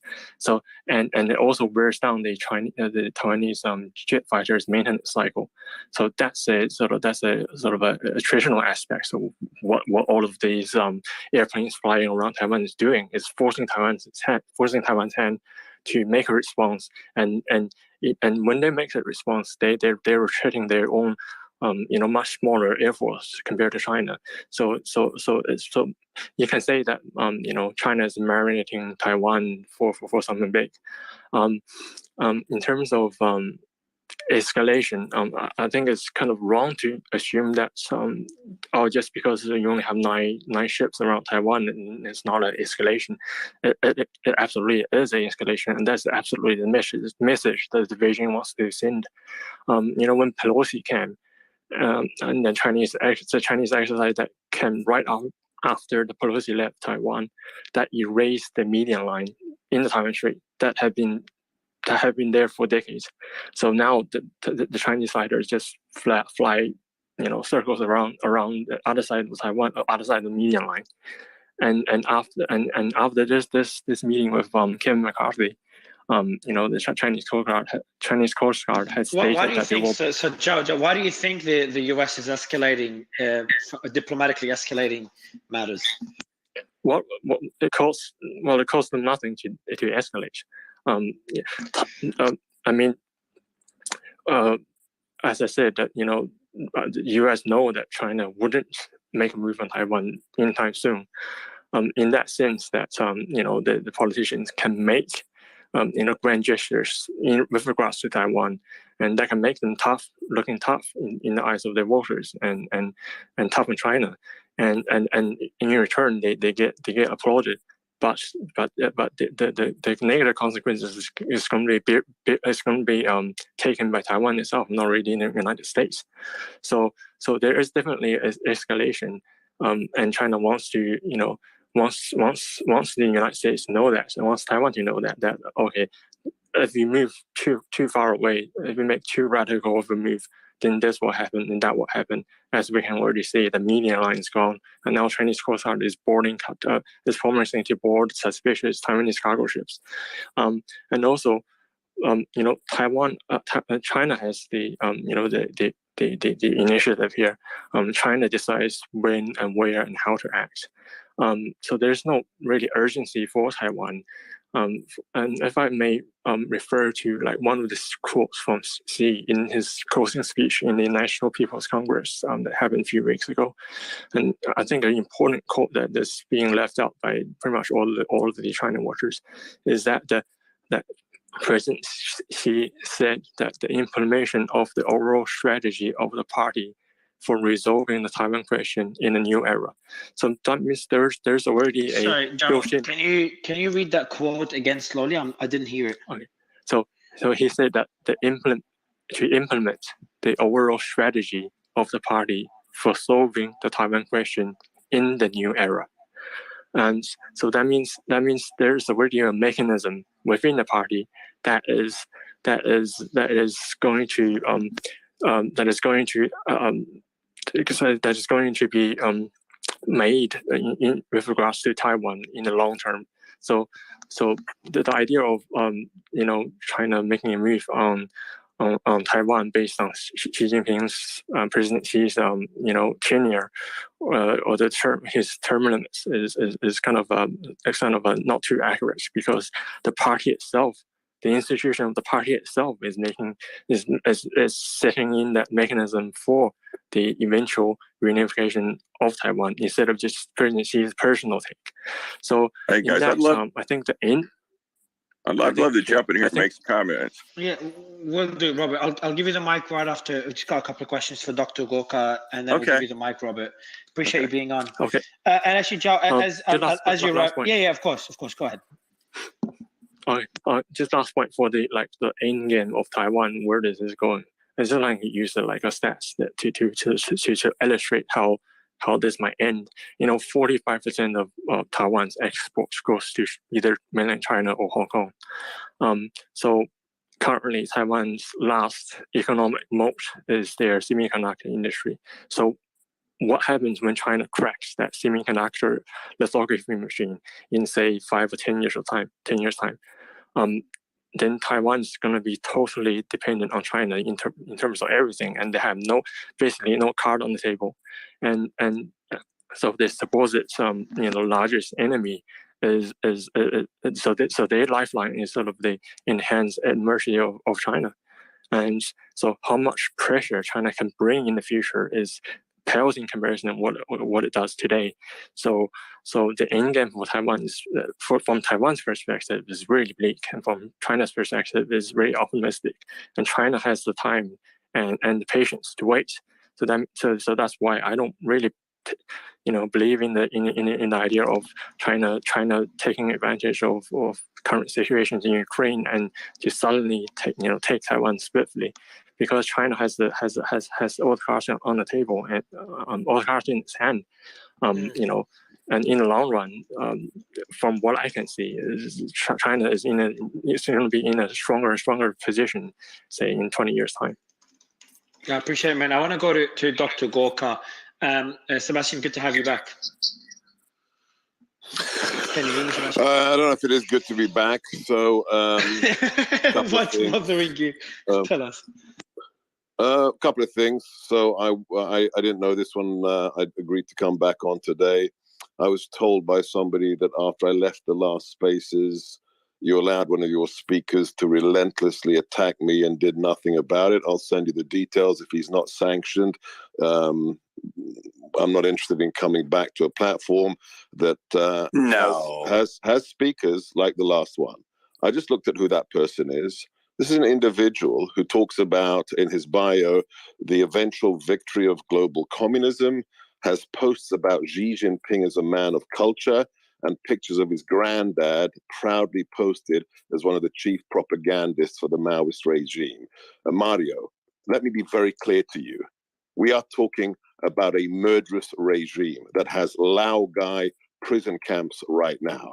I know you want balance, but that's not balance. To literally have So, Sebastian, do you think... No, Mario, I'm going to finish this, Mario, and then I'm going to get off the space. Go ahead. You are platforming literal propagandists for a murderous regime that has just surrounded Taiwan. So I'm going to go off. I'm going to check out the latest update. And do you think Elon should remove Zhao?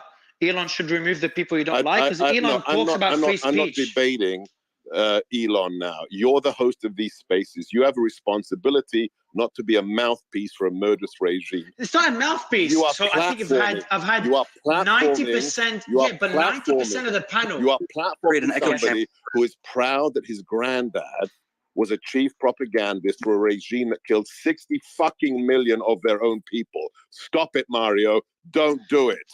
I'll be back. I've had the same. I'll be back. You can come back later, Sebastian. But I've had the same argument I'm not every single what other side. People say.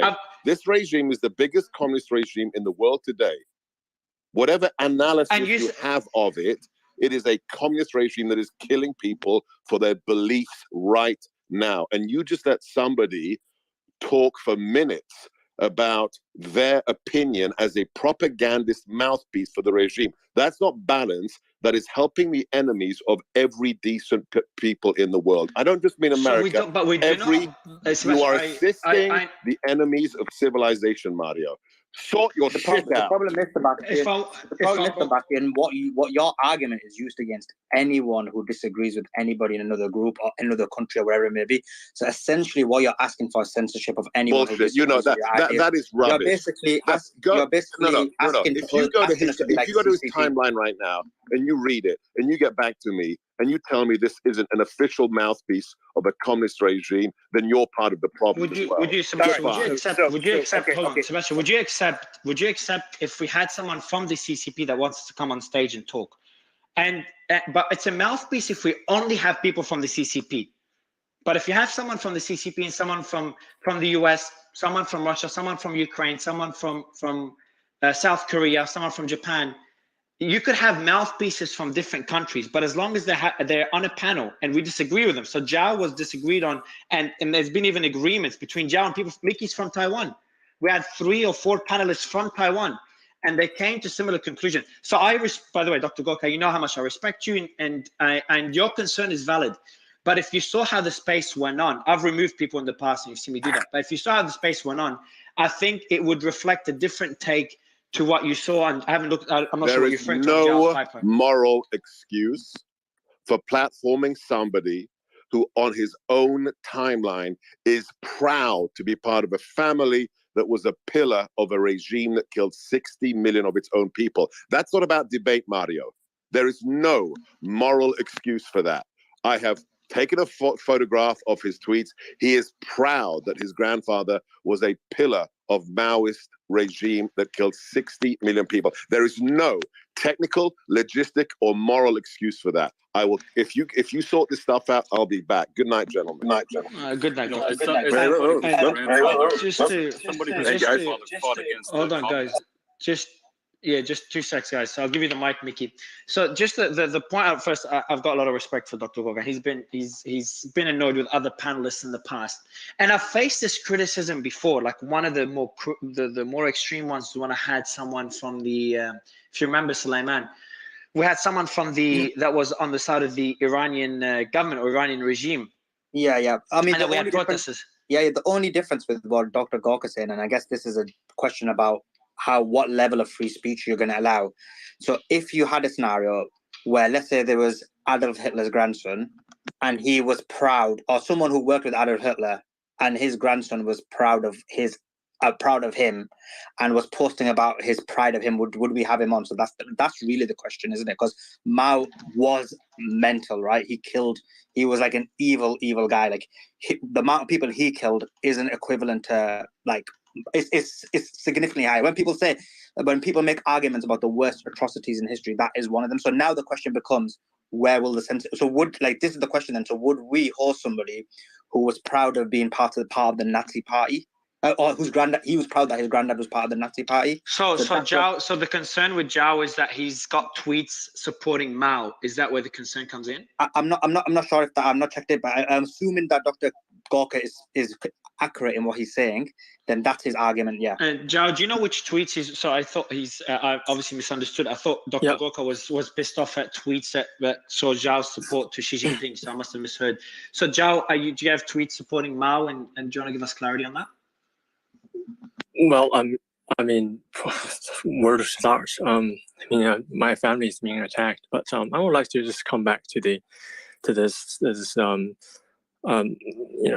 idea of me being a sort of a mouthpiece. I mean, I've been pretty impartial in my analysis and sort of. About you being a mouthpiece. His argument was weak. I refuted it and said, look, you can't make that argument because anybody can make that argument against other people, a person.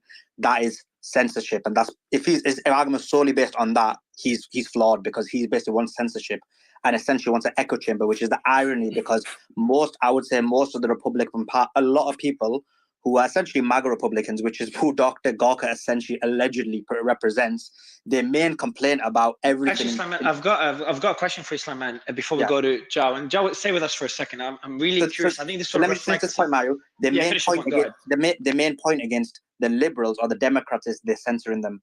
So now if he wants to censor based on that, that's censorship. But specifically that now taking his argument based on his other point is different. But anyways, go ahead, Mario. Yeah. So in terms of the other point, so you've asked me a question. I'll ask you that same question. I'll ask the audience as well.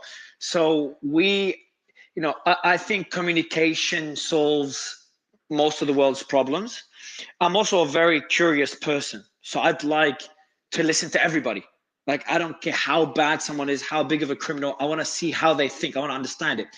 At the same time, I don't want to be. I never want to be responsible for spreading any propaganda which could be damaging and having someone that's caused damage to have a mic, to have a voice.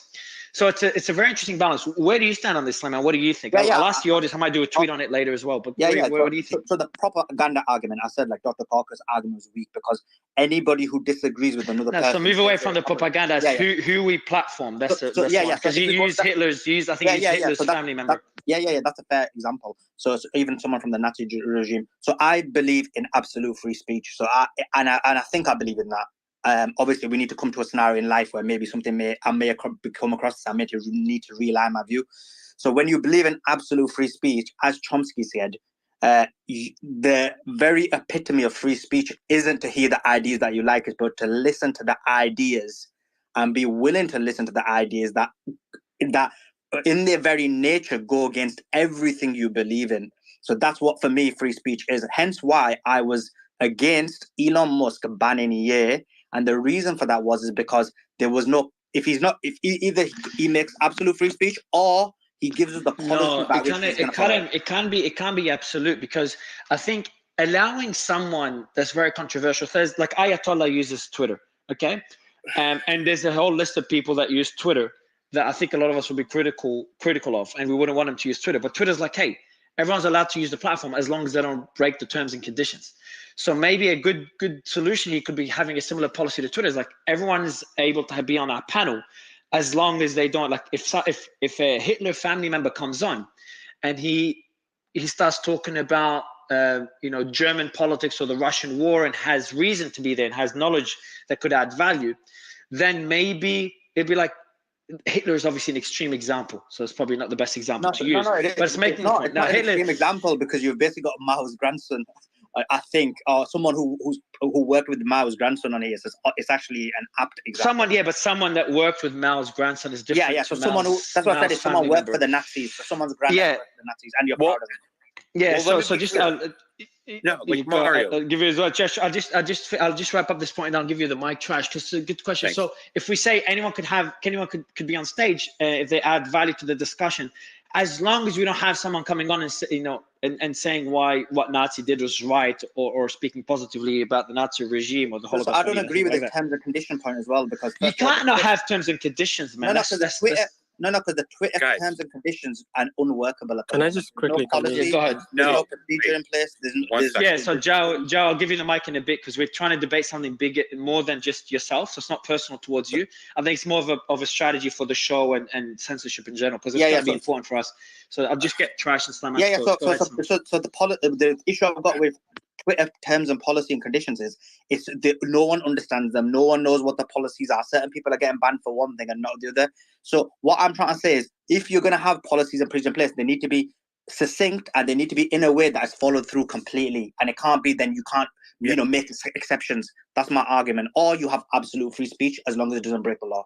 Go ahead, Trash. No, all right, yeah, 100%. I agree with you, Suleiman. So my point is, and listen, I've actually challenged most ridiculous, stupid ideas in public and had the conversation. Sunlight is the best disinfectant. So bring the conversation to the conversation. We can debate it. We can bring experts on both sides of the conversation and we can debate it and we can break it down. And how do you fall after that is all said and done?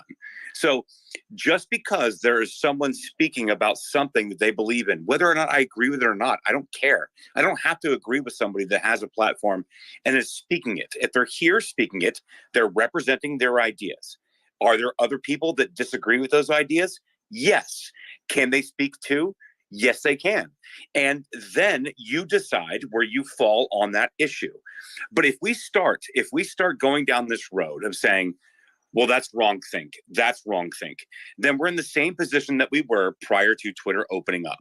So the entire premise, the entire point is, even if I vehemently disagree with you, I agree that you should have a platform for your ideas to be debated. And if we start censoring and we start siloing and we start pushing ideas that we disagree with to another place on the internet, then all they do is fester. There's no productivity there. I want to be able to come to the table and say, listen, do you and I both agree on an objective reality? This is a problem objectively. Yes, I do. Well, how do we solve it? Well, I think we solve it this way. Well, I think we solve it this way. And then we sit down and we both agree to disagree and try to find a commonality. But if we start going down this path of just determining what is wrong think and right think, we are going to end up in the same.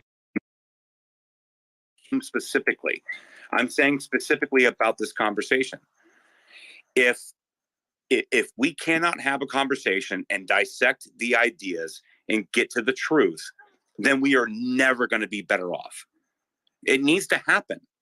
And so just, guys, whether you agree or disagree with people on the panel, what we're trying to accomplish here is actually very, very important.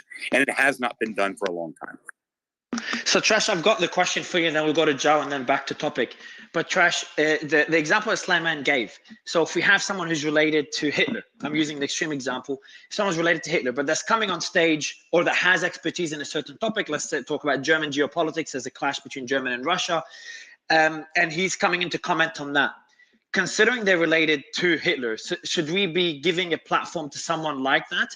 Yep. My stance, okay, I'm the same. So Slayman's stance is the same. I think it's the same. I think giving him the mic is okay, as long as we don't talk about Hitler, we don't talk about Nazism, we don't talk about those topics. And I think there's some lines that shouldn't be crossed, lines that would offend. But if we have someone like no one, even people that disagreed with Zhao and Mickey, I'm probably your thoughts, even people from Taiwan that vehemently would disagree with Zhao, they were having their discussions. There were a lot of agreements made in the middle. Now, I want to say, and Mickey's is clapping, so I'm guessing he'd agree. Again, I have a lot of respect to Dr. Gorka. He's giving us his time on multiple occasions. And I know where he's coming from as well. But I just feel like if we start going down that path, then it's going to be very like, who am I to draw the line and where do I draw those lines? So I think we should have terms and conditions. You can't attack people on a personal level. There's some things that cannot be said. I think someone mentioned inappropriate comments about the Holocaust a couple of days ago in the Israeli-Palestine space. So there's some lines that shouldn't be crossed, lines that usually offend others.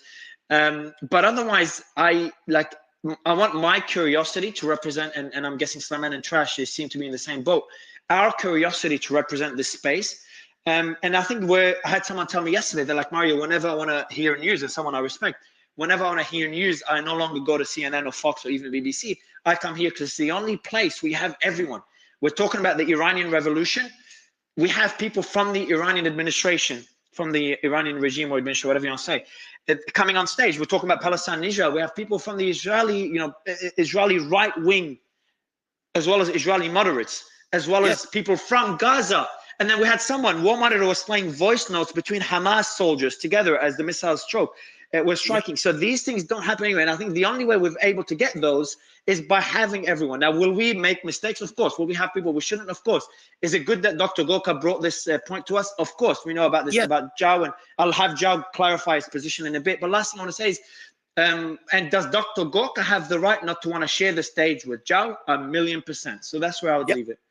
Yeah, no, like you're 100% correct. Like all of those things that you said are correct. But like, guys, if we start putting ourselves into tribes, if we start pushing ourselves into corners of what we believe or don't believe, and we're only going to share air with people that we only agree with, then we're never going to fix things. Do I believe that we're going to solve world peace on Twitter Spaces? I mean, I'd hope so, but I don't think so. But I believe it's the start of the conversation. And so what you just pointed out specifically, Mario, is exactly what I'm talking about. This is why I believe in what we're doing here. Because, again, I want all sides of the argument represented, and then we, in the sunlight, have the discussion. That's what needs to happen. Like, I'm so tired of being conscripted to somebody else's ideas just because they're speaking it in my presence. Like, that's not productive. And so, what we're doing here, Mario, to be fair, and respect to Dr. Gorka, and I respect his views. I'll speak to him behind the scenes. Hopefully he'll be understanding. No, I hope he would, because like he would agree at the end of the day. I would hope. But I understand. Mario, let's hear some of the panelists as well. I was gonna do that. Just to update, there's updates on the so Taiwan Defense Ministry said the following: China's continuing its military drills. China has dispatched multiple aircraft again for exercise. So that just came out 2 minutes ago, or no more now. It was 2 minutes ago, 10 minutes ago. So 12 minutes ago, as we're discussing discussing Zhao's presence on the panel.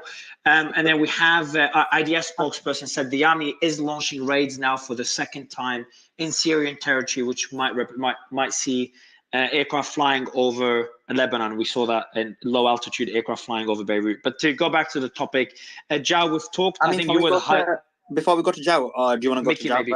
I think Mickey and Zhao would be good. Mickey, I want maybe to go to Patrick as well, because Patrick's a perfect exhibit of this.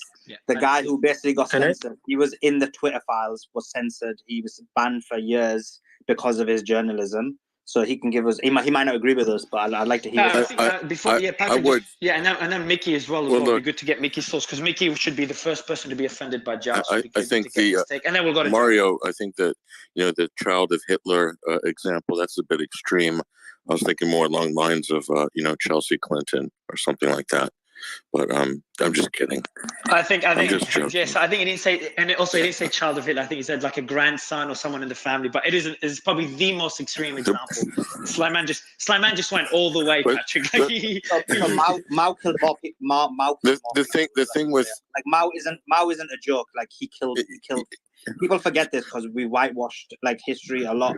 But basically, he killed more people than most people in history. Like he killed more, even though Hitler is. I think the most, Simon. I think the most, 100%. Sure, but you can't choose who your who your relatives are. I mean, Bin Laden's daughter, she's very active and vocal and whatnot. But I wouldn't deplatform her. I'd be fascinated to hear what her views are on a whole number of issues. But see, the problem with Seb Gorka's argument is, would he then prohibit anybody from Syria who's related to Bashar al-Assad because he's a brutal dictator, a butcher, or Putin, or like basically anyone who's the axis of evil that's a sworn enemy of the neoconservative or foreign policy blob in Washington?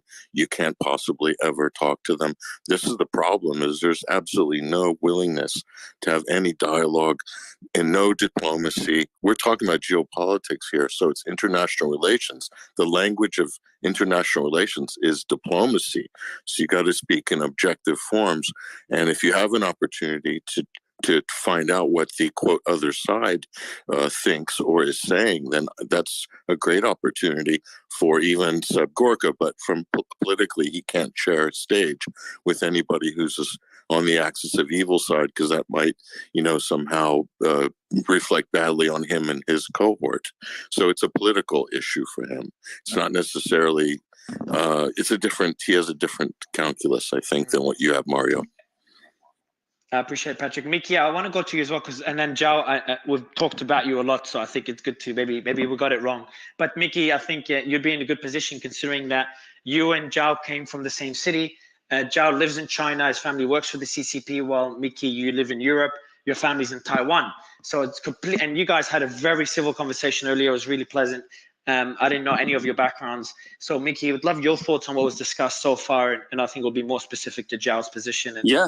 And the point in some ways, it's extremely poetic, like our parallels, right? Because my grandmother's from Shenyang, the same city Mr. Zhao is from. And my grandfather fought against the Japanese in Manchuria and against the communists. He was a general in the Chinese Nationalist Army.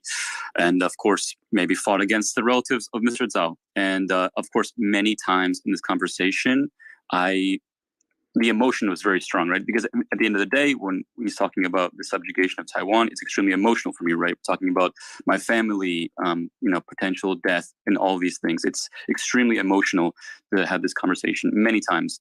However, there is nowhere in the world, nowhere that exists where you, the listener who's listening to this, can have access to this kind of conversation. And let me explain why.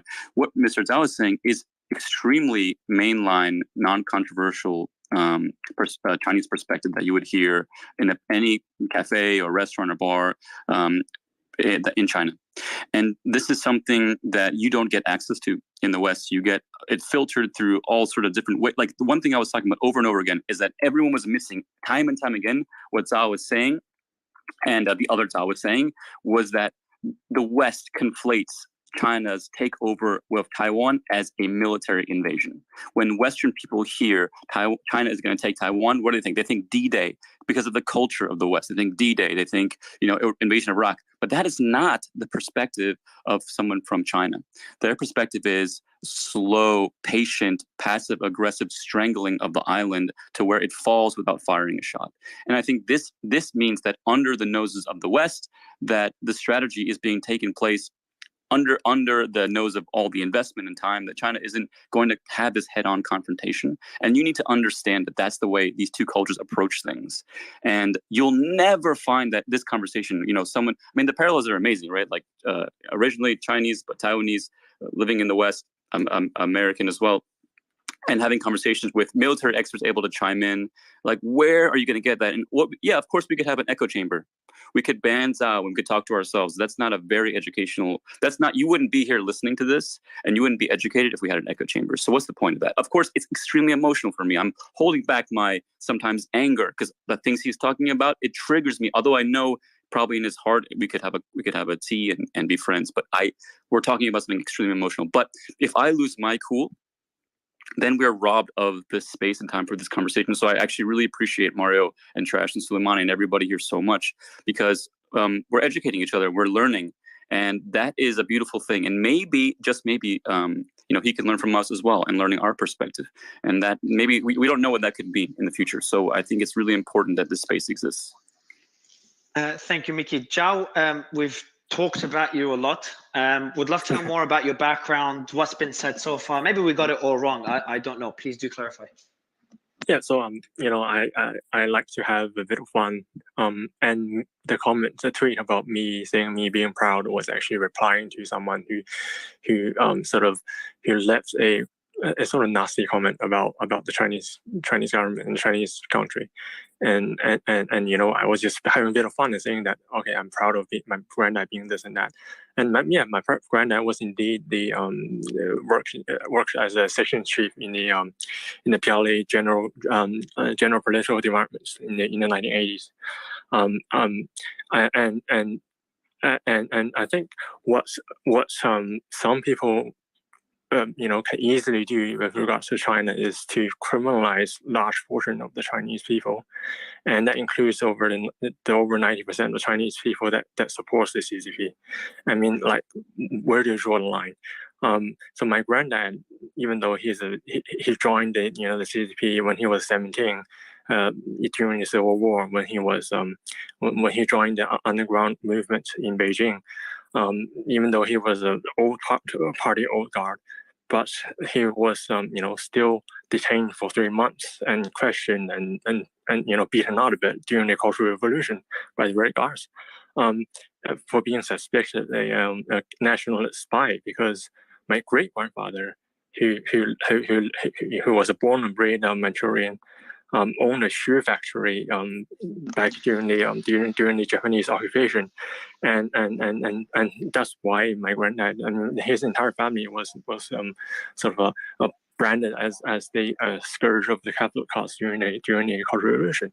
So I mean, you can't just use this black and white brush to paint good and evil. I mean, there's China is such a complex country. Just to understand, I've got a few questions for you. So just to first clarify, you're not related to Mao in any way, correct? No, I'm not.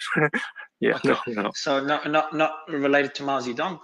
No. Next question. So Mao, there's estimates of him having killed 40 to 80 million people through starvation, persecution, prison labor, and mass executions.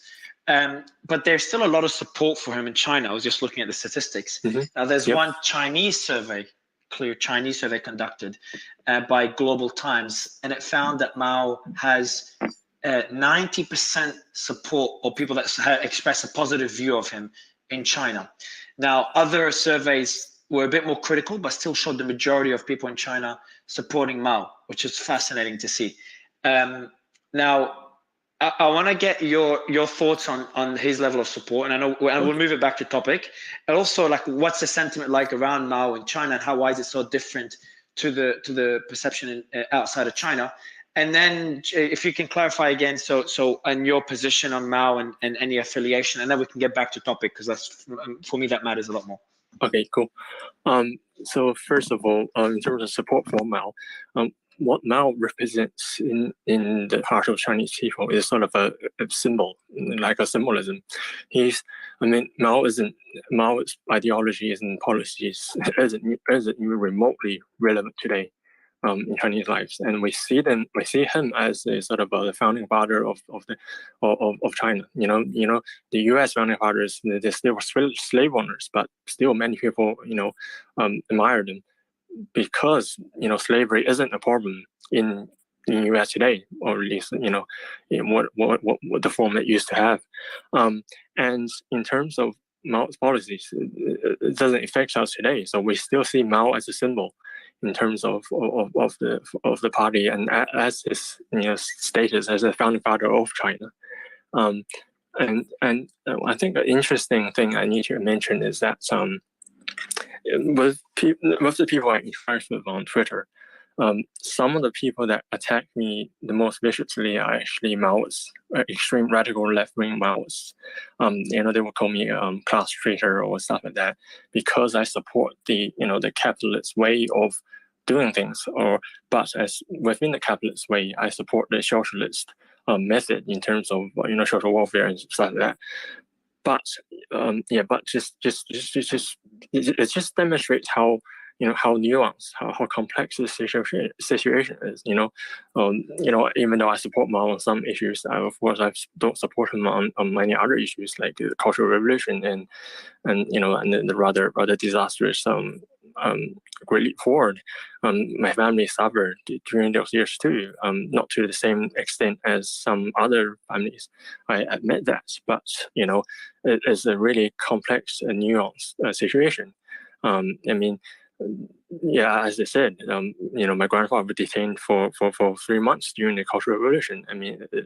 Is he a victim of the CCP? Well, you can say, yeah, you can to some extent, but after the Cultural Revolution, after the the bloodless coup made by Deng Xiaoping, and from my perspective, corrected the way of the trajectory of China. and he was an ardent supporter of the party again. I mean, the situation is so complex. You can't really just draw a straight line across the Chinese population and just say, oh, on this side you have the oppressor, and that side you have the oppressed. And I think what a lot of people do is that they sort of within their anti. Sorry, if you just finish summarize your point in 30 seconds, because I want to ask the same question. Yeah. Okay. So yeah, I'll quickly. Also within the anti-CCP narrative is that they sort of they refute the existence of the Chinese state as in its current form. So my question is, so is the average Chinese family going to be better off when chaos ensues, if the CCP collapses, or are they better off? Joe, before we move on, last question, if you can keep it brief, because I know Sulaiman wants to move on. I'm just curious about one last point. You said earlier that no one could call for the you can be critical of the CCP, the Chinese Communist Party, but you can't question its existence or its legitimacy. That's what you said.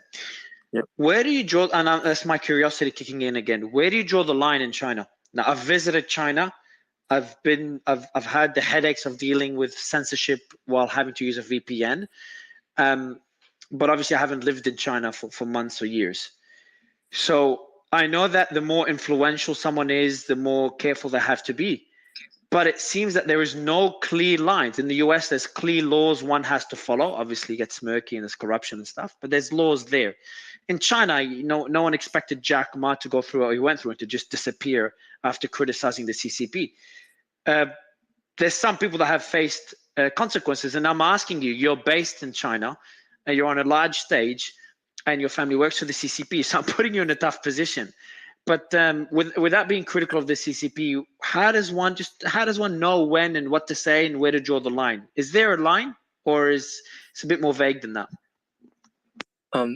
There is a vague line, but there is a different line, and if you're smart enough, you know how to tread across around it. You can question specific policies. Let me just use that quick example. The zero COVID protests.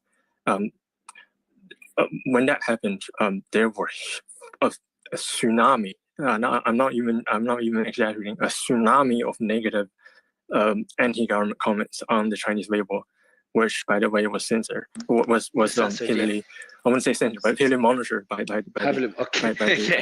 So, we'll go with monitored. There was a tsunami of anti-government comments about the zero COVID policy, and that forced the hand of the government to change its tact. You can argue about zero COVID policy and validity of it, but there is a avenue for dissatisfaction, for disagreement, as long as you do not question the existence, the illegality of the state. Because, as I said, the Communist Party of China, the CCP, is not a political party in the traditional sense, because it's not partisan. It represents the entire Chinese population in its entirety. And as I said, you have 90 million members in the party, and if you add the immediate family members, the extended family members, that's going to be a large proportion of the Chinese population. So within that idea of this general umbrella, so for example, you can criticize how the umbrella is held or how much the umbrella is open, but you cannot get a craft knife and just poking holes into that umbrella, if the analogy makes any sense. Does it? Would you say yes or no quickly? I'm sorry, Sulaiman, I know you want to ask a few questions. I'll give you the mic just very, very quickly. We have to keep it before Sulaiman gets annoyed. But do you think power in China is more centralized than power in the US or in the West? I'm not saying it's good or bad. Do you think it's more the amount of power Xi Jinping and the CCP have in China versus the US and the systems that we have in the West? Is it more centralized? Okay. Let me just. You don't have to answer if you want to, but it's pretty simple. Let me just quickly use an analogy. So the power in the US is almost like three triangles. They constantly balance each other out, and in a way that sort of creates and check and balances. And the Chinese system, if I use the shape analogy again, is almost like a series of concentric circles. in that one circle interlinks with another circle, interlinks with another circle, and then interlinks with a larger circle and goes inside another larger circle, even larger circle. So within this concentricity of complex relationships, you create a form of a consultative process between different governments, and then you create a general consensus, a united front within a certain position. And then you present. I'll just tell you, Michael, for Judge, I'll give you. I'll just. Okay, so I'm gonna give the mic to Sleiman, and I know you've got more to say, but the point I wanted to make is that Xi Jinping can be president. There's no term limit anymore. Correct me if I'm wrong. I know that in the Chinese system, theoretically, the power, the political system is got several key positions of power, but the problem is that they've all been replaced by people that are allies or favorable towards Xi Jinping. So it is a centralization of power. It might work out well for China in the short term. What concerns me is that what if either Xi Jinping's he changes as a person, or more importantly, he's replaced by someone like in whatever 5 decades or so, or 3 decades. He's replaced by someone that's not as a bad person. Let's just go to extreme, a very bad person. That centralization of power could be abused, and China could be in a lot of trouble. So the point I wanted to kind of lead you to, but I didn't succeed in doing so, is like power in China is centralized. Maybe it's working now, but systematically, the system itself doesn't work. Democracies, while they have a lot of flaws, and we're witnessing a lot of these flaws now, they are a system that avoids centralization of power, which avoids problems similar to the one I mentioned. But anyway, that's a different discussion. Simon, I wanted to give you the mic again. I know we're covering the current drills that China's doing around Taiwan and how seriously we should take them. Maybe you can go to Jim, because I know he's spoken to a few people in Taiwan. He's got an idea of the sentiment there. And he's got probably an idea of the sentiment in Washington as well. But Simon, the mic is yours. Yeah, I'll just go straight to Jim. Jim, what's your thoughts? I know you've got some inside information and generally anything else you want to say. Yeah, well, before I get to, so I've been on in recent last couple weeks, and actually on a regular basis, I'm in regular contact with Taiwan, with folks I know both in the government and friends. And your mic, bro, just get a bit closer. Yeah, is that any better? Hold on. Yes. Okay. So anyway, but before I get to that, I'm just curious from Zhao. So I was looking at your posts, and one thing you note is the hopeful period where Taiwan is reunified with China, and the process by which you come to that is that it will be salami sliced until, by the time it gets to that point. What's your hope of it being salami sliced, and what does that look like? I'm just kind of curious to know. Yeah, I've talked about this on this platform on what salami slicing means. It's basically just a series of non-war actions that kind of an approach similar to death by 1,000 cuts. Yeah, like death keep by chipping 1,000 away cuts. at the economy. I mean, that's kind of the issue, because that's the thing. So what's going on in Taiwan constantly is, you have the two major political parties. One is totally committed to maintaining independence. The other one is okay with it, but would in the long run like for it to be unified.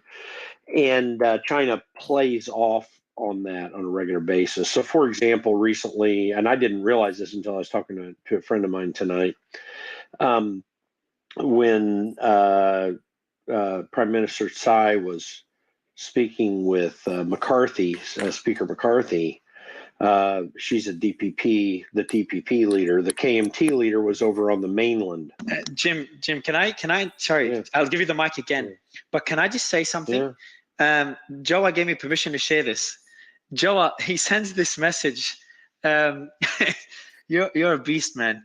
So he says we have a group together, and he says my girlfriend is the great granddaughter of Mengistu Haile Mariam. I butchered the name. Who's the Ethiopian? He's an Ethiopian politician. I think he's dead now. No, he's still alive. He's 85 years old, and he's the former army officer who was the head of state of Ethiopia. Oh, he's the president of Ethiopia, 1977 to 1991, and killed 2 million people. And so are you allowed on the panel because your girlfriend is his granddaughter? The answer is no, so we're removing you now, Joa. So hold on, let me remove. No, so jokes aside, first, what was, when she told you she's the granddaughter of this gentleman, I know you're a pretty objective person, Joa. So what was your first reaction, man? Joa, you're muted. Yeah, it wasn't her that told me, it was her dad. Just telling me, because she, I guess she kind of blocks out a lot of what happened, because it caused a lot of pain to her family, like having to escape and a bunch of other things. But her dad is the one who ended up telling me the whole story. I was actually intrigued because I was already with her for 2 years before I found out. So it was more intrigue than anything else because I already knew her character. But if she would have told me on a first date, that might have ruined things. Yeah, and I'm sure she disavows whatever he did and stuff. Yeah, 100%. I think Osama bin Laden's family, I think, disavows Osama. I think. Yeah, they do. What he's done. Yeah. And they a lot of people. I've met people that do business with him, and initially I was like shocked. I'm like, why are you telling me this? And I realized it's relatively normal in the Arab world. Yeah, I mean, recently. If you didn't disavow, he'd be sleeping with one eye open, wouldn't he? Yeah, I'd be kind of removing his number from my contacts and with Joa like shit. But even to the comment that was said earlier, like someone just this week said, Joe is a hidden leftist. Why all this balance? If we had a spaces on slavery, should we have a balanced panel? I go, I think that's the purpose of the space. If you could find anyone who's for it, let's do it, because that is the space. It's to debate both sides of things. If we can't do that, then what are we doing? Do you remember the day? So I think the toughest two, I think the two that were the toughest to have on stage were, now I've had criminals on stage, but not a massive criminal. I've had Martin Shkreli, and I got a bit of criticism for that. But the toughest one is, and he wasn't like an extreme criminal. He hasn't killed anyone or anything. It was a financial crime. But I've had the Iranian official. That space was really tough. And I remember I had the revolutionists say, Murray, we're going to jump off if you don't remove them. But then when we had a conversation about it, relax, it ended up being a good discussion. And then we had the person that supports the government do a tweet out that was more mild. So that was a tough one. We've had, obviously, the Israel-Palestine ones are really, really tough. These two were the hardest, and I've had requests. And of course, in the US, you guys always, liberals want me to remove conservatives and conservatives want me to remove liberals. Like, I'm kind of getting used to that. But I've had people from Antifa on stage during the protests. Remember the protests around the beating of that poor guy that was arrested? There was a lot of protests a few months ago. Nick was covering them. I don't know if Nick is here. So we had people from Antifa on stage. We had people far right as well. The list goes on. But yeah, that was a tough one. But that's the goal, man. I know I'm going to get canceled, Joe. I just don't know what for. I'm waiting to see what will be the thing that cancels us. I think it will be. You're too vanilla to be cancelled. I think no, but what do you mean? I'm the one. I'm the host. I'm the like. It'll be starting but the Substack, Mario. Yeah, and will be also the I've had a tough one on the Russia-Ukraine one. That was really, really tough, especially the first one we did, because we had people like from the Georgian whatever military arm that was in Ukraine, not official military arm, but there was like a Georgian group that was fighting in Ukraine. They were on the stage. We had people from Russia. I'll tell you. Just think about that, Mario. Like, for example, remember the whole Ukraine and Russia situation? When it started, everybody wanted to censor the Russian side. Athletes were stopped from playing. You weren't allowed to have anything that was pro-Russian. And just think a couple of years later how the narrative has changed so much. Now, them same people would be saying to you, do not platform them. They are doing Russian propaganda. And yet now, on these spaces, no matter what space I go to, there's a lot of pro-Russian ideas or pro-Russian positions. So that's just an example of how something was framed as propaganda initially, and now people are open to a different position. Yeah, like I had even Piotr, who was on stage earlier. Piotr was one of the most controversial guests to have because he had, especially when he did the Twitter files, when I would bring him up because he had the World Bank in his bio and something about his background. So I was getting a lot of hate for that. But then what I see later is like everyone starts accepting, and Piotr is one of many examples. So we've had this is happening in our spaces multiple times. We have speakers that come on. We get so much criticism for it. And we obviously look into it and stuff. Even when I did the crypto spaces, we had some people that were called scammers. Everyone called someone a scammer. And whenever we bring them up, we get a lot of criticism. But then what happens is after we bring them up and they come up a couple of times, then other spaces will start to bring them up as well. And then it becomes the norm. And then they move on to the next target and the next target. So it's been interesting, including your freaking group, Slimer. Like all these pro-Tate people killing me for bringing anti-Tate people and vice versa. So like even the Tates had fucking cancer. This is actual propaganda. So Gorka's right about you, because everybody knows that Tate fans are actually Look, man, you're Tate's brother from another mother. Let's not go there. You and your obsession with Tate. But now back to the discussion. I wanna go back to Jim. I think we'll keep it brief because I know there's a lot of speakers. So Jim, what's the sentiment like in Taiwan? What's the sentiment like in Washington? We've made the argument. 80% of the discussion is why nothing will happen in the short term. So I really wanted to kind of focus a bit more on that 20%. We are seeing the escalation of those. The people that I speak to in Taiwan are very determined to protect the island. I mean, there was a stance in the military back 10, 12 years ago to be able to hold off any potential invasion for 3 to 5 days. And that was considered ambitious, but I've spoken with military leaders there when I've been there, and they were frankly pretty badass. They were definitely determined to want to do that. Now things have changed a lot in the last 10 years. But their stance right now is that they feel like that they can hold off China for some time to come. They're really taking notice of what's been happening in Ukraine and recognizing that they need to constantly rethink what their stance is and what they're going to do.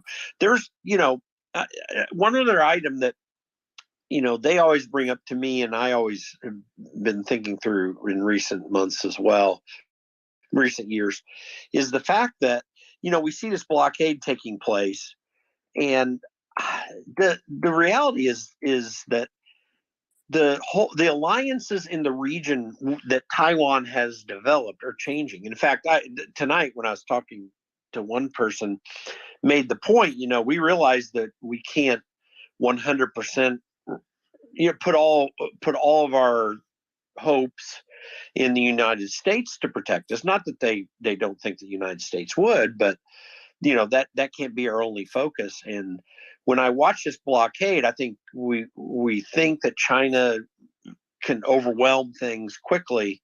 But the reality is there's a very strong relationship developing with Japan. Japan has made very strong public statements in their intention to help protect Taiwan. Of course, there are various reasons for that. One is just the general need to keep China from dominating the seas in that area. But the secondary one is that, frankly, China's been very provocative toward Japan, building some of these islands up in their direction north of Taiwan, and actually grabbing territory that was under Japanese control.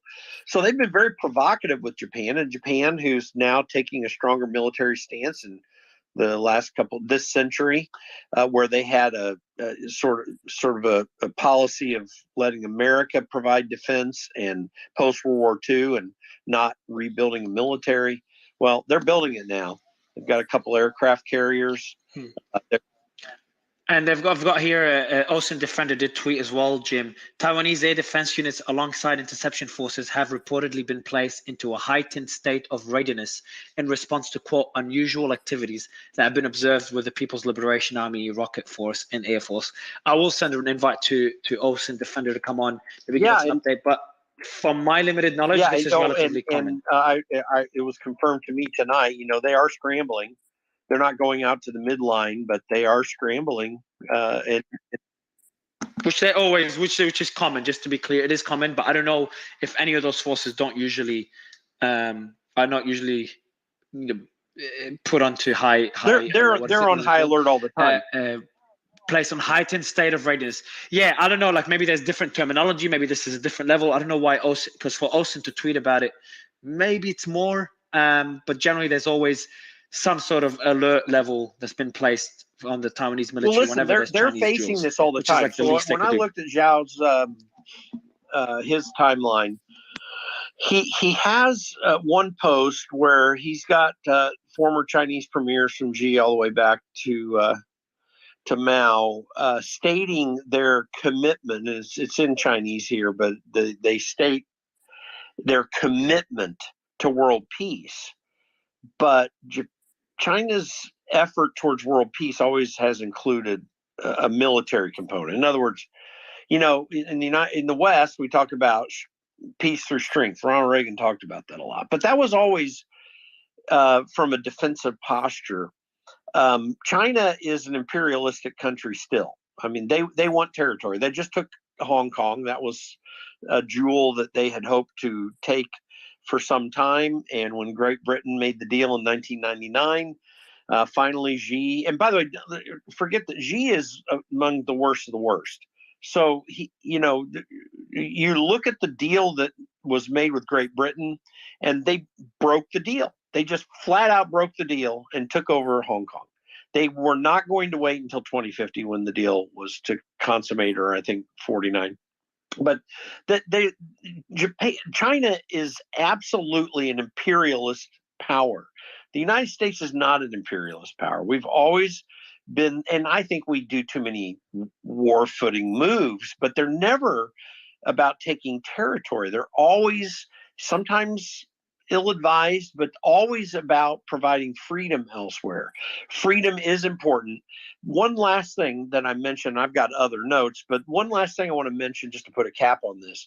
When I was discussing it, I said, so I asked my friend, so, when I think about Tiananmen Square, and I saw demonstrations taking place in China under the zero COVID policy last year, do you think there are any correlations there? And his response, and I think rightly so from other things that I see, was that, listen, the security systems that China has in place, which are designed to shut down debate and discussion, to direct and control the cultural and personal lives of Chinese citizens, is so strong that Tiananmen Square is not possible. That was 1989. That was back in the time when there was no surveillance equipment, when computerization was happening on the desktop or in mainframe computers, not across the internet.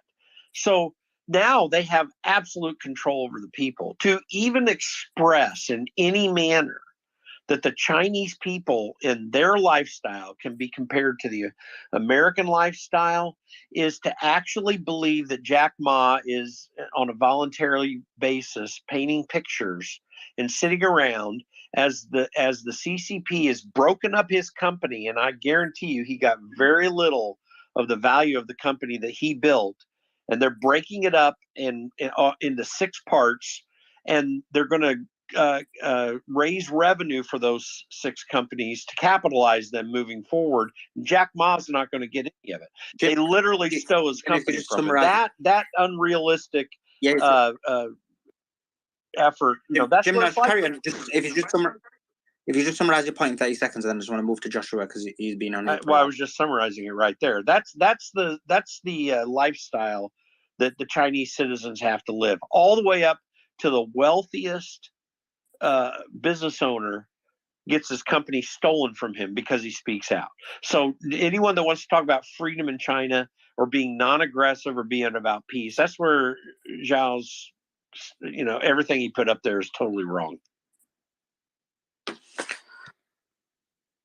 Joshua, thanks for joining us. What's your thoughts about what Jim had to say? Thanks, Trash and Mario. I think the Taiwan situation and what's happening with China right now is a little. I guess, less complicated in the sense of geopolitical analysis. When we look at what the United States did specifically to Russia and the sanctions when they went and invaded Ukraine, one of the major things that they did is they seized the U.S. dollars in Russia in American bank accounts that Russia had. This sent a message to the rest of Americans' allies as well as countries around the world that if you don't fall in line with what America does, then America will come back and attack you, and they will basically try to bankrupt you. And I think that the message that really China is trying to send right now to Taiwan is very similar, that the United States doesn't have your back. I don't think they're going to be invading anytime soon. I think that if that was ever the case, that's going to be 5-10 years down the road.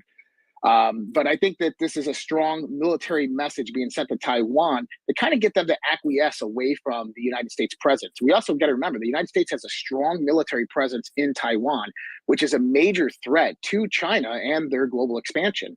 So when we look in the sense that China itself, they don't want a war. The United States doesn't want a war. Nobody wants war in the South China Sea. So I don't see China is going to attack. I think that these drills are simply just kind of a power position to hopefully get Taiwan over the next few months, to few years, to acquiesce away from the United States and move back towards China. And we should see what happens. But I think that this is really what it is. We're seeing many of U.S. allies as well as trade partners move into the BRICS economic alliance. And this is coming because of the distrust that they have within the global economic system, being dominated by the dollar for so long, the devaluing of the dollar over time, as well as the horrible political leadership that is happening within DC right now, that all other world leaders know is beyond corrupt and not working in the best interest of its allies or its country. Well, by the way, you talk about the whole going off the dollar. The reality is this, that the yuan is pegged to the dollar. So all the BRICS talk right now is still bluster. It's not even possible for that to come into play. But not to reduce the risk of China and what they're doing and as they surround Taiwan. But the real outrage of analysis, and not to diminish China's capabilities, because they are great and they're growing tremendously, but there's no blockade that can happen if Japan is determined to come in and stop it. Like, you're not going to surround Taiwan if Japan, and we have 3 carrier groups in the area typically, or at least that's what's reported, that blockade is not going to happen. They're not going to be able to do that without provoking, and they have to be determined to do so. I don't think that they're in a position to do it. It's entire bluster. Now, they'll do the things that they're doing, and they'll put out a show of force. But even though I'm very concerned about what our capabilities are to oppose China militarily, if we were determined to do so, there's no doubt that that's a risk. I think China has a lot of bluster. I don't think that they have the capability to get to that point right now. So this is a very serious issue where we need to have a serious response. And people I talk to in Taiwan feel very comfortable about the U.S.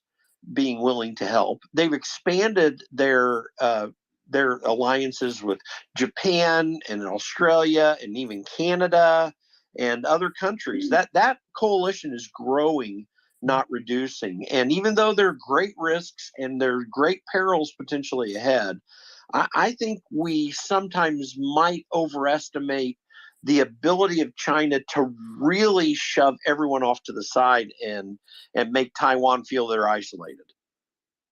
All right, I'd love to jump in here, guys, if there's a minute here. Yeah, go for it. Hey, I'm Robert Quigley. I'm talking to you from Washington, D.C. I'm running for president in 2024. One of the first things we are going to do is formally recognize Taiwan. Here in Washington, D.C., the current administration knows very well what my position is on this issue. There are so many points that I could bring up that covering, left, right, and center, economics, culture, war, history. But everybody likes to talk in this program, so let me just get a few key points in that are salient, and then everybody can chew on them. So the first point, the United States has 11 carrier battle groups. We have 2 at sea at any given time. There's a movie out there that would be it's the closest to what reality really is, and it is titled "The Coming War with China." Now, the reason why I mention that is because various segments of this movie lay out in relative detail. It's not, of course, totally up to date and totally accurate, but it does lay out in relative detail that we have a tripcord that starts in Japan, runs through Korea, runs through Taiwan, the Philippines, all the way down to Australia. It's absolutely true that China is an imperialist power. It is absolutely true that we are going to stop that expansion from happening. The United States has decided, we've kind of decided collectively, it's kind of happening sort of on the side of the stage at the moment, but we've come to a point in time where we are going to encourage our businesses to reshore to the United States. We're going to move manufacturing back to the United States. Now, in this whole process, we're talking about Taiwan, and here's a couple of really key points that you always must remember. Yes, we do have troops in Taiwan, and we're going to increase the amount of troops in Taiwan. We have them there right now as we speak. If we go all the way back to the Eisenhower days, Eisenhower laid out the principle that the United States has followed ever since, and that is that Taiwan is America's permanent aircraft carrier and military station off of the coast of China. This is never going to change. We are not going to let Taiwan fall. Like I said, we're going to formally recognize that Taiwan when we get to the White House in 2025, and we're going to put an end to Chinese imperialism. Now, so Robert, go ahead. Real quick. Go ahead. So what you're saying is your entire platform for running for president is that Taiwan is an aircraft carrier. Is that your position? Oh, no. That's not the whole presidential platform. We've got like 30 major points. We got 6 very, very big points that we're talking about. But I'm going to be talking about Taiwan right now and the China's imperialism because this topic tonight. Because this topic is all about, Taiwan and China. I'm not trying to talk about everything else. I'm just trying to lay out what our position is going to be in regards to Taiwan. So let me just add a couple other points here. And they were kind of made in the discussion earlier tonight. But, we monitor every single airplane, every single ship, everything that is going on around Taiwan. Every time something moves, we collect millions of data points. We know exactly what the Chinese military is capable of doing. And I got to tell you, it's not going to be more than a 2-day event. We can sink every Chinese ship, destroy every Chinese airplane from a great distance. It's not like World War II where we've got ships looking at each other. We will be so far over the horizon that we will be able to take all of the Chinese assets. In terms of a blockade, let me just say this. Like, what are we doing? I'm a 10-year U.S. Navy veteran. Yeah, Josh, I served overseas in the United States Navy on warships. Go ahead. Okay, so you're talking to who comes from a Navy family too. But go ahead, fire away. No, it's fine. It's fine. Like, listen, I'm not willing to actually put the entire America platform on making Taiwan I don't know, like an auxiliary aircraft carrier. Like, what are you actually talking about? Like, where are you coming between China and Taiwan? Like, how are you debating China and Taiwan, their importance, and so on and so forth? And how does that relate to America at all? Like, where are we getting? Okay. So very simply, we support Taiwanese independence 100%. We do we do that for several reasons. Number one, we have had a multi-decade, if not a centuries-long relationship with the Taiwanese, with the government of Taiwan. There is no way on the planet that we can just turn our back on that. So we have to support them. That's one big point. Number two, chips is another big point. From a pure, simple economics point of view, TSM makes the best microchips on the planet. All right. So what's your argument? That Taiwan would not be invaded by China, or how does Taiwan actually attach to American policy? Not chips, not we promise them that we protect them. Like, how does So if I'm hearing the question correctly, we do not believe for 1 second that China is capable or will actually invade Taiwan. There are only a few places that they can land on the island. Those places are well defended. There would they won't. There will be absolute quick and overwhelming response. But here's the response Robert, that you got to keep in mind. It's Robert. Okay, Bear go with ahead. me, man. Okay, Robert, I'm not trying to cut you off, but okay. I've already made the argument that they can't penetrate like the number 23 country in the world of defense spending on a small island per capita. Like they are way above and beyond protected. So like I don't think the argument that's actually being made here is that Taiwan would be invaded or not be invaded. But the argument that's actually being made here is what are the ramifications of a blockade, or what are the ramifications if Taiwan would ever actually be ingressed from China? Like the argument that's actually being made is not whether or not Taiwan would be invaded. We know that they won't be. But what is the ramifications if they are actually acted upon? So that is actually the conversation that's being had. Like I understand that you're running for president, I get it, but you're not really tying. Let me jump into this and let me try again, and then maybe it'll be a little clearer. So one, we got a military thing going on, and we got an economics issue going on. We have a reconfiguring of thinking in Washington, D.C. So the Taiwanese, as we all know, they're going to be protected. If China were to act on Taiwan, then that gives us the shield, as it were, that gives us cover. We want to cut off Chinese trade. We want to stop doing economic relationships with China. We want to bring all of that stuff back to the United States. So the ramifications of China actually acting upon Taiwan, everyone's kind of focused on the couple of days of a potential blockade, which number one is not sustainable. Those ships would be taken out. There's no question about it. But not only that. Wait 1 second. Go ahead. Do you think there's no question about that Chinese ships that are creating a blockade will be taken out? And you're saying that that's no big deal? That's no big deal. The United States Navy has every war. Let me tell you, everyone. Let me tell you something. The United States Navy has every single one of those ships and airplanes targeted at any given time. If there is a trigger pulled by the Chinese, the Americans will reach. You know what? I'm going to hit the mic. Robert, what you just suggested was that the United States would take out all the Chinese ships in a blockade, meaning that would be an act of war. That's not a big deal. Like, that's a severely big deal. 23 million people cannot starve. 23 million people have to be protected. They have to be fed. They cannot be put in some sort of jail and not taken care of. So there are no other choices. I mean, the blockade would have to stop, or it would be stopped. Which choice would you like? Can I just ask a question to President Robert?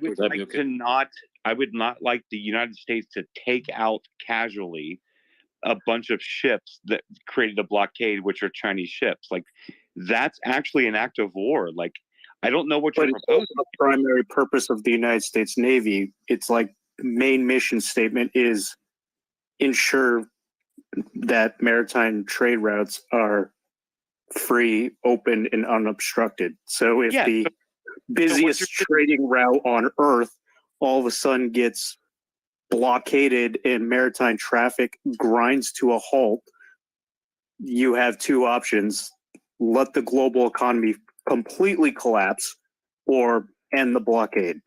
No, exactly. It's not just ending the blockade, and it's not just not big deal. You're talking about the Chinese Navy, for lack of whether they're good or not, and they exist in these trade routes, and Western forces or United States or anybody that's our allies goes out and no big deal, just sinks the ships to like open up the trade lines again. You don't think that's a problem? No, it's a problem, but the Robert, is correct. The decision makers don't have many options. If there was to be a blockade, you're either going to do it's like if the Suez Canal gets blocked tomorrow, you can either get rid of the ship that's blocking the canal, or you move it. That's the same thing with the Strait. The decision makers don't have many options if tomorrow. But also, you have to look. The U.S. Navy is going to prevent a blockade from happening in the first place, right? Yes. The blockade wouldn't happen because China's Navy would need time to assemble that force. Guys, we're not playing a video game here. Yeah, you're correct. And the U.S. Navy's primary mission is to keep maritime trade routes open. They're not going to let a blockade shut down global economic trade and let 43 million people starve because it's China. The U.S. Navy is not going to sit by when its primary mission, since its founding in the 1790s, has been open maritime trade, right? Almost every American war has been over maritime trade routes being disrupted. By the way, Intel's point is exactly right. I mean, that's why we have 3 carrier groups in the Philippine and South China Sea for that very purpose. Like, there's no way that what they're just allowing China right now to do this little drill that's taking place right now around Taiwan, and China also is not being provocative enough. They don't have enough ships to enforce a blockade. They're just exercising a small number of ships in blockade formation. But I'm going to tell you, especially with Japan is engaged even now, there is not going to be in the near term a blockade of Taiwan because no one's going to put up with it. Those waters have 30 to 40% of all international trade going through it every single day. It's just not even possible. And China knows that too. Jim, I get that. Like, I'm not under the auspices that I don't understand what those trade waters and those shipping lanes are. Like, I understand exactly what they are. But what I'm trying to say is everyone right now just glossed over the fact that, like, well, yeah, if they blocked it up, of course they would sink those ships. Like, that's not actually a viable solution at all, and that is an act of war. Viable or not, it is an act of war. We did this before, the most viable solution that we would actually see is sanctions set upon China. That's exactly what happened. Is we would shut off the imports into China. This would also go upon creating embargoes around Russia because of the primary sources of oil and gas, Russia and Saudi Arabia. We would do the same thing that they're doing to Taiwan, we would do to them. That would be the primary move to do, and then try to settle it through diplomatic methods. Yes, Josh. No, I get it. I get it. That would be the diplomatic move. My point was the comment that was glossed over would be like, oh no, we've removed them. It's fine. We would just get rid of them. That's the last. That would be the absolute last choice. Well, the more realistic route would be the blockade wouldn't happen in the first place. As soon as word got out that a blockade was imminent, you know what the U.S. Navy would do? They would send every freaking ship down there, and it would be freedom of navigation tour on steroids. Every destroyer would be in there saying freedom of navigation. Can't do anything about it, China. Freedom of navigation. So there wouldn't be. You know what? All right. You know what, guys? I'm responding to the specific comment that said, "Oh no, we've removed those ships. It would be fine. No big deal." You're kind of I mean, what Intel and Josh are saying is exactly right. Let me tell you. Let me just put a little bit more of a cherry on top of this. The moment that any movement by China to blockade Taiwan took place, you will see at least one carrier group for the first time ever traipsing right through the Taiwan Strait. Like, that's exactly where they would go. China has no answer for a carrier group going through the Taiwan Strait, or however they would formulate it, going through there, because they're not going to put up with that crap. Now, I'm not saying that there are no peril. China's capabilities are much greater than they ever were.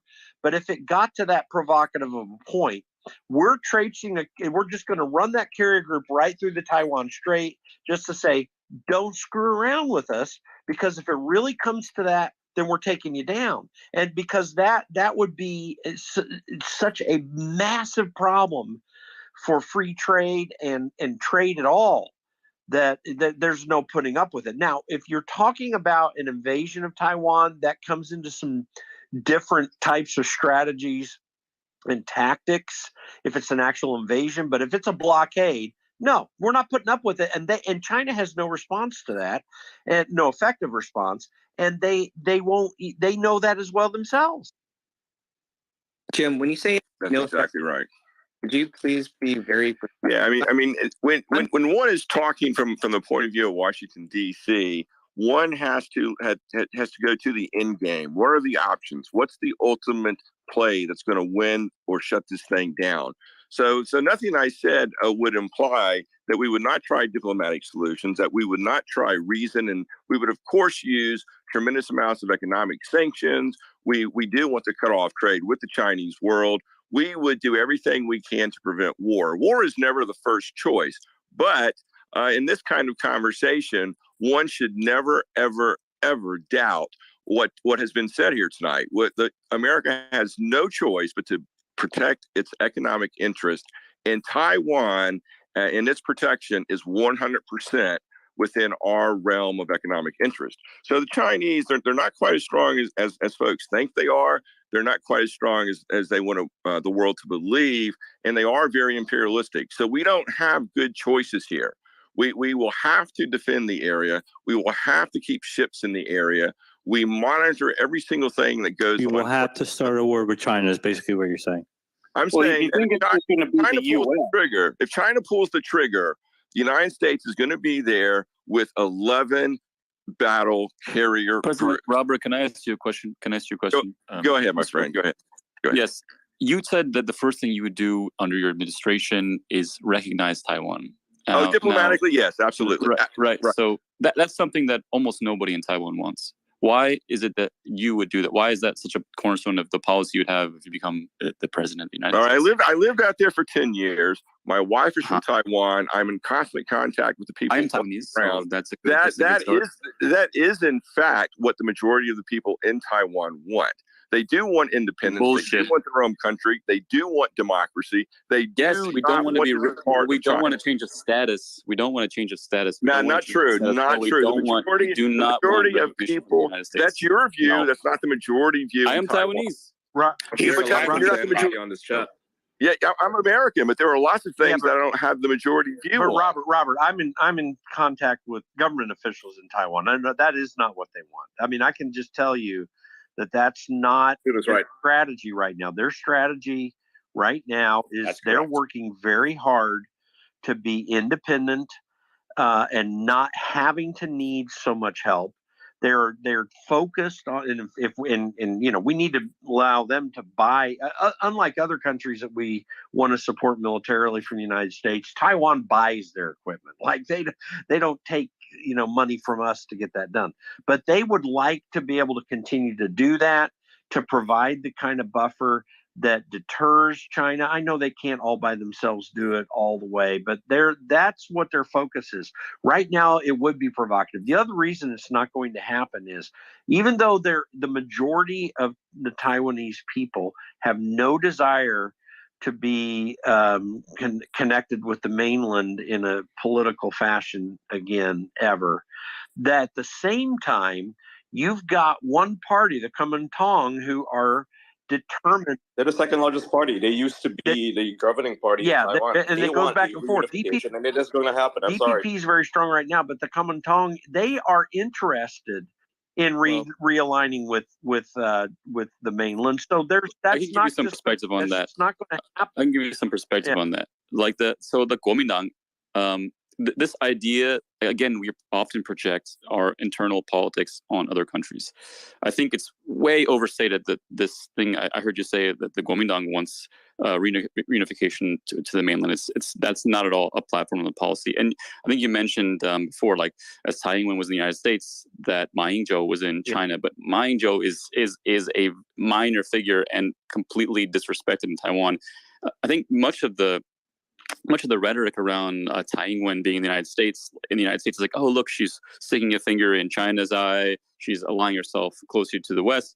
But in Taiwan, it's perceived quite differently. Basically the perception of Tsai Ing-wen in most of Taiwan, most Taiwanese people on average, is that she has a huge issue around corruption, and her move and trip to the U.S. was seen in Taiwan domestically as a way to change the conversation from like issues around corruption to change the narrative that she's in the United States. She's a world leader. She's respected, and I think most people expect her to lose the election to Guo, I forget his first name, who used to work for Foxconn or something like that. But I think again we project Western, like the conversation around China and its upcoming impending invasion in China, Taiwan, is spoken. I speak to much more of my American and Western friends about this than any one of my family in Taiwan. In Taiwan, it's not considered a big deal. It's not something we anticipate. We don't expect an invasion imminently whatsoever.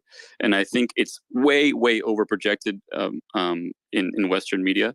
And it's always interesting. And we've been talking about this space over and over again, which I think is really important to reemphasize, which is that when a Western person hears that China wants to take control of Taiwan, their first thought is always a military invasion. They think about Normandy, and they think about the U.S. invasion of Iraq or Russia's invasions of Ukraine.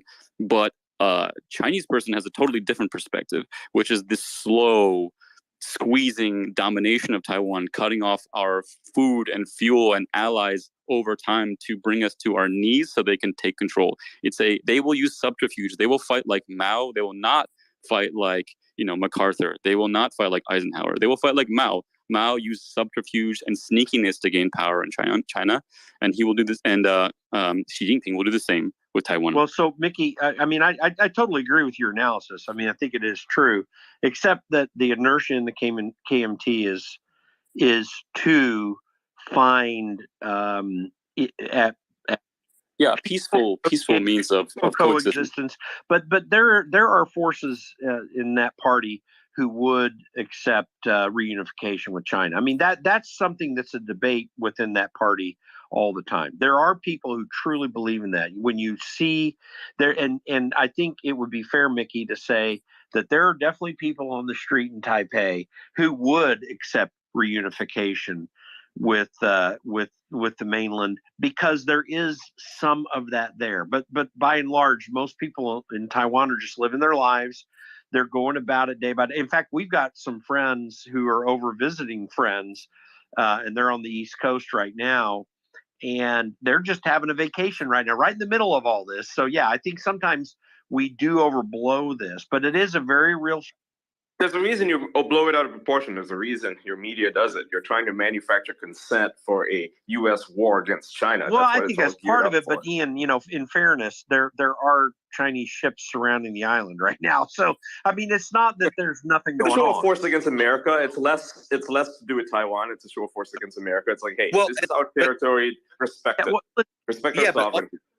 Ian, like, I hope I'm not yelling into the microphone. My apologies if I did earlier. So this is not the first time that China has encircled the island. This is not the first time that they've done a show of force near the coast of China. This is not the first time that they have actually done these stunts and these military drills, quote unquote. And the reason is because the president actually went and met with McCarthy in the United States, and China didn't like it. This was because Pelosi came to Taiwan and China didn't like it. This was because the president or anybody within the government had done something that China didn't like. Therefore, they do a show of force in the ocean. And when I listen to reporting and I talk to people that are within Taiwan, they're like, yeah, that's nothing new. I'm not worried about that.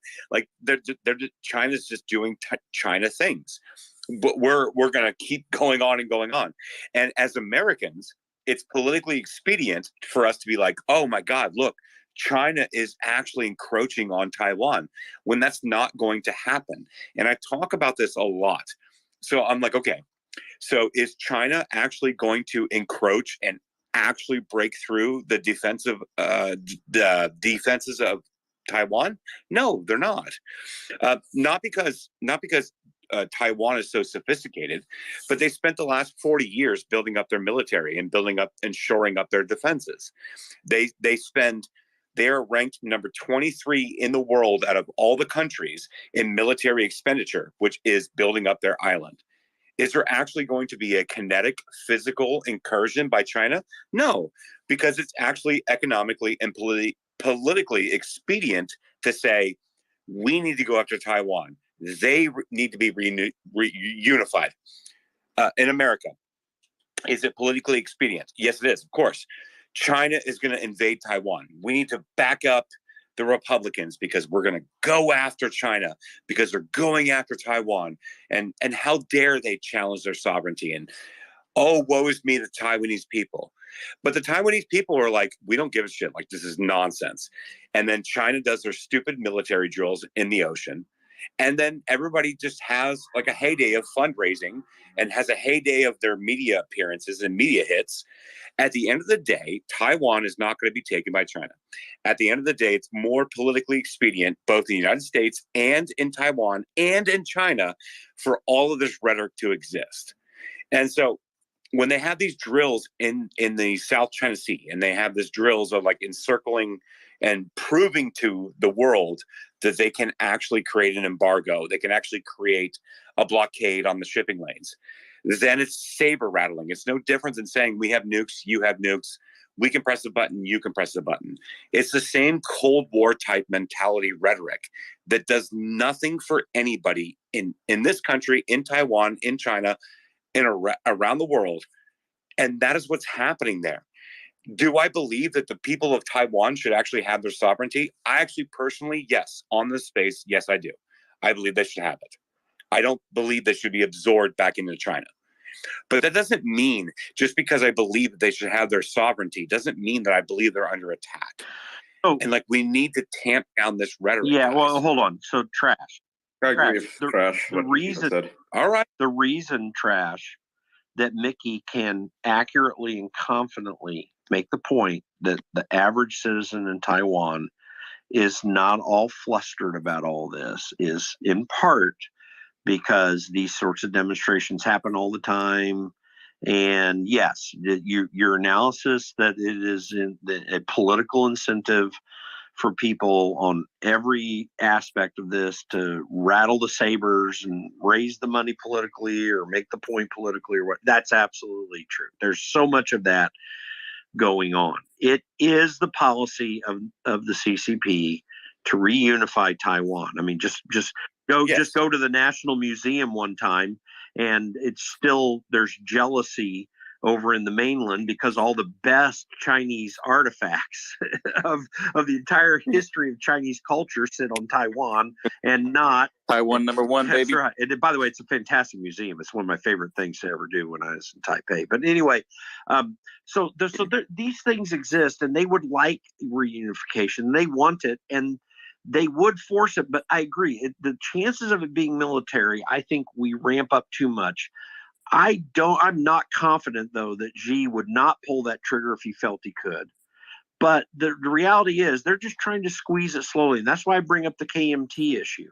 The KMT definitely has people who would like reunification. Like, they don't want the tension anymore. But the reason but to my point, the reason that Taiwanese people are not sitting around all flustered about this all the time is also because and particularly in the DPP, and certainly with some people in the KMT, even when they were in power, there is a very real and daily effort to make sure that the alliances are in place that can provide the protection if it ever did happen, that they are building up that military. And I got to tell you, when I met the generals in the Taiwan military, the time that I went on a congressional staff delegation, these guys, they're badasses. Like, they're totally willing to do what needs to be done.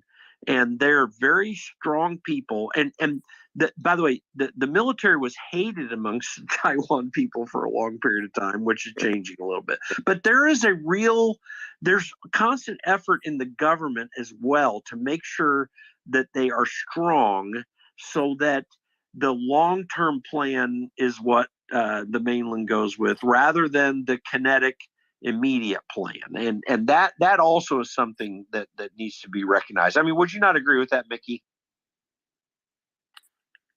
Yeah, I agree. I think the relationship with the U.S. is central. I just think that I think to Robert's point, he said that his cornerstone of his campaign was the recognition of Taiwan. It's just something that nobody in Taiwan wants. I mean, it's just Taiwanese people want the status quo. We don't, want to make a lot of noise. I think, to the point you're making, we understand the situation. Like people in Taiwan understand the situation that they're in.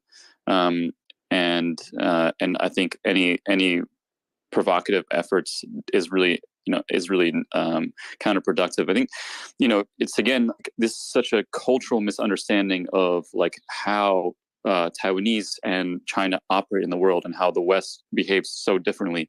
I think it's just such a different approach to how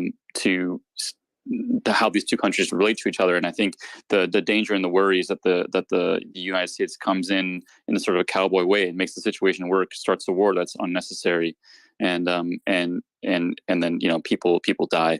I think we were talking very casually with a member of the Chinese Communist Party about their desire to dominate and strangle Taiwan and potentially kill my family members. But I think a lot of that rhetoric, I think in Taiwan, sort of the perception of China is that many Taiwanese businessmen had business operations in China for many years, especially when China was sort of exploding in the early 2010s.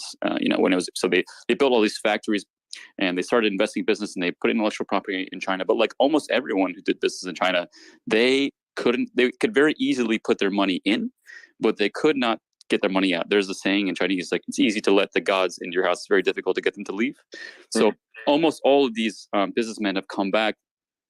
Again, they've lost everything, all their investments, and not able to get their money out of China. And I think there's a growing perception of that, like the winds have shifted in China and its economic promises can't be kept. And I think much of this is understood in China as well. I think understood by Xi Jinping as well. He cannot promise the economic growth that he could before. So what does he start promising? He promises nationalism, which is like a classic play by any leader who can't promise economic growth. And we're seeing a shift in the winds.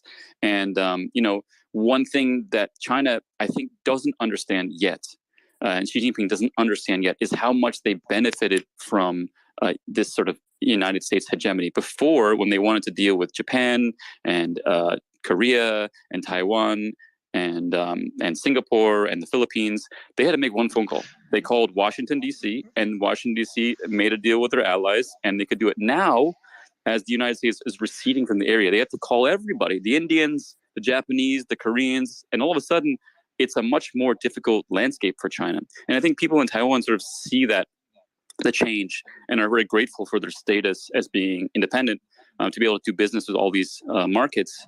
And I think that desire for that coupling with China is diminishing in my perspective. Take a step back. She said something about China making decisions to kind of trigger a sense of nationalism in the country. First, it's just a bit of breaking news there. Israel army said we carried out airstrikes targeting sites inside Syria, which we already know, including a military compound, and sites belonging to the Syrian army. So this time it's they say the sites relating to it belonging to the Syrian army rather than some militia, some different groups, or some groups backed by Iran. Not sure how common this is, so I'll probably get some more clarity. And also a bit of an update now. I think it's morning in China. Let me see the China time. Hold on. China time. It's 11. Yeah, so China begins second day of drills. Taiwan watching for missiles. So that's an update from Reuters. China began a second day of drills around Taiwan on Sunday as the island's defense ministry reported multiple Air Force sorties and said it was monitoring the movement of China's missile force, as the US said it was watching too. China. Okay, the rest doesn't matter. So okay, that's a bit of an update. Question for you, Mickey, is in terms of triggering a sense of nationalism, do you think if the CCP feels threatened, they would escalate matters to get a further sense of nationalism? We know this is a relatively common strategy, and I'm worried considering the economic difficulties or weaknesses that China faces. The CCP could, so the economy is CCP's biggest weakness. The economy could start to struggle, forcing the CCP to find other means to keep that influence over Chinese citizens, that the censorship wall up, the ability to strongly oppose any dissidents. Could a conflict with Taiwan, or at least some sort of action against Taiwan, be used for that purpose, in your opinion? So I think I think it's such a good point, and it's why I talked about the withdrawal of the United States, because it's not, what happens whenever a strong centralized government that's very powerful can't promise economic growth. It always picks on a few things, right? Its neighbors, ethnic minorities, religious minorities, etc. So the thing is, Taiwan isn't the only person or game in town for China to be targeted. And in previous years, right, they could just basically do a deal with the United States. They could do a deal with the United States and Washington, and all the other American islands would basically fall in line.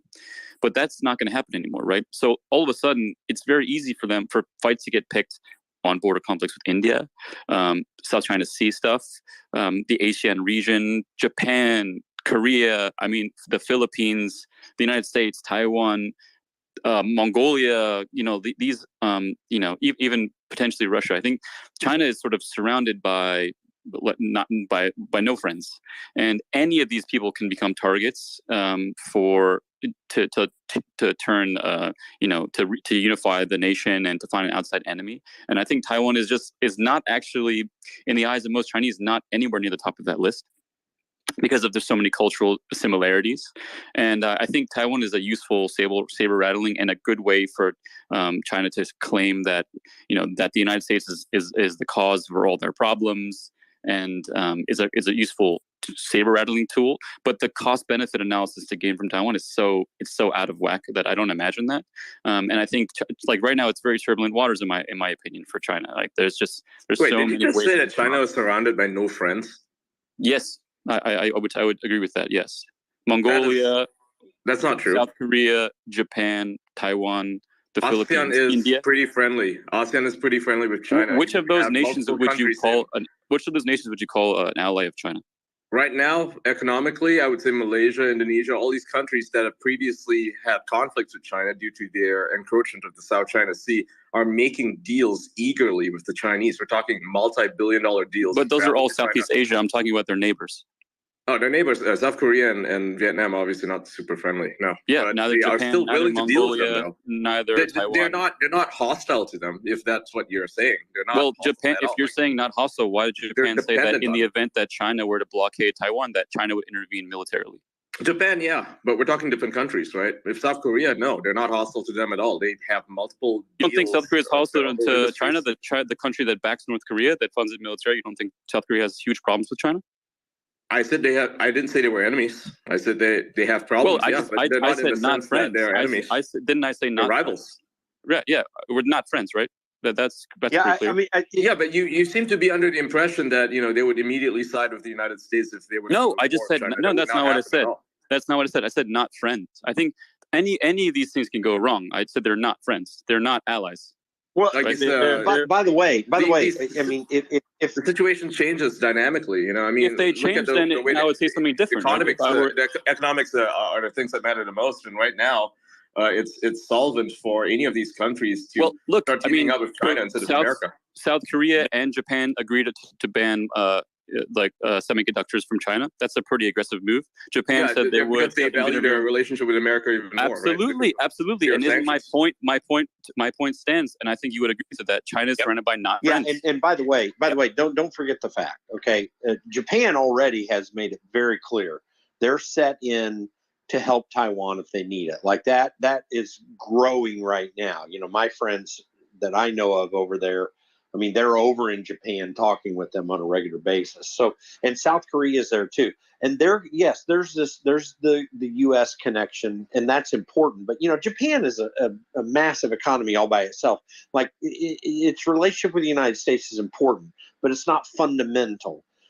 Maybe South Korea a little bit more fundamental, but still they are very independent economically. Those countries, though, are intent upon not allowing China, or at least if they can stop it, to expand, causing a problem for Taiwan.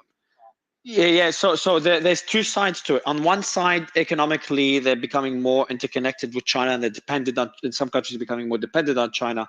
So that's one point to argue on why they would be becoming more friendly towards China.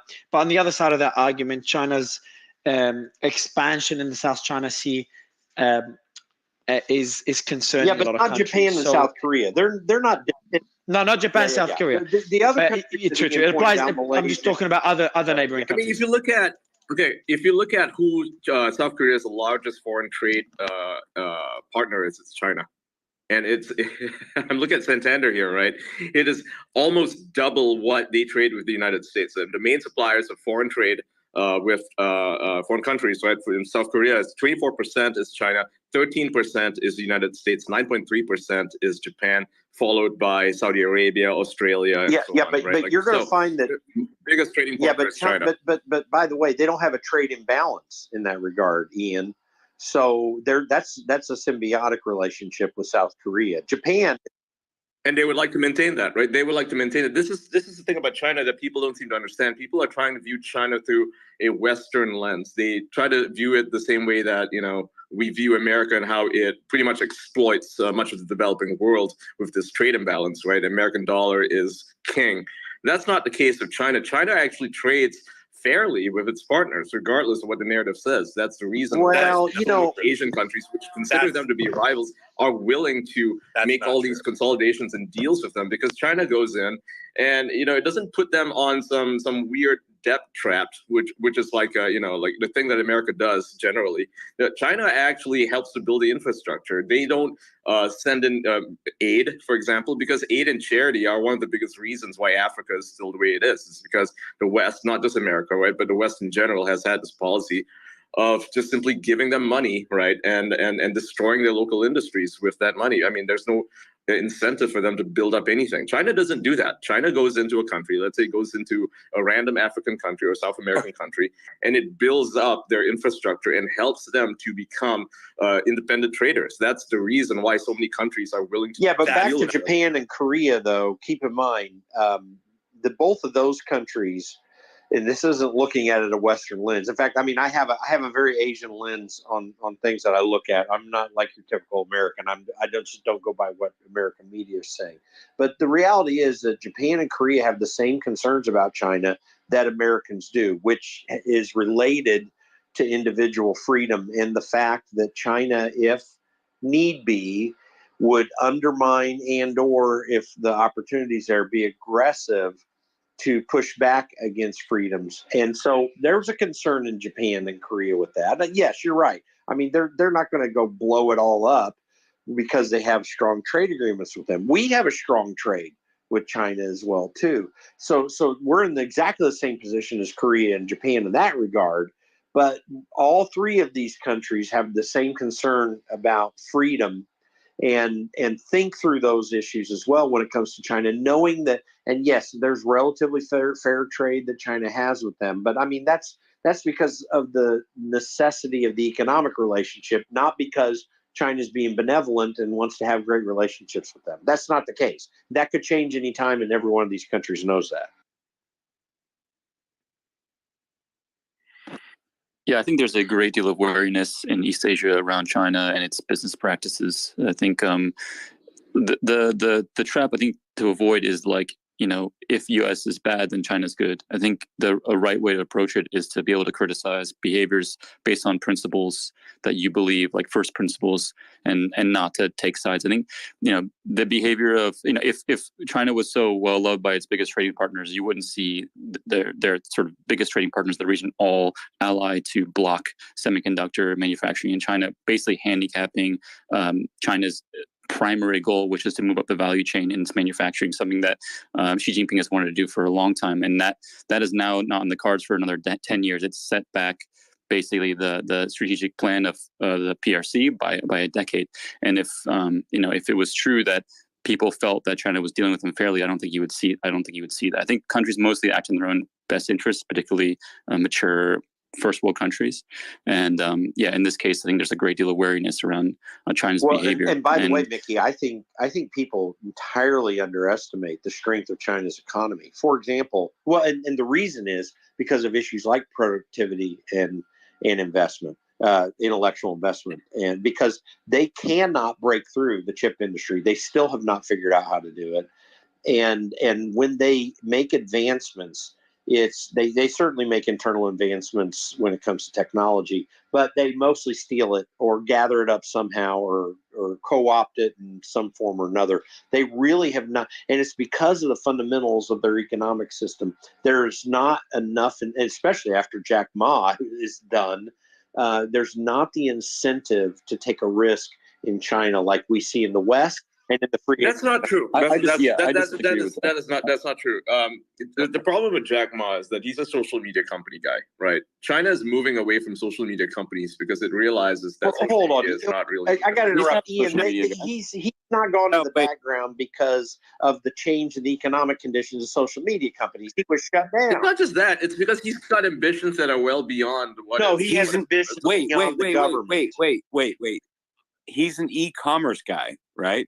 So like Jack Ma is Alibaba. Like he's not a social media guy. He's an actual e-commerce. Like the problem with Jack Ma is that he was being a selfish asshole, right?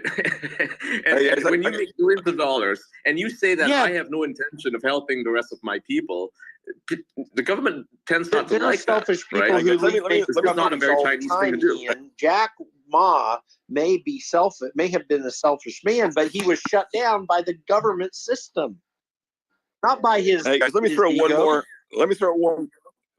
more bone on the table. You guys are a smart group. I'd love to hear what you have to say. There's another big issue that's on the minds of the policymakers in Washington, D.C., and it's definitely on my team's mind. You know, we need to look at economics in China. We all know that China has totally abused their access to the free markets over the last few decades, mostly because the state has financed a lot of unprofitable companies. And the only reason why they did that was to put Western companies out of business. So this is just one point on the table. But the other point I want to put next to that is what many of us are calling a potential resource war.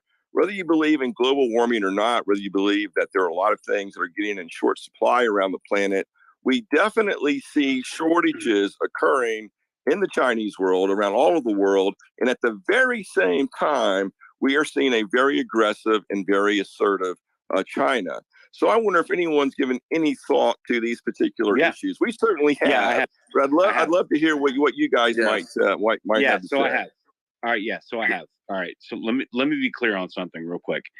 Like we all want to believe that China is this big boogeyman. They're not. Now, is China actually infiltrating our culture? Yeah, they are.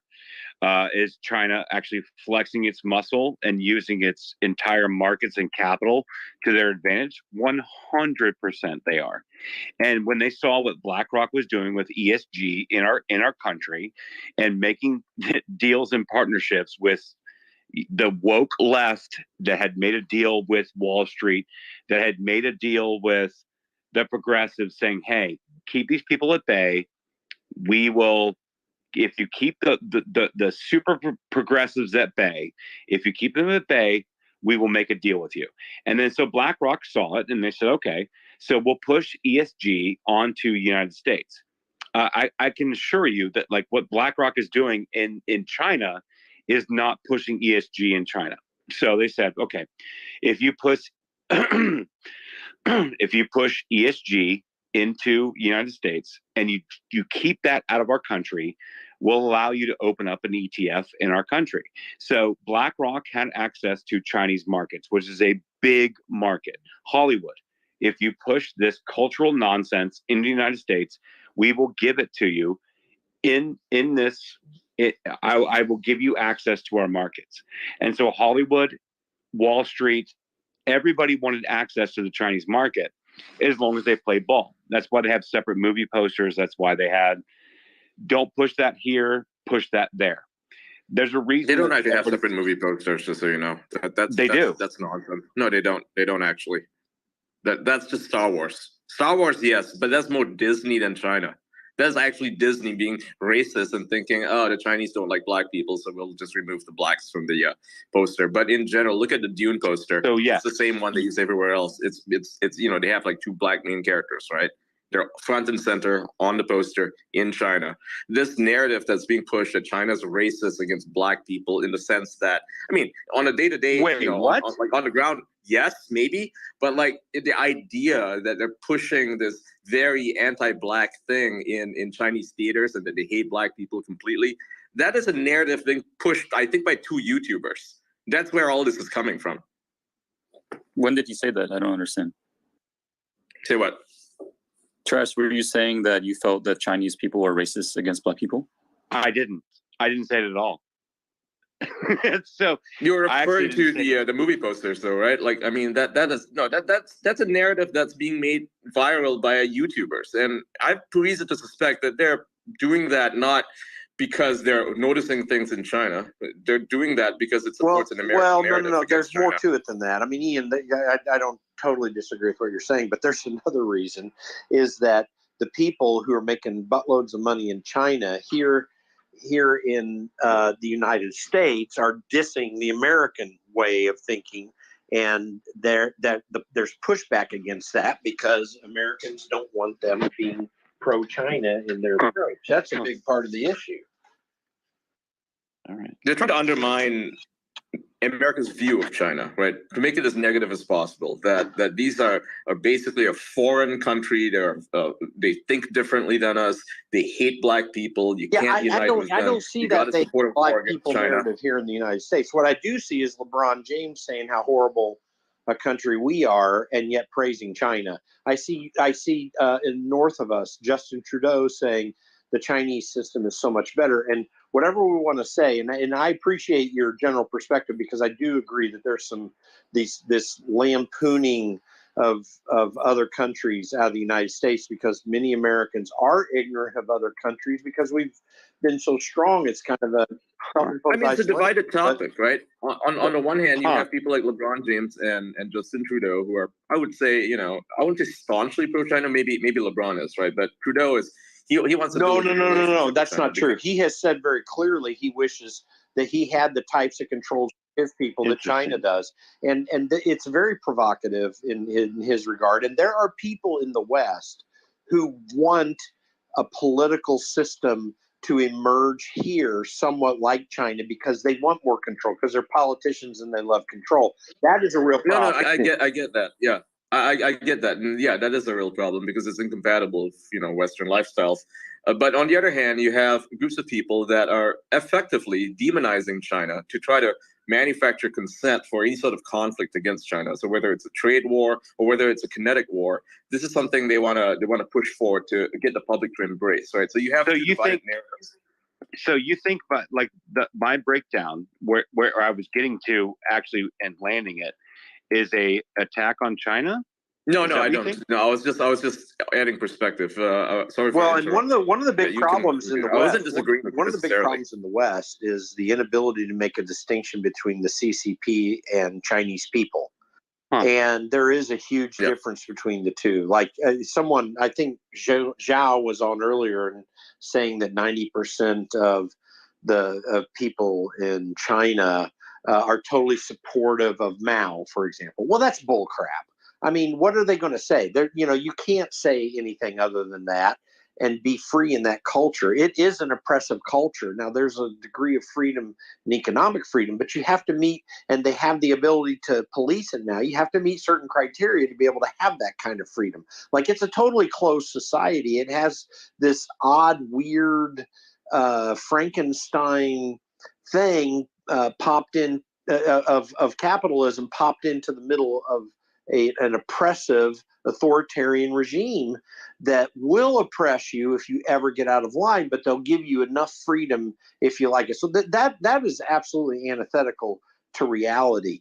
And there is a problem in the West right now, and this is why these things get so confused. There's a problem in the West of political leaders desiring some parts of that authority that China has. This is part of the whole thing behind CBDCs being developed in the West. Like, they want some degree of control over people's lives because no politician likes uncertainty, but but freedom requires uncertainty, and that's where, when we have these discussions about what's going on between China and Taiwan in particular, that it can get a little out of hand because Americans and people in the West see the threat that a Chinese system would have upon their lives, but they also forget how, and particularly Chinese culture being very patient, typically about waiting for things to develop rather than always jumping on everything. Whereas, in the West, it's always do it now, get it done, let's go, particularly in the United States.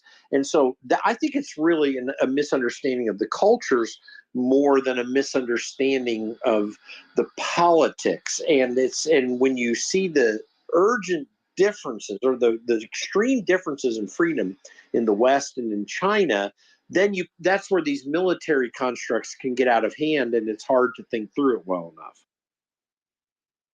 Ian, can I ask you a question about the comments you made about Jack Ma? Yeah, sure. It sounded like what you were saying is that basically, just to give people background on Jack Ma, he started Alibaba, Alipay, sort of the you would refer to him as sort of the Steve Jobs of China. Very successful entrepreneur. And what happened to Jack Ma is he started getting publicly sort of positioning himself as a thought leader, and he was making movies. And basically what happened to him is he disappeared into a re-education camp in China, came out praising the Chinese Communist Party and disappeared. And now recently the news was that his company, Alibaba, has been broken up into a bunch of small companies. He's essentially dominated Chinese Communist. So what it sounded like to me you were saying is that he kind of had it coming. That you're saying that because he got ahead of himself. Right. He tried to position himself as being better than everybody else. Essentially, this is not something that the Chinese like particularly, right? If their view is that if you're a billionaire, you should be supporting the social systems, supporting your neighbors, that sort of thing, right? Like it's a very communal understanding. And I don't know if the Western mind truly gets this. I think if you're a Christian, you might understand this because it's about charity and so on. But that was how he was positioning himself, him and a bunch of other billionaires, basically, right? They were using their e-commerce companies to become larger and so much more powerful than what is really permitted, right? To the point that it was, I would say, detrimental to the stabilization of Chinese society, right? They're taking too much power, and they're not contributing all that much when it comes to the development of technology. Yes, they have e-commerce, but what is e-commerce? I mean, does it really put China ahead of the game when it comes to, say, semiconductors? China is not pulling out of technology at all. Like it's simply taking the previous investment that the Chinese government used to give to all these big e-commerce companies and moving it to the development of AI and actual technology, right? It's putting engineers in charge now. It wants to elevate these guys now, like the engineering companies, and have them actually develop Chinese technology, like stuff that's actually going to be useful for China in 10, 100 years. E-commerce is just a small drop in the bucket. It makes a lot of money. But there's many Chinese billionaires who this didn't happen to, like Ma Huateng, Zhong Shansheng, like many billionaires did not get disappeared. And do you feel that first the state has the unilateral authority to basically re-educate, kidnap you because they don't like what you're saying, take your business, break it up, and make it state owned? Is that something you think is okay? And why? And if yes or no, and if you don't, why do you think this happened to high-profile billionaires like Jack Ma and not to other billionaires who were wealthier, like the owners of Foshan or these other companies who didn't get disappeared? What's your thought on that? My thought on that is that this is a Chinese issue. This is a Chinese problem. As someone with who's raised in, I would say, westernized society, no, it's probably not okay to kidnap people and re-educate them. But from a Chinese perspective, I would say, if what they're doing is detrimental to society and what they're doing is elevating themselves above everybody else, above the rest of society, without contributing back to society, and then making statements that are, I would say, very politically incendiary, such as questioning the CCP, questioning the ruling government, and destabilizing the country effectively, right? Using their power to behave like NGOs, right? I mean, you look at the Mercer family in the United States, or the Getty family, right? Like they're like the Getty family in particular, or say Lauren, Steve Jobs' ex-wife, right? They are very politically powerful, right? They're pushing the levers of power in Washington by, donating billions of dollars to very woke political movements, for example. Or, in the case of Getty, she is like perhaps the biggest funder of the Just Stop Oil movement in the UK, right? She's actually I think she spent like $300 billion promoting these guys. So when people like that, when individuals have these views of what the world should look like, and they want to do it in a way that is perhaps detrimental, not like how Elon Musk is not doing things like this, right? That's the difference between, like, say, someone like him or Warren Buffett. They're not doing things like this. They're not actively destabilizing everything with this push of progressive ideals. Then the Chinese government wants to step in. The Chinese government will step in. They all criticize the government. They all have had questioned their governments. But the Chinese government is not the U.S. government, right? The U.S. government is a weird thing in that every 4 years it changes, or even every 2 years, if we're looking at Congress and so on, right? So the dynamics are totally different. But if you are the CCP and you're looking at a 1,000-year plan, and these guys are coming in, these upstarts, they made $1 billion off of your money, right? Taxpayer dollars, basically, they were subsidized initially. And they are pushing for social changes in a way that the government, say, Xi, sees as very unhealthy to the Chinese society, right? For instance, if they're pushing liberal ideals, for example, right? Telling people that being transgender is totally cool and we need to put it in our movies and stuff. They take notice of this, right? They don't want this to destabilize their countries. So they're going to step in and they're going to do something about it. In the case of some billionaires, is that they were actually the reason why they got re-educated or put that in a sentence to like what do you call it, like house arrest and things like that, is because they were actually having little disputes with local politicians. It's not even like a CCP thing. It's more like I think the owner of China's largest agricultural company, I forget the guy's name, he was put under house arrest, and all his business partners were also put under house arrest. Some of them in pretty terrible conditions because they were monitored 24/7. They were not allowed to leave the home, that sort of thing, right? It's pretty bad. And I don't agree with that. But the reason they did that was because he was actually pissing off a lot of the local governors where his farms were, and that is why that happened. It wasn't the CCP. I think we want that. I think Ian, that's exactly what we want. I think we want people pissing off the politicians because, quite frankly, the politicians tend to be the problem. Like the innovators, even if they have arrogant attitudes and they are selfish. Like I always make the case that the most selfish bastard in the world who wants to become a billionaire really has to follow the golden rule to do it, because you have to please your employees, you have to please your customers, you have to think of others, even if you're totally selfishly wanting to rise to the top. I think that what was done to Jack Ma, notwithstanding what his personal character is, I mean, his personal character was good enough to build a great company that did a lot of innovative things all by itself, whether it was originally subsidized or not. The entrepreneurial spirit of his company was very strong. The CCP had absolutely no moral right to go in and shut him down, no matter how arrogant or stupid he might have been at the time. Like, that's an outrage. Like, we do not want that. And that's why the CCP is an illegitimate government, in my opinion, and should be overthrown. I don't think it's illegitimate because they do that. And that's absolutely absurd. I mean, just to counterbalance what you just said is that if you don't stop these companies from getting too big, they become monopolies, and that's what Alibaba was becoming. That's economically not true here, especially here in the United States, where ostensibly those CEOs have had historically far more freedom. Like we went through a trust busting period in the United States in the early 19th century, but the reality is that Standard Oil, for example, which was one of the big ones that they went after, was already breaking up by the time that the government officials came in. So no, these companies tend to break down and get smaller. We have big banks in the United States because the federal government bailed them out while the FDIC in the federal government was shutting down small banks. So no, the corporatism is what makes companies tend towards monopolistic behavior. It's not the natural course of capitalism, and so it is a big problem. CCP should go away. I mean, that was the issue in China. It wasn't capitalism. It absolutely was because of his free speech. Capitalism includes not just economic freedom but political freedom, and he was exercising political freedom, and the government didn't like it. Yeah, but guys, Yeah, but guys, like Jack Ma is not some like brilliant pinnacle of genius.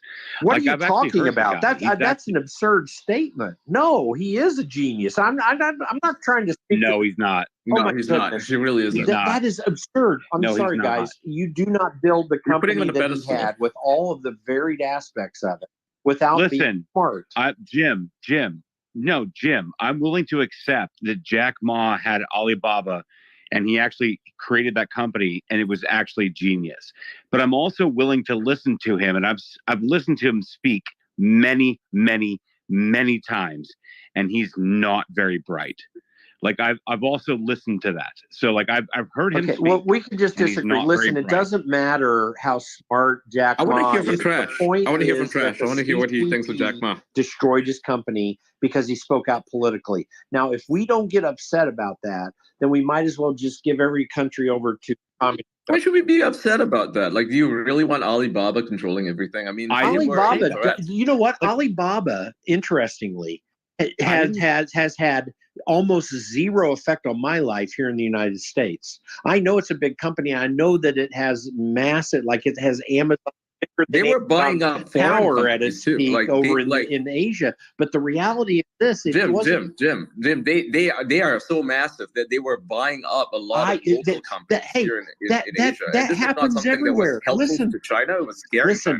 Listen, if that happened and governments were supporting it, then that's wrong. If that happened and governments weren't supporting it, then that's innovation. And it breaks down over time. You can't sustain huge over time. It wasn't going to break down anything. They had so much money. They could here's the point. So they came to the Malaysian market, right? Ian, the Malaysian doesn't market, matter. for example. Alibaba comes in, they throw their money around, and people just they gobble it up. They take the money, they sell out they basically just sell out, right? And there's no way to compete against it, and the government doesn't stop it because it wants the investments.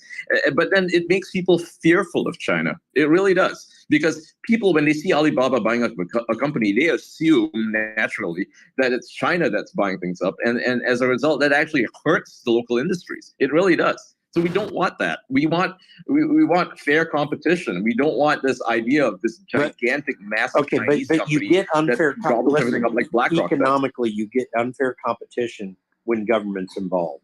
Okay, so but here's the point. So listen, well, all that aside, and that's an important discussion, but that's not the topic of this space. But what I'm thinking of, what I believe is the critical aspect of the Jack Ma story, is the topic of this space, which is the fact that when you do not have political liberty, then you tend to have problems. Political liberty is not perfect, but it does far better than authoritarian government. The CCP is an illegitimate authoritarian government. They had no right to take Jack Ma down, no matter how stupid or monopolistic he was. No shit. Like, let me be clear about my point. So I'll make my point now that I have the floor. So, like, number one, like, Jack Ma is an idiot. I've heard him speak. I've heard him speak many times. He's a fucking idiot. But also, he had a great idea. And he actually was able to create that great idea. And it grew beyond his control. Like, both things can be true. The guy's a dumbass. But he also actually was able to create something out of it. And when the Chinese government came down and they said, you're way too influential, you are not bowing to the CCP, we can't have you, so you need to go, or we're going to take your business, we're going to take your money, we're going to debank you, whatever. Both those things can be true. So Jack Ma was, listen, I've heard the dude speak many times. He's a fucking idiot. But he also had a great idea. And the idea that he had was liberty. He actually had the idea, and he built out Alibaba, and he actually built out pre-Amazon what Amazon is today. He did do that. I'm willing to accept both premises. I'm not willing to accept that the dude was persecuted by the government, that he was actually silenced and shut down, that he was debanked, deplatformed, and people went actually after him because he had that much influence. It doesn't mean he's a genius. It just means that he was at the precipice of actually having a good idea and then also being persecuted. But like Jack Ma, like if you listen to the fucking guy, I've watched so many interviews with Jack Ma. I've watched it. I've listened to him. He has no idea what the hell he's talking about. but he knew what he was talking about with Alibaba. And so if that happened in the United States, he would be Jeff Bezos. If it happens in China, he's now persecuted and debanked, and he has to follow the company line in China. And so the conversation becomes, when you have too much influence, if you're in the United States, you become Jeff Bezos. If you're in China, you become persecuted, and you're not able to exist as Jeff Bezos in China. That is what Jack Ma is. That's all he is. And from what I've seen over the last couple of years, he wanted access back to his wealth. He wanted actual like citizenship. Okay, think of the word you just used, Trash. His wealth. Think about that. He wanted access to his wealth. Yes. I mean, come on. Yes. Whatever you want to say about Jack Ma, however smart or stupid or whatever he is, and how crazy what he says is, it's his wealth. Now, we do not honor countries that steal people's wealth, and his wealth was stolen. Now, if it was gotten at with government help, you're defending a billionaire. Meanwhile, America is performing perhaps the largest transfer of wealth from the middle class to BlackRock, to the upper crust of society. I totally agree. And I have the same criticism. If we're looking at utilitarian perspective, right? I would say that, fucking one billionaire, not that big of a deal, especially if the majority of the country benefits. Like, at the end of the day, China is a government, and it is beholden to its people. And if it sees that its country is being taken over by these billionaires, it's becoming America. And they look at what's happening to America. It's run by oligarchs, right? America is run by oligarchs. It's run by people like Lauren Powell Jobs. It's run by George Soros and all these other people. They have way too much influence. Hey, Ian, China is a government, but it is not beholden to its people. It has built a system that began with the Cultural Revolution to a system that can utilize effectively authoritarian power to keep itself in line. Tiananmen Square showed a small example of what we know exists throughout that culture, maybe in pockets and maybe not large enough to overthrow the government. There's absolute desire for liberty among people in that country, and it hasn't been given them. How do I know that? Because Chinese people in other countries, ones I know in Indonesia, ones I know in Singapore, for example, these are people who do enjoy freedom and would not want to be subjected to the Chinese Communist Party. Jack Ma, whatever negatives you want to say about him and however valid those negatives are, should never have been deposed of his wealth for the benefit of a country. That is not what freedom is about. That's authoritarianism, and I reject it in every way, because I also know that even with all of our problems in the West, and particularly here in the United States, that because we're friends, that I oppose in every way, I still will deal with that problem and feel much better about it than if I was in the same position sitting in China and had to oppose a government that would absolutely do the same thing to me that they did to Jack Ma if I ever spoke out against it. At least that's not happening to me yet here in the United States. First of all, Jack Ma wasn't silenced because he spoke out against the quote-unquote CCP. He was the particular speech that got him in trouble was that he made in front of the banking regulators a few years ago that he demanded his bank, which is an online fintech company, to have only 2% cash reserve. Do you know how much financial risk that is to this entire system? But the thing is, if you have a valid government like we have in the United States, where people ask for similar things, then even though some of them are given that kind of favoritism, sadly, at the other end of it, there's a fair process and people can demand it, but they can't get it unless a law is passed.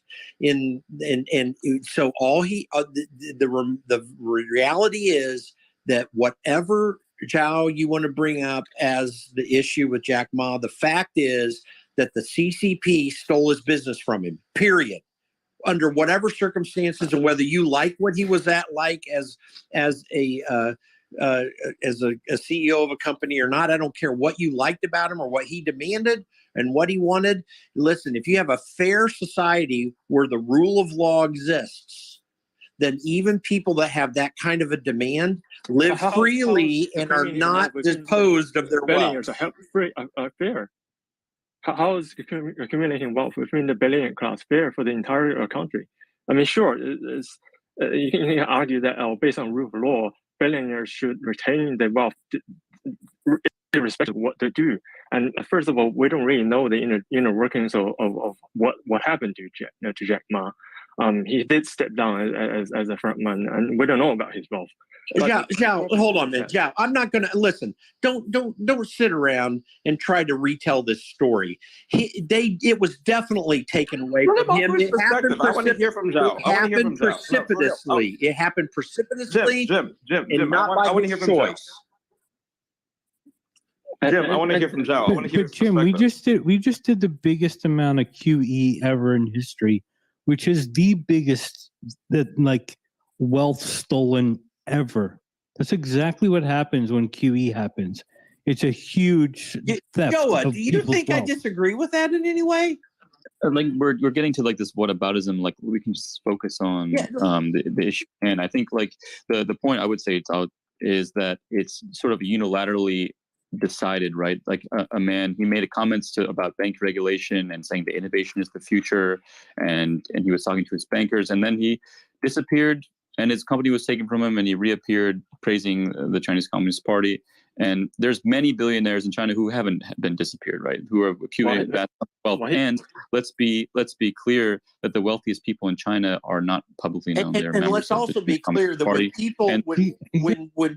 when Zhao has happened, or not Zhao, excuse me, when Jack Ma has happened to him, what happened to him, like that can happen to any billionaire in China. That cannot happen to any billionaire in the West, because you live under free societies. And yes, Joa, there's no doubt we go way overboard in what we do with our economic policy. What about John McAfee, Jim? What about John McAfee?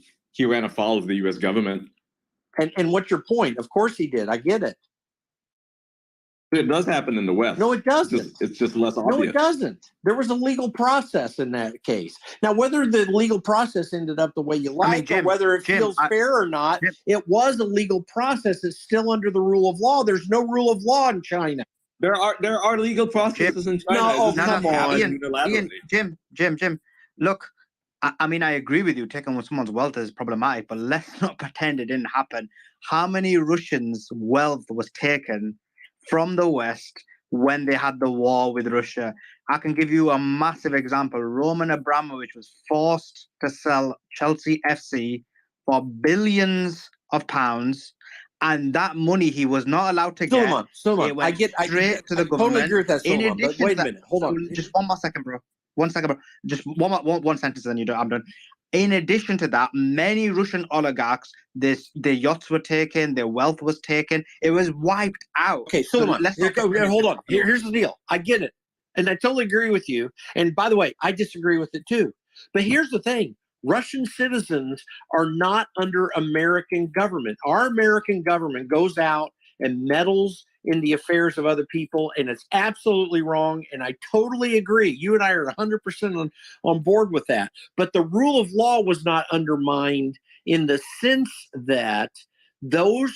It was in the Western countries. I think. No. But they have no rights under Western law in the countries that did that. They do have rights. You don't have a right. I'm in Britain. Let's say somebody. No. They weren't. They have no rights. No, they're not. They weren't citizens of the country.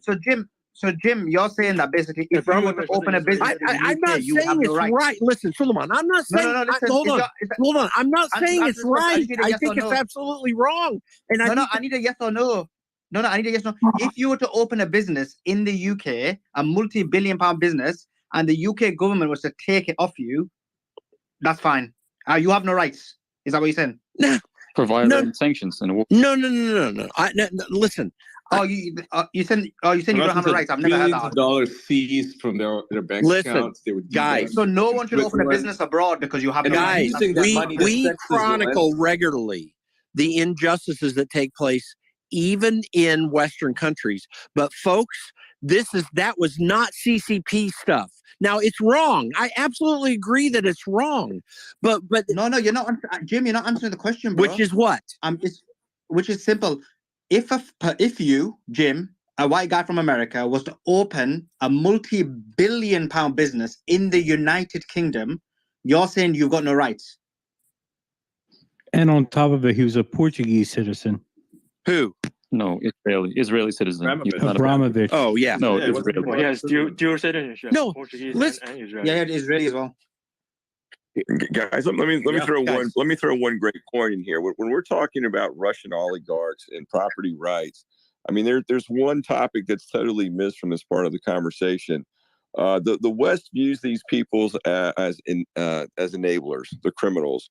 They're not quite as guilty as Putin, but they are 95% as guilty as Putin. There's zero evidence that any of these people were supporting Putin's so-called war machine. I mean, let Robert They speak. just took their money because they're Russians. So let's just be honest here. They took their money because there's this weird Russophobia that's going on in the media, and they're like, "Oh, they're Russians. Take away their funds because their money's being sent back." To No, Russia. it has nothing to do with Not nationality. It has everything to do with their relationship with Putin. And if they don't have a relationship with Putin. Many of them are adversarial to Putin. That's the reason why they don't live in Russia. Putin, you know what he refers to them as? He calls them the fourth echelon. That they're not even wanted in Russia. Because That's why they showed up dead. These oligarchs who lost their money. They fell down the stairs and shot themselves in the head, back of the head twice. What do you mean? I'm out. That's silly. And I was also like to bring it back to Jack Ma and the way he. I think you have to take every single person, every single case, one by one. Some may have been supporters of Putin, some were not supporters of Putin. If we're going to go that route with the argument, I think you but the reality is the West sees a lot of billionaires who got a lot of money in very suspicious circumstances, which could really only be described by essentially being connected to Putin and the state. Was that money earned? No, dude. No one believes it was earned. This room needs a strong moderator. Actually, I think it's a Yeah, no, I absolutely agree. I got it. Thank you, Robert. Stop. Like, first of all, stop. Second of all, like, are we actually going to have a conversation, or are we just going to like go back and forth about whether or not like China is actually in this conversation or not? Like, are we actually going to have a conversation, or are we just going to do more talking points? Robert, fucking stop it, David. Come on, man. Dude. Crash, can I reset the room and just ask a different question? Because I'm actually really curious that I don't have the answer to, which is there any time in the past, 30 years that we've had these many conflicts with these like loose ties with each other happening at the same time? Like the thing in Taiwan, Ukraine, Syria. Oh, probably World War I. That's that's the last time. Anything. I mean, I'm in my upper 40s. Like I don't remember any other time when there was so much conflict going on at the same time. Well, I'm lifetime, right? Joe, I'm 58 and I can remember, and it's the Vietnam War times, and it's all through the 70s and 80s. You had plenty of conflicts going on all around the world, some major, some minor. I mean, yeah, this happens all the time in human history, and it ebbs and flows for certain. But no, this isn't. And World War I's not the best example. It's one of them, but it's not the only one. Well, it's good what you just said, because to me, I think, okay, what happened then? Like, what was the result of it? Because that's what I like question. And the result of it is the dollar went off the gold standard. Yeah, well we finance wars with bad monetary policy. I mean, that's exactly how we've done it. But by the way, I was someone had said to me when I was critical of Donald Trump having like someone was critical of Thomas Massey and supporting Ron DeSantis, and then I brought up that Thomas was brave to call for a vote constitutionally, by the way, for that $2.2 trillion spending bill in March of 2020.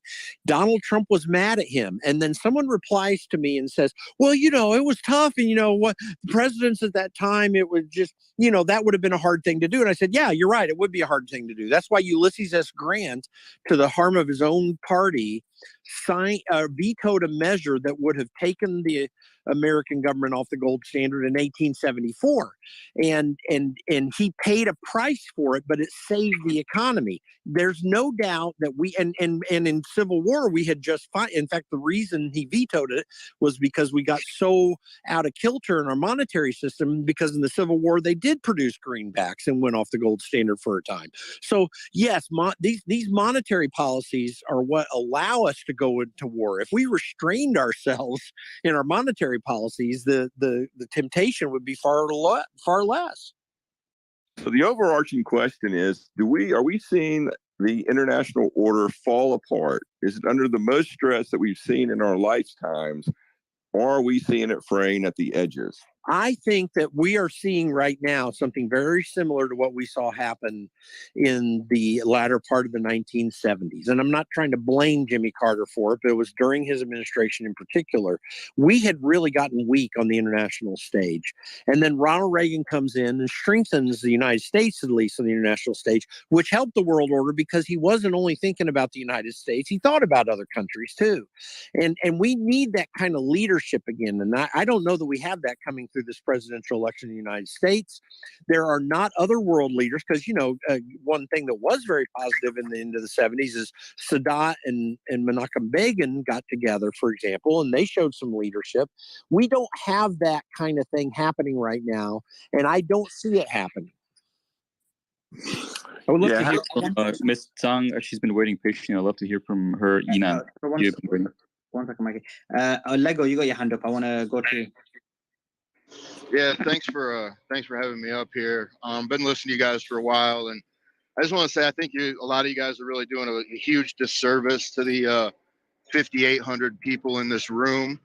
It's a hodgepodge of inaccurate and just inaccurate information. I think it was like what? Patrick said that the CCP started with the Cultural Revolution. Actually, the CCP started as opposition to the Republic of China. In the 1920s or 30s, there was a war. Then we all know 1949, they took over. The first 10 years or so of their rule was actually quite prosperous in China. Then you had the famines and a lot of other.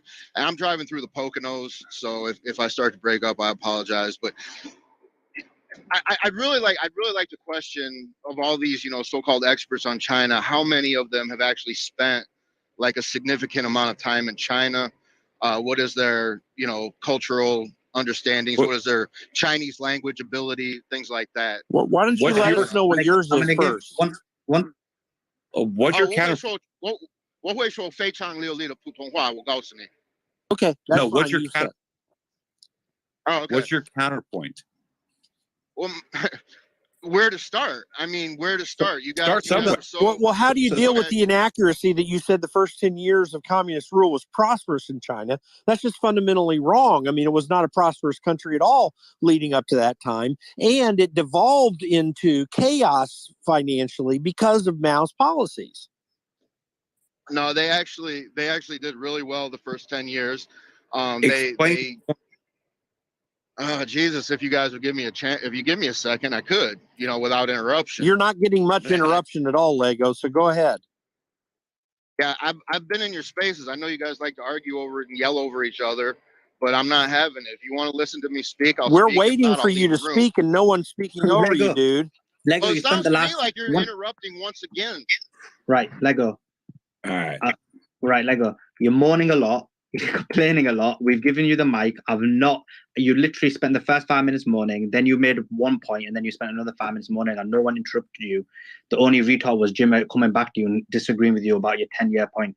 Now, again, go ahead, but again, try and be succinct, make your point, and be specific about the points of contention, and then I can go to somebody else, make a point, and then I can go to somebody else, and then they can try and debunk you or fail to debunk you if whatever happens. But go ahead, Lego.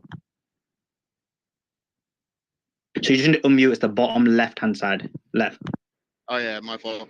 Yeah, my initial point, my very specific one, was the Communist Party did not start at the Cultural Revolution. There was that started in 1966. There was a whole 10-year period from 1956 to 1966 full of famine, the Korean War, you know, the 100, like Mao said, allow 100 flowers to bloom, and then they, you know, come and criticize the government, tell us where we're wrong, and then he went and chopped the heads off all the flowers. So that was 10 years before the Cultural Revolution even started. 10 years prior to that, they did do a great amount. That's what gave them legitimacy after they got rid of the corrupt Republic of China government, right? They came in and they actually did give back to the people. They did improve the lives of the people. They did increase production. They did put food on the table for 10 years, right? That's one. Two, yes, about Lego, is it 90%. Lego, is it okay if I just get I'm gonna get somebody to retort that point if they can, Okay. and then I'll let you do Yeah. your second point rather than if it And gets too long. This is historical fact. Yeah, I'm but I'm just giving somebody else a chance to attempt to refute you if they can. Patrick, I mean, his contention was against you. If you want to go ahead. All right, Patrick might have gone to sleep. Mickey, it seemed like you disagreed because you pumped some emojis. So do you want to speak? I mean, I just think, you know, to say Mao, it's so hard to say. But to say that Mao was a successful leader, I mean, the Cultural Revolution has led a scar on so many people across the world, including some of the people here in the space, and the death of, you know, tens of millions of people. And I think it's good to have diverse opinions here. And I'm really happy. Sorry, Mickey. Yeah. I mean, I just want to frame Lego's point in the correct manner. And Lego, do correct me if I say it wrong, but his argument was before the Cultural Revolution, before that, 10 years before that, 20 years under Mao, prior. it was so yeah, that's right, 20 years prior, because and for 10 years, he is saying it was prosperous at that time. So that specific point. So he's not said about the Cultural Revolution. He said beforehand, 20 years beforehand. Yeah, I'm not an expert on Chinese history, so I wouldn't say. I think no, but I think it's like, to me, I understand your point that like all these people are complex people, right? Including Mao Zedong are complex people, and to demonize them without taking their whole consideration, I totally understand and agree. I think he's a person who was, you know, a founding father of People's Republic of China, and it's complex. However, like, you should take the sum total of a person, like you should take the sum total of an idea, right? Just the immense suffering as he sort of lost his mind. Don't get me wrong here. Don't get me wrong. I'm not coming in singing the accolades of Mao Zedong. He was an evil man. He was a horrible leader. He caused a lot of suffering. But what I'm saying is that you guys are up here speaking as experts on the subject, and you're getting your facts wrong. Well, listen, Lego. Lego. I'm Taiwanese. I speak Chinese. Live in Taiwan. Lived in China. And the initial part of the speech was not about the historic. Sorry, Mickey. I'll let you respond. Just as breaking news now, China military says it carried out simulated precision strikes on key targets on Taiwan Island, surrounding waters. So just do you have any more clarity? Can you offer some context on this? Is that part of their military drills pretty common when they say Taiwan Island, surrounding waters? Do you know what they're referring to, Mickey? Or Zhao? I want to say something about this topic. Can I say something? No, not now, Yunan. I want to just on this particular news, and then I'll let you continue the discussion. Zhao, do you have any idea when they say precision strikes on targets on Taiwan Island? Is that island the Taiwan Island? I don't know which one they're referring to. I'm just quoting exactly what state media said. Do you know what they're referring to? I'm pretty sure is targeting the surrounding waters. They designate a target area before the planned exercise, and they also name the exercise for combined sharp sword. I mean, they prepared for this visit, so yeah, it's not actually on targeting targets inside Taiwan, but it's actually. I don't think the main island, but when they say Taiwan, the main contention is did China fire a cruise missile that flies within the atmosphere over the airspace of Taiwan? I found a video from the last time when Nancy Pelosi visited, and there were some rumors of a cruise missile that went above and over the airspace of Taiwan, straight through the island. And if that happens, that will be significant escalation, I guess. yeah, it would be a really significant escalation because last time it wasn't confirmed, but from the videos I see, and from the people taking the photographs, taking the video on the ground with the Taiwanese accent, they said that the video was taken near the naval base of Zuoyang, which is on the east coast of Taiwan. As a major naval base. So if that that missile flew within the atmosphere over the airspace of Taiwan, that would, and if it is confirmed, that would be another step, that sort of another, I guess, salami slicing that towards Taiwan's existing so-called sovereignty, I guess. And what happens to Taiwan's economy when there's drills like this? Does it take a hit, or it's pretty immune to it, considering it happens often? Well, the economy, how the economy works is how people perceive it to be. As I think Maggie pointed out pretty succinctly, that most people in Taiwan, unless there's a clear escalation, for example, that this cruise missile that flew inside the atmosphere over Taiwan, then that would represent a sort of panic, and that will affect the Taiwanese stock market and stuff like that. But if there is a statement made by, say, the Eastern Theater Command of the PLA that says, okay, from now on, no cargo ship can dock in Taiwanese ports, and that would represent as what we call a blockade. And if that were to happen, then that's a whole different story. That's that's a big escalation. Now there's no messing around, and I'd openly say that this is concerning.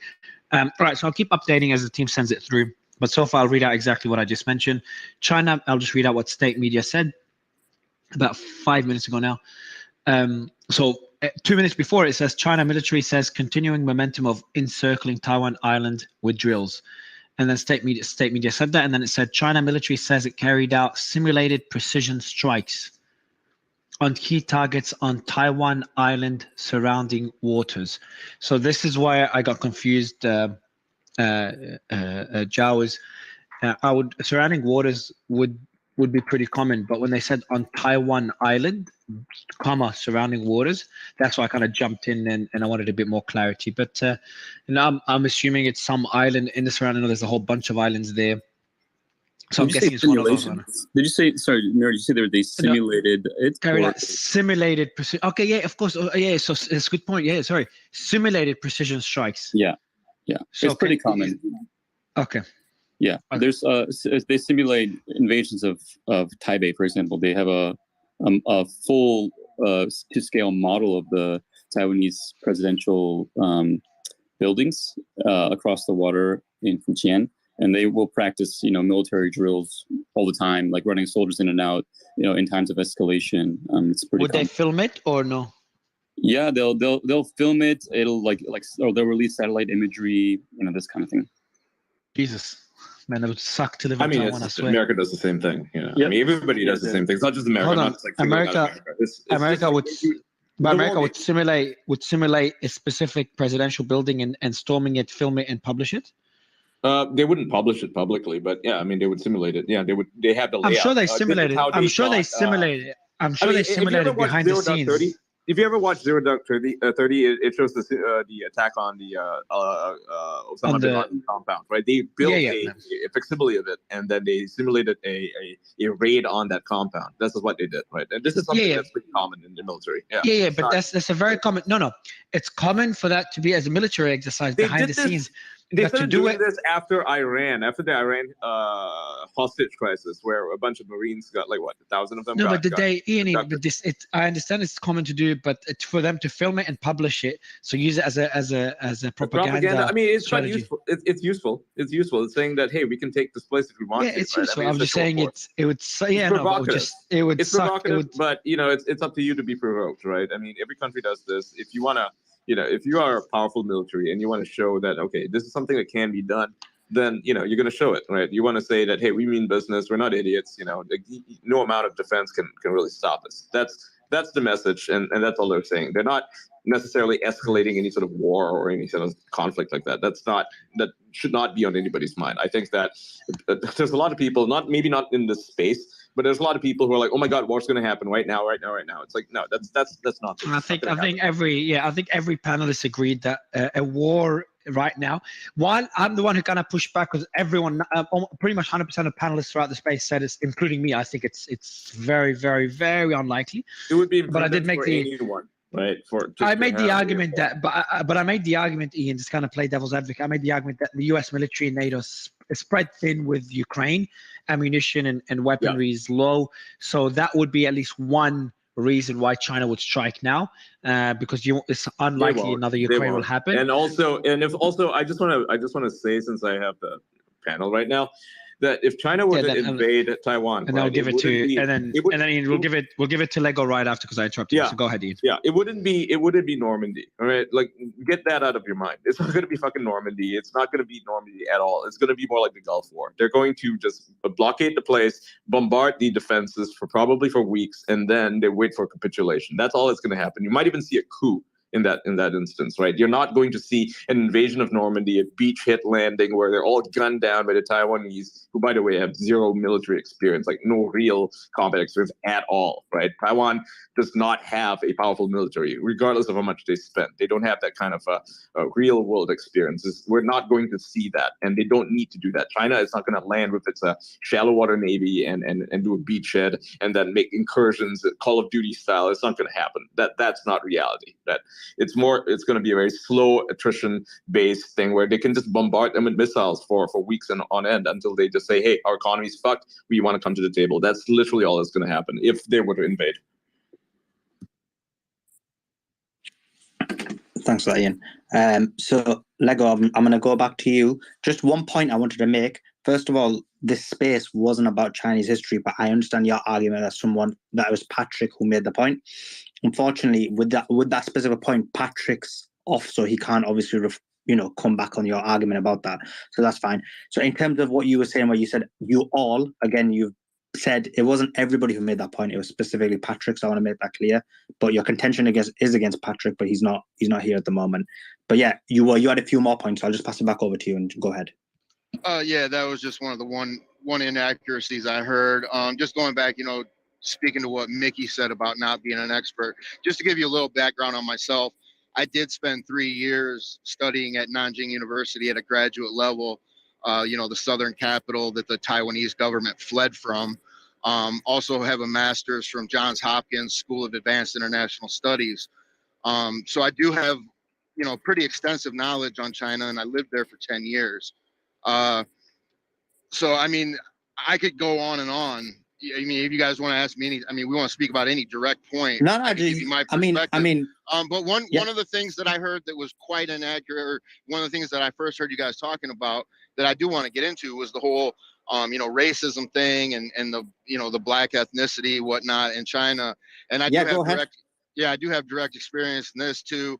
I will just say, generally speaking, obviously in a country of 1.5 billion people, you can't, make blanket statements about every individual. But I would say on a large majority, Chinese are very ethnocentric. They are racist against every particular black. They see human beings as a spectrum of evolution.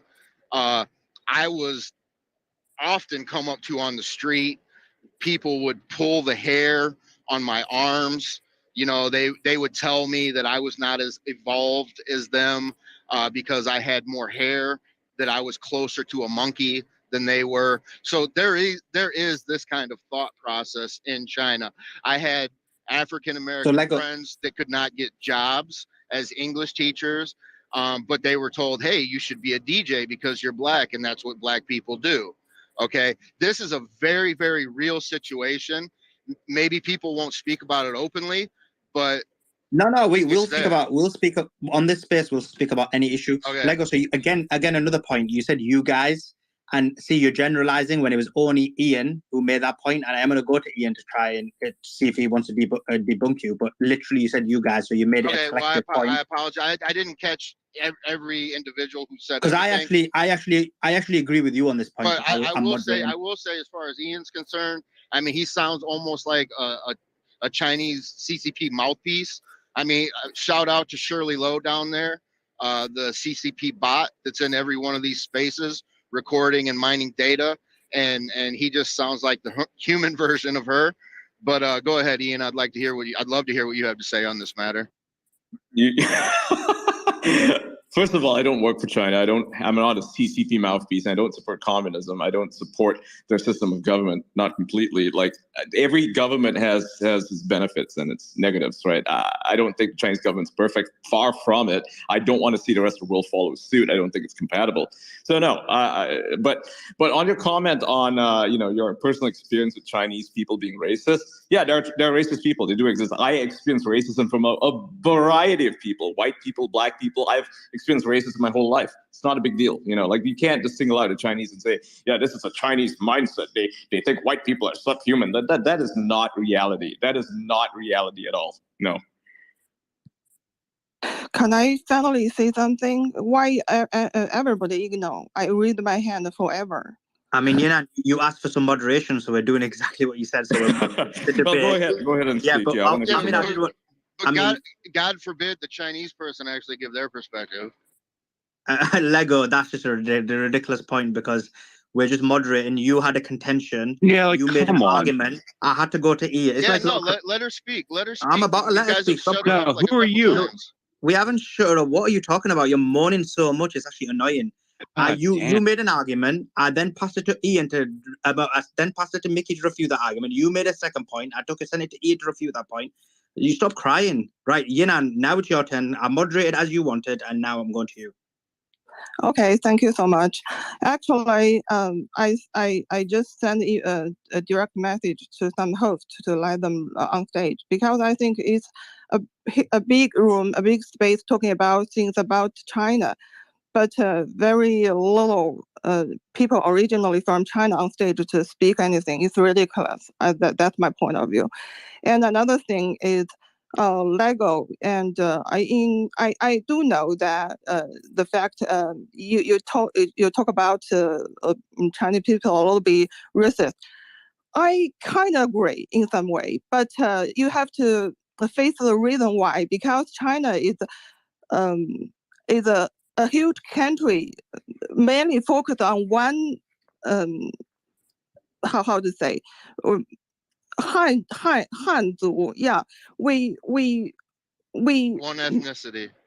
Fucking kidding me. No, yeah, that's it. That's the reason why you feel this way, because they not familiar with diversity. I have to mention that it's something new to them. Yeah, I have to say that's some reason. Yeah, I do know what you're talking about. Yeah, but most of the Chinese people are very friendly. If you live in China for so long time and all you get is that kind of impression, I will be very shocking. That's not the, because I moved to US 80 years ago. I spent almost my whole life in China, so I think I can say something there. Thank you for that, Yinan. I mean, just one point, Ian. Sorry, and then I'll go to you. No. Fine. I mean, what I disagree with vehemently, because I've heard it a few times in this space, the argument that if you're Chinese, that's the only time you can talk about China. So are we gonna? That's a ridiculous argument. You could be from any country, any place, and you can talk about any issue. A lot of people talk about the United States when they're not from the United States. A lot of people talk about UK. Yeah, my point of view is that not you have the right to talk, but also China, originally from China, also have the right to talk. That's it. Okay. I agree. We've had a number of people from China. Mickey is from Taiwan. We've had a number of people from Taiwan. So we have had that. But that's not the and that's not the criteria to basically have a platform. This Twitter is a United States platform. Does that mean only people from the United States are allowed? I think her contention is that, especially like before I joined, right? Zhao wasn't here, Yinan wasn't here, and everyone who was speaking we're basically just being given a Western perspective on China, and that was kind of problematic, right? Because we had Zhao for most of. We had Zhao. We had Zhao. When I jumped in, he wasn't on the space. Yeah, to the extent where Dr. Gawker basically left the space in anger. So yeah, we had an issue there. Right, Lego, go for it.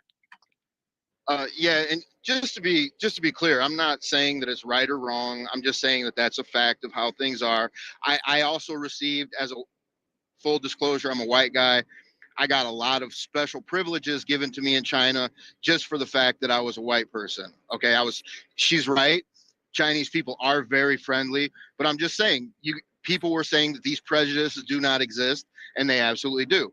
Ian, I find it interesting that you backpedaled on your statements, because when they were talking about Jack Ma, you seem to be, talking very supportive of the Chinese Communist Party, saying that they had almost a mandate, to remove, these people that were, subverting their culture and their society. So I don't know. I just think that's just my view as an authoritarian. That's just my view as an authoritarian. It's not because I support the Chinese government necessarily. I just look at the broader picture. I look at the bigger picture, and I see that, okay, so we got a problem here in the government. Let's say I'm the Chinese government, or say I'm the U.S. government, or the Russian government, or whatever government, right? And let's say I have an authoritarian mandate, the ability to shut people down and control them, right, for the good of my people, right? I'm just making the argument for a benevolent, authoritative leader, right? You may not agree with it. I think a lot of libertarians fucking hate what I'm saying right now. But, that's how the Chinese government views things. They're not a libertarian government. Far from it. They're the opposite of a libertarian government, and it works out for them. So in that instance, absolutely makes sense to shut down someone like Jack Ma if he's stepping out of line and talking garbage, talking bullshit, and trying to, change the banking system for his own personal benefit. Like, if I'm the Chinese government, I'm like, okay, this is kind of destabilizing, because if other people follow suit, we're going to see a collapse of our country, our economy. So it makes sense. And I'm not saying it's right in the framework of, say, the United States. That would be obviously against everything the United States stands for. But in China, that makes perfect sense. So I'm not saying it's good or bad. I'm just saying it is what it is, So I have to leave. I want to say thank you is, so much, everybody. Yeah, just I'm going to go to Zhao now, but I just want to be clear, because it sounds like Lego, Ian, and Yinan are agreeing, but they're not, because Yinan and Ian are saying that basically there is some racism amongst the populace, but generally speaking, there's not systemic racism. Yeah, it's not like Lego. The racism's weird, right? Unless you're a Uyghur, of course. Yeah. Whereas Lego. No, not even if you're a Uyghur. That's silly. No, that's nonsense. Again, and also the sanctions on China targeting the Uyghurs is actually hurting Uyghur businesses. How many years have you spent in mainland China? Does that fucking matter? Yes, it absolutely does. If you're going to speak from a position of authority on the condition in China, then have you yes, lived in every single part of China? Have you worked in the Chinese government? I mean, what authority do you really have? So you lived there for a couple of years. I know people who live there who don't know a damn thing about it. And I know people I know a white guy who's a Western scholar who studies China, right? And he would agree with most of what I'm saying. He's never lived in China. Right, guys. One at a time. Great. Finish your So point. I'd love to visit Lego sometime. Lego. This was your main argument. You were like, people talk of each other. So let Ian finish his point, and then I'll go to you. Ian, finish your point, and then I'll go to Lego. Yeah, I feel like Lego is doing a lot of this credentialism, right? You have to have expertise in so and so field. You have to have a lived experience in order to talk about it. I do agree that there is some measure of lived experience that's necessary, but the vast majority of people on this planet, if you were to ask them about what local politics is like, they would have no clue. So I don't think that's a good measure of anything. I do agree that we should have experts who have that lived experience as well as a professional experience, understanding the situations. People like Zhao, for example, are pretty good examples of that. I like to go to him. I like to hear from him because he has that experience, right? And he has that expertise to talk about these issues. So I would defer to him. Go for Zhao. Thank you. Just a couple. Just one anecdotal story that I have regarding race. I came from the city of 8 million. This is a fairly large metropolitan city. And when I was growing up in primary school, there was a student that transferred from Guangzhou all the way by Hong Kong, all the way near the south. So I'm from all the way northeast.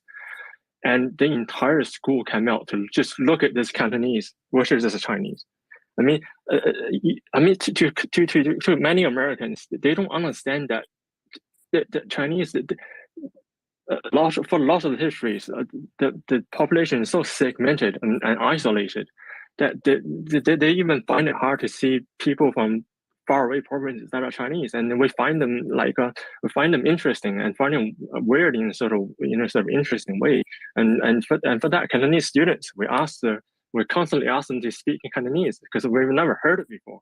And to that point, What do you think, like to a Chinese that a foreigner that they never see a foreigner before in their life, and they might still show interest to you, and that interest can sometimes come out as sort of ignorance of the sort of the racial sensibilities that we take for granted in the West, that exist in the West. And that can come off as racist or as a bigotry, but 90% of the time, I guess that's more or less born out of ignorance. And also regarding the Uyghur genocide, I really wanted to talk about it, but the nurse, I guess the other Uyghur speaker from earlier went away, so I don't really want to dwell it too much because he's not here to retort. Yeah, we are going to have a space. We may be having a space on that, Zhao. So yeah. So we may have a space on that. So just in terms of what Zhao said, I mean, just to demonstrate the flaw in everyone's argument, Zhao does support the CCP, and at the same time, he's lived in China more than anyone else. So therefore, his argument is more stronger. Is like a weakness. I doubt that. Why he is? I think I'm older. All right, you're older, so now your argument's even better. So can you see the problems with that? Because now we'll get someone older who's more CCP, and their argument becomes even more stronger. Anyway, Lego, you got something to say? So let me just finish on. Yeah, one more sorry, I thought you finished that. Sorry, Lego, I thought you finished. So just sum it up in 30 seconds. Do you know what triggered the end of the COVID policy? The most powerful policy in recent China had in recent years. And was that fire in Urumqi in Xinjiang, where ethnic Uyghurs were 10 ethnic Uyghurs died in a house fire because the cars that were parked in the quarantine apartment blocks ran out of battery, and the fire engine couldn't get in the apartment complex to put out the fire, and the ethnic Uyghurs died. But in that night, Han Chinese also came out to protest against the government's quarantine policies on behalf of the Uyghurs. I mean, if you think that you can't commit to genocide without dehumanizing that particular group of people. I mean, we've seen it over and over again. And I'm not saying the dehumanizing of ethnic Uyghurs in China. If there are any, even in the most center part of Xinjiang, if there are any, then that means it's obviously not working, because hundreds, thousands of Han Chinese came on the street to protest on behalf of the Uyghurs and to demand the end of the COVID policy, zero COVID policy. And so the idea of this genocide that exists, and where Han Chinese are taught to being superior to the ethnic Uyghurs doesn't really exist, and it's really different from the facts. Lego, go for it. Yeah, so I guess there's 2 points there. Initially, I would say that I do kind of agree with his initial assessment. And that is important that it is important that you have people that have spent time interacting with China and in China if you're going to be talking about China, because the cultural differences are so night and day that you can't even begin to understand them without that experience. It's like the difference between living under the ocean and living above ground, east and west. Okay. And what I will say is, yes, from American Are you in China? perspective, from American perspective, Are you in China? At this moment, if you would have listened earlier, I said I was driving through the Poconos, if you're familiar with geography. So where are you making your assessment? Would you like me to finish my statement, or no? Just want to interrupt me? I would actually like you to actually clarify your statement. That's what I'm trying to clarify before I was interrupted. No, like so what you're saying is no one should have an opinion unless they've lived in China. Did I say no one should have an opinion unless they said it? Did I say no one should have an opinion? No, I did not. Do not put words in my mouth. I said it is very helpful that you actually have a frame of reference. It's like when I studied in India, right? And what does that have to do with China? And my Indian professor told me that what does that have to do with China? If you'd shut up for a minute and let me finish a sentence. Actually, I don't have to shut up for a minute. Actually, I don't have to shut up for a minute. You're ignorant. I'm out. wasted an opportunity to actually understand, you ignorant fucking fool. Well, good luck. Yep, What good will luck. we do being deprived of his brilliance and his wisdom? I know. I'm so deprived, Ian. I'm so deprived. I love it when a white guy pops up in the space. Sorry for being racist, but I love it when a white guy pops up in the space and tells everybody, "You don't know anything about China." Like, all right. Can I just point out this is why I love the space? Because I would have listened to that guy with his credentials and thought he was correct because he knows more. I haven't talked much to space because I'm no expert in this area and I don't have a really strong opinion about it. Just chiming in whenever I see fit. But I love this space because someone I would have gave credibility listening to was debunked then by someone who is Chinese and completely wiped his argument completely out of here. And that's exactly why I love this space. Is because, yeah, you're going to hear stuff that's not factual. We hear it about U.S., right? People are saying, no way, election was stolen. Yes, it was, blah, blah, blah. And we make up our own decision. I mean, that's why you're going to hear some inaccuracies. It's not like we're all like, Wikipedia and masters of the subject. We're trying to figure it out. And I think that's kind of the fun of it. Absolutely. And then on the point of the Uyghurs, I mean, he was claiming that the Chinese are genocidal against the Uyghurs, like the Han Chinese. That is absolutely not true. And if you look at the sanctions being done on China pertaining to the Uyghurs, who does that actually hurt? It hurts the Uyghurs because the Uyghurs have independent businesses and they cannot even sell their any of their products to the West or any of the countries that are abiding by these sanctions. And so who are they really hurting? Who are these sanctions really hurting? Are they hurting the Chinese government? No, they're not really, because they're a very small section of Chinese economy, right? And it's Chinese companies that are hiring Uyghurs, and it's like Western companies that are hiring Uyghurs to give them jobs. So I mean, this idea of genocide, it's like it's being pushed as a way to, again, to manufacture consent against China, right? That's really all it is. I'm not saying that there are not human rights abuses. I'm sure they're happening, right? And we've seen some of that stuff. But the idea that the Chinese people are genocidal against the Uyghurs, that is complete fabrication. Ian, can you tell me what a Uyghur is? Because I have no idea. They're basically a Central Asian people, kind of like the Mongols and the Tibetans. Yeah, Turkic, yeah. Yeah, Turkic people. Yeah, they're Turkic people. So they're basically Turkic Muslims from East Turkmenistan, which is called Xinjiang, and by the Chinese, they don't like that name. And we did have. I'm very familiar with the stands, like all the stands, but. Oh, sorry. Okay. Yeah, I didn't know that's what they were called. Yeah, and the reason why there's this, I guess, re-education camps or whatever you call them, for the people in Xinjiang was because there was a separatist movement that's extremely active in the region. All you have to do is like scroll back about 10 years or so, like 2012, 2013. There were these mass stabbings. There's videos, horrific videos. Do not watch them, where they're walking to these train stations and literally just stabbing people to death, like hundreds dead.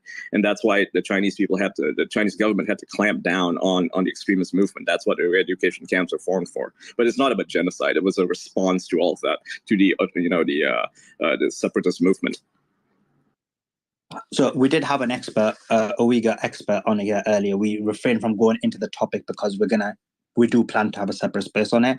I do know quite a bit about the Uyghur genocide or what's happened to them in terms of detainment camps.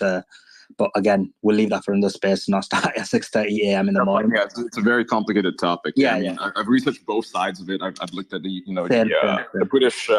They did an inquest into it, and there's this huge thing, and they got a lot of evidence. But I also looked. I don't think it's based on religious reasons because you have Han Chinese Muslims who don't. Exactly. It's not a religious thing at all. It's more of it's a race issue. Yeah. So Yinan, I'm not Yinan. Yeah, I'm here. Yeah, Yinan, just before we move off the topic, what's your thoughts on the Uyghur situation? I kind of agree with Ian that it's a very complicated problem. It's very difficult. Even as me living in China for so long time, my whole life, I still think I need to do more research and do more thinking before I really say something about that. Yeah, that's very complicated. I really more interested in the general questions, general facts about China. I should introduce myself in some way. I grew up in Beijing and grew up in Tsinghua University. That, as you know, that is a very important university in China. So my father is a professor of Tsinghua University, and I grew up there. And my husband also graduated from there. We moved to U.S. 80 years ago, and myself, my daughter, and my husband. So actually, I have a lot of things, maybe different with other, a different angle with other Chinese, because my particular experience in China. Yeah, I try to. I do want to try my best to write a novel about it.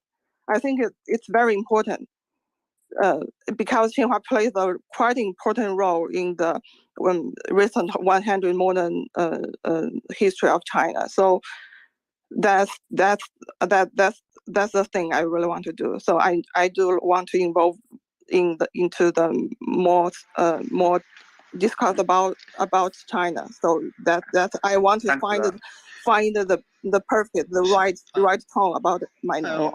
I know Simon, you want to wrap up, but I wanted to David managed to join, so maybe David, you can give us your quick thoughts on the economic ramifications if we do see I think this is the best question to ask you, if we do see a conflict in the next decade between the US and China, direct conflict between both countries, obviously because of Taiwan.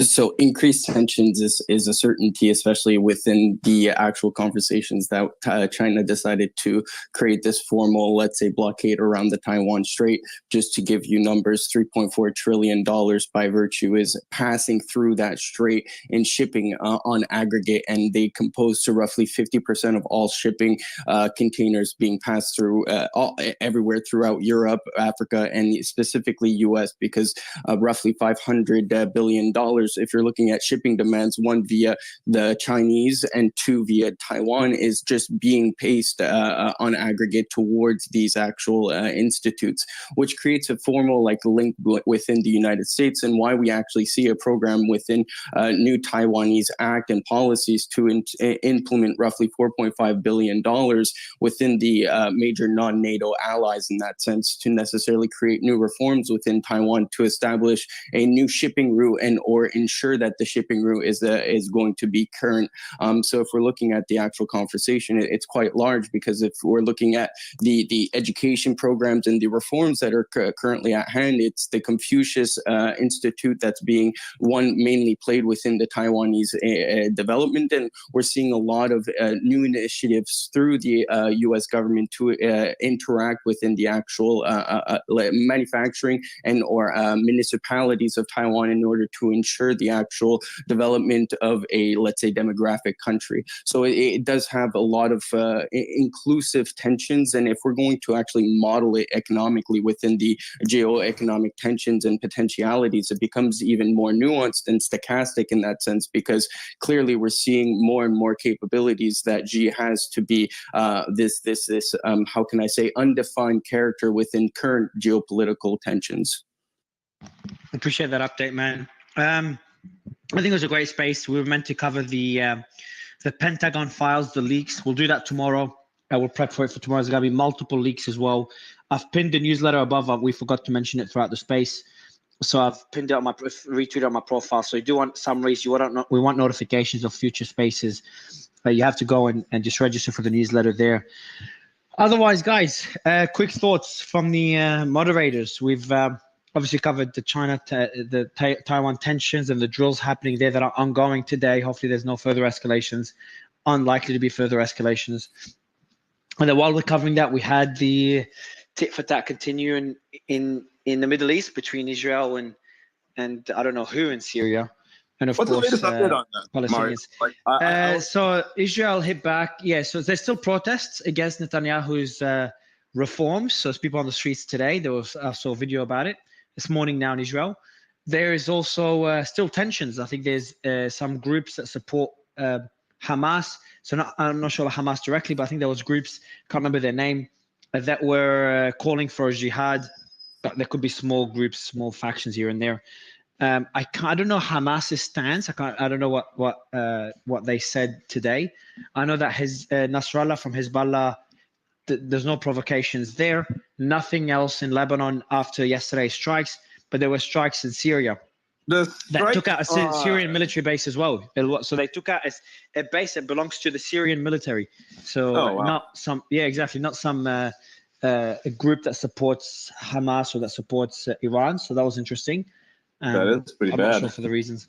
Yeah, but that's I was talking all sorts about it behind the scenes, and he said, Mario, it just shows that the tit for tat we're talking about seems to be escalating, and this is what we didn't want to see, but we're seeing. So that's kind of the 2 cents there. But hey, that's a bit of an overview on that. And hopefully we don't have to cover this again this week, because if we do, that means some escalation and nothing happens between today and tomorrow. So we can cover the Pentagon files, which will probably be a series of files, and I'm sure Ian will join us as we used to do with the Twitter files.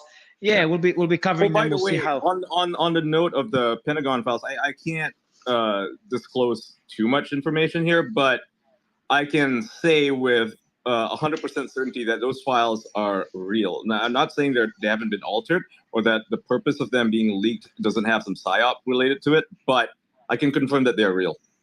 Yeah, so U.S. intelligence, I think, as well said the same thing a few hours ago. So they actually confirmed. I think either they confirmed it's 100% real or it's most likely real.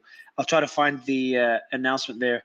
But yeah, so it kind of removes any doubts. But they did say that it might have been altered.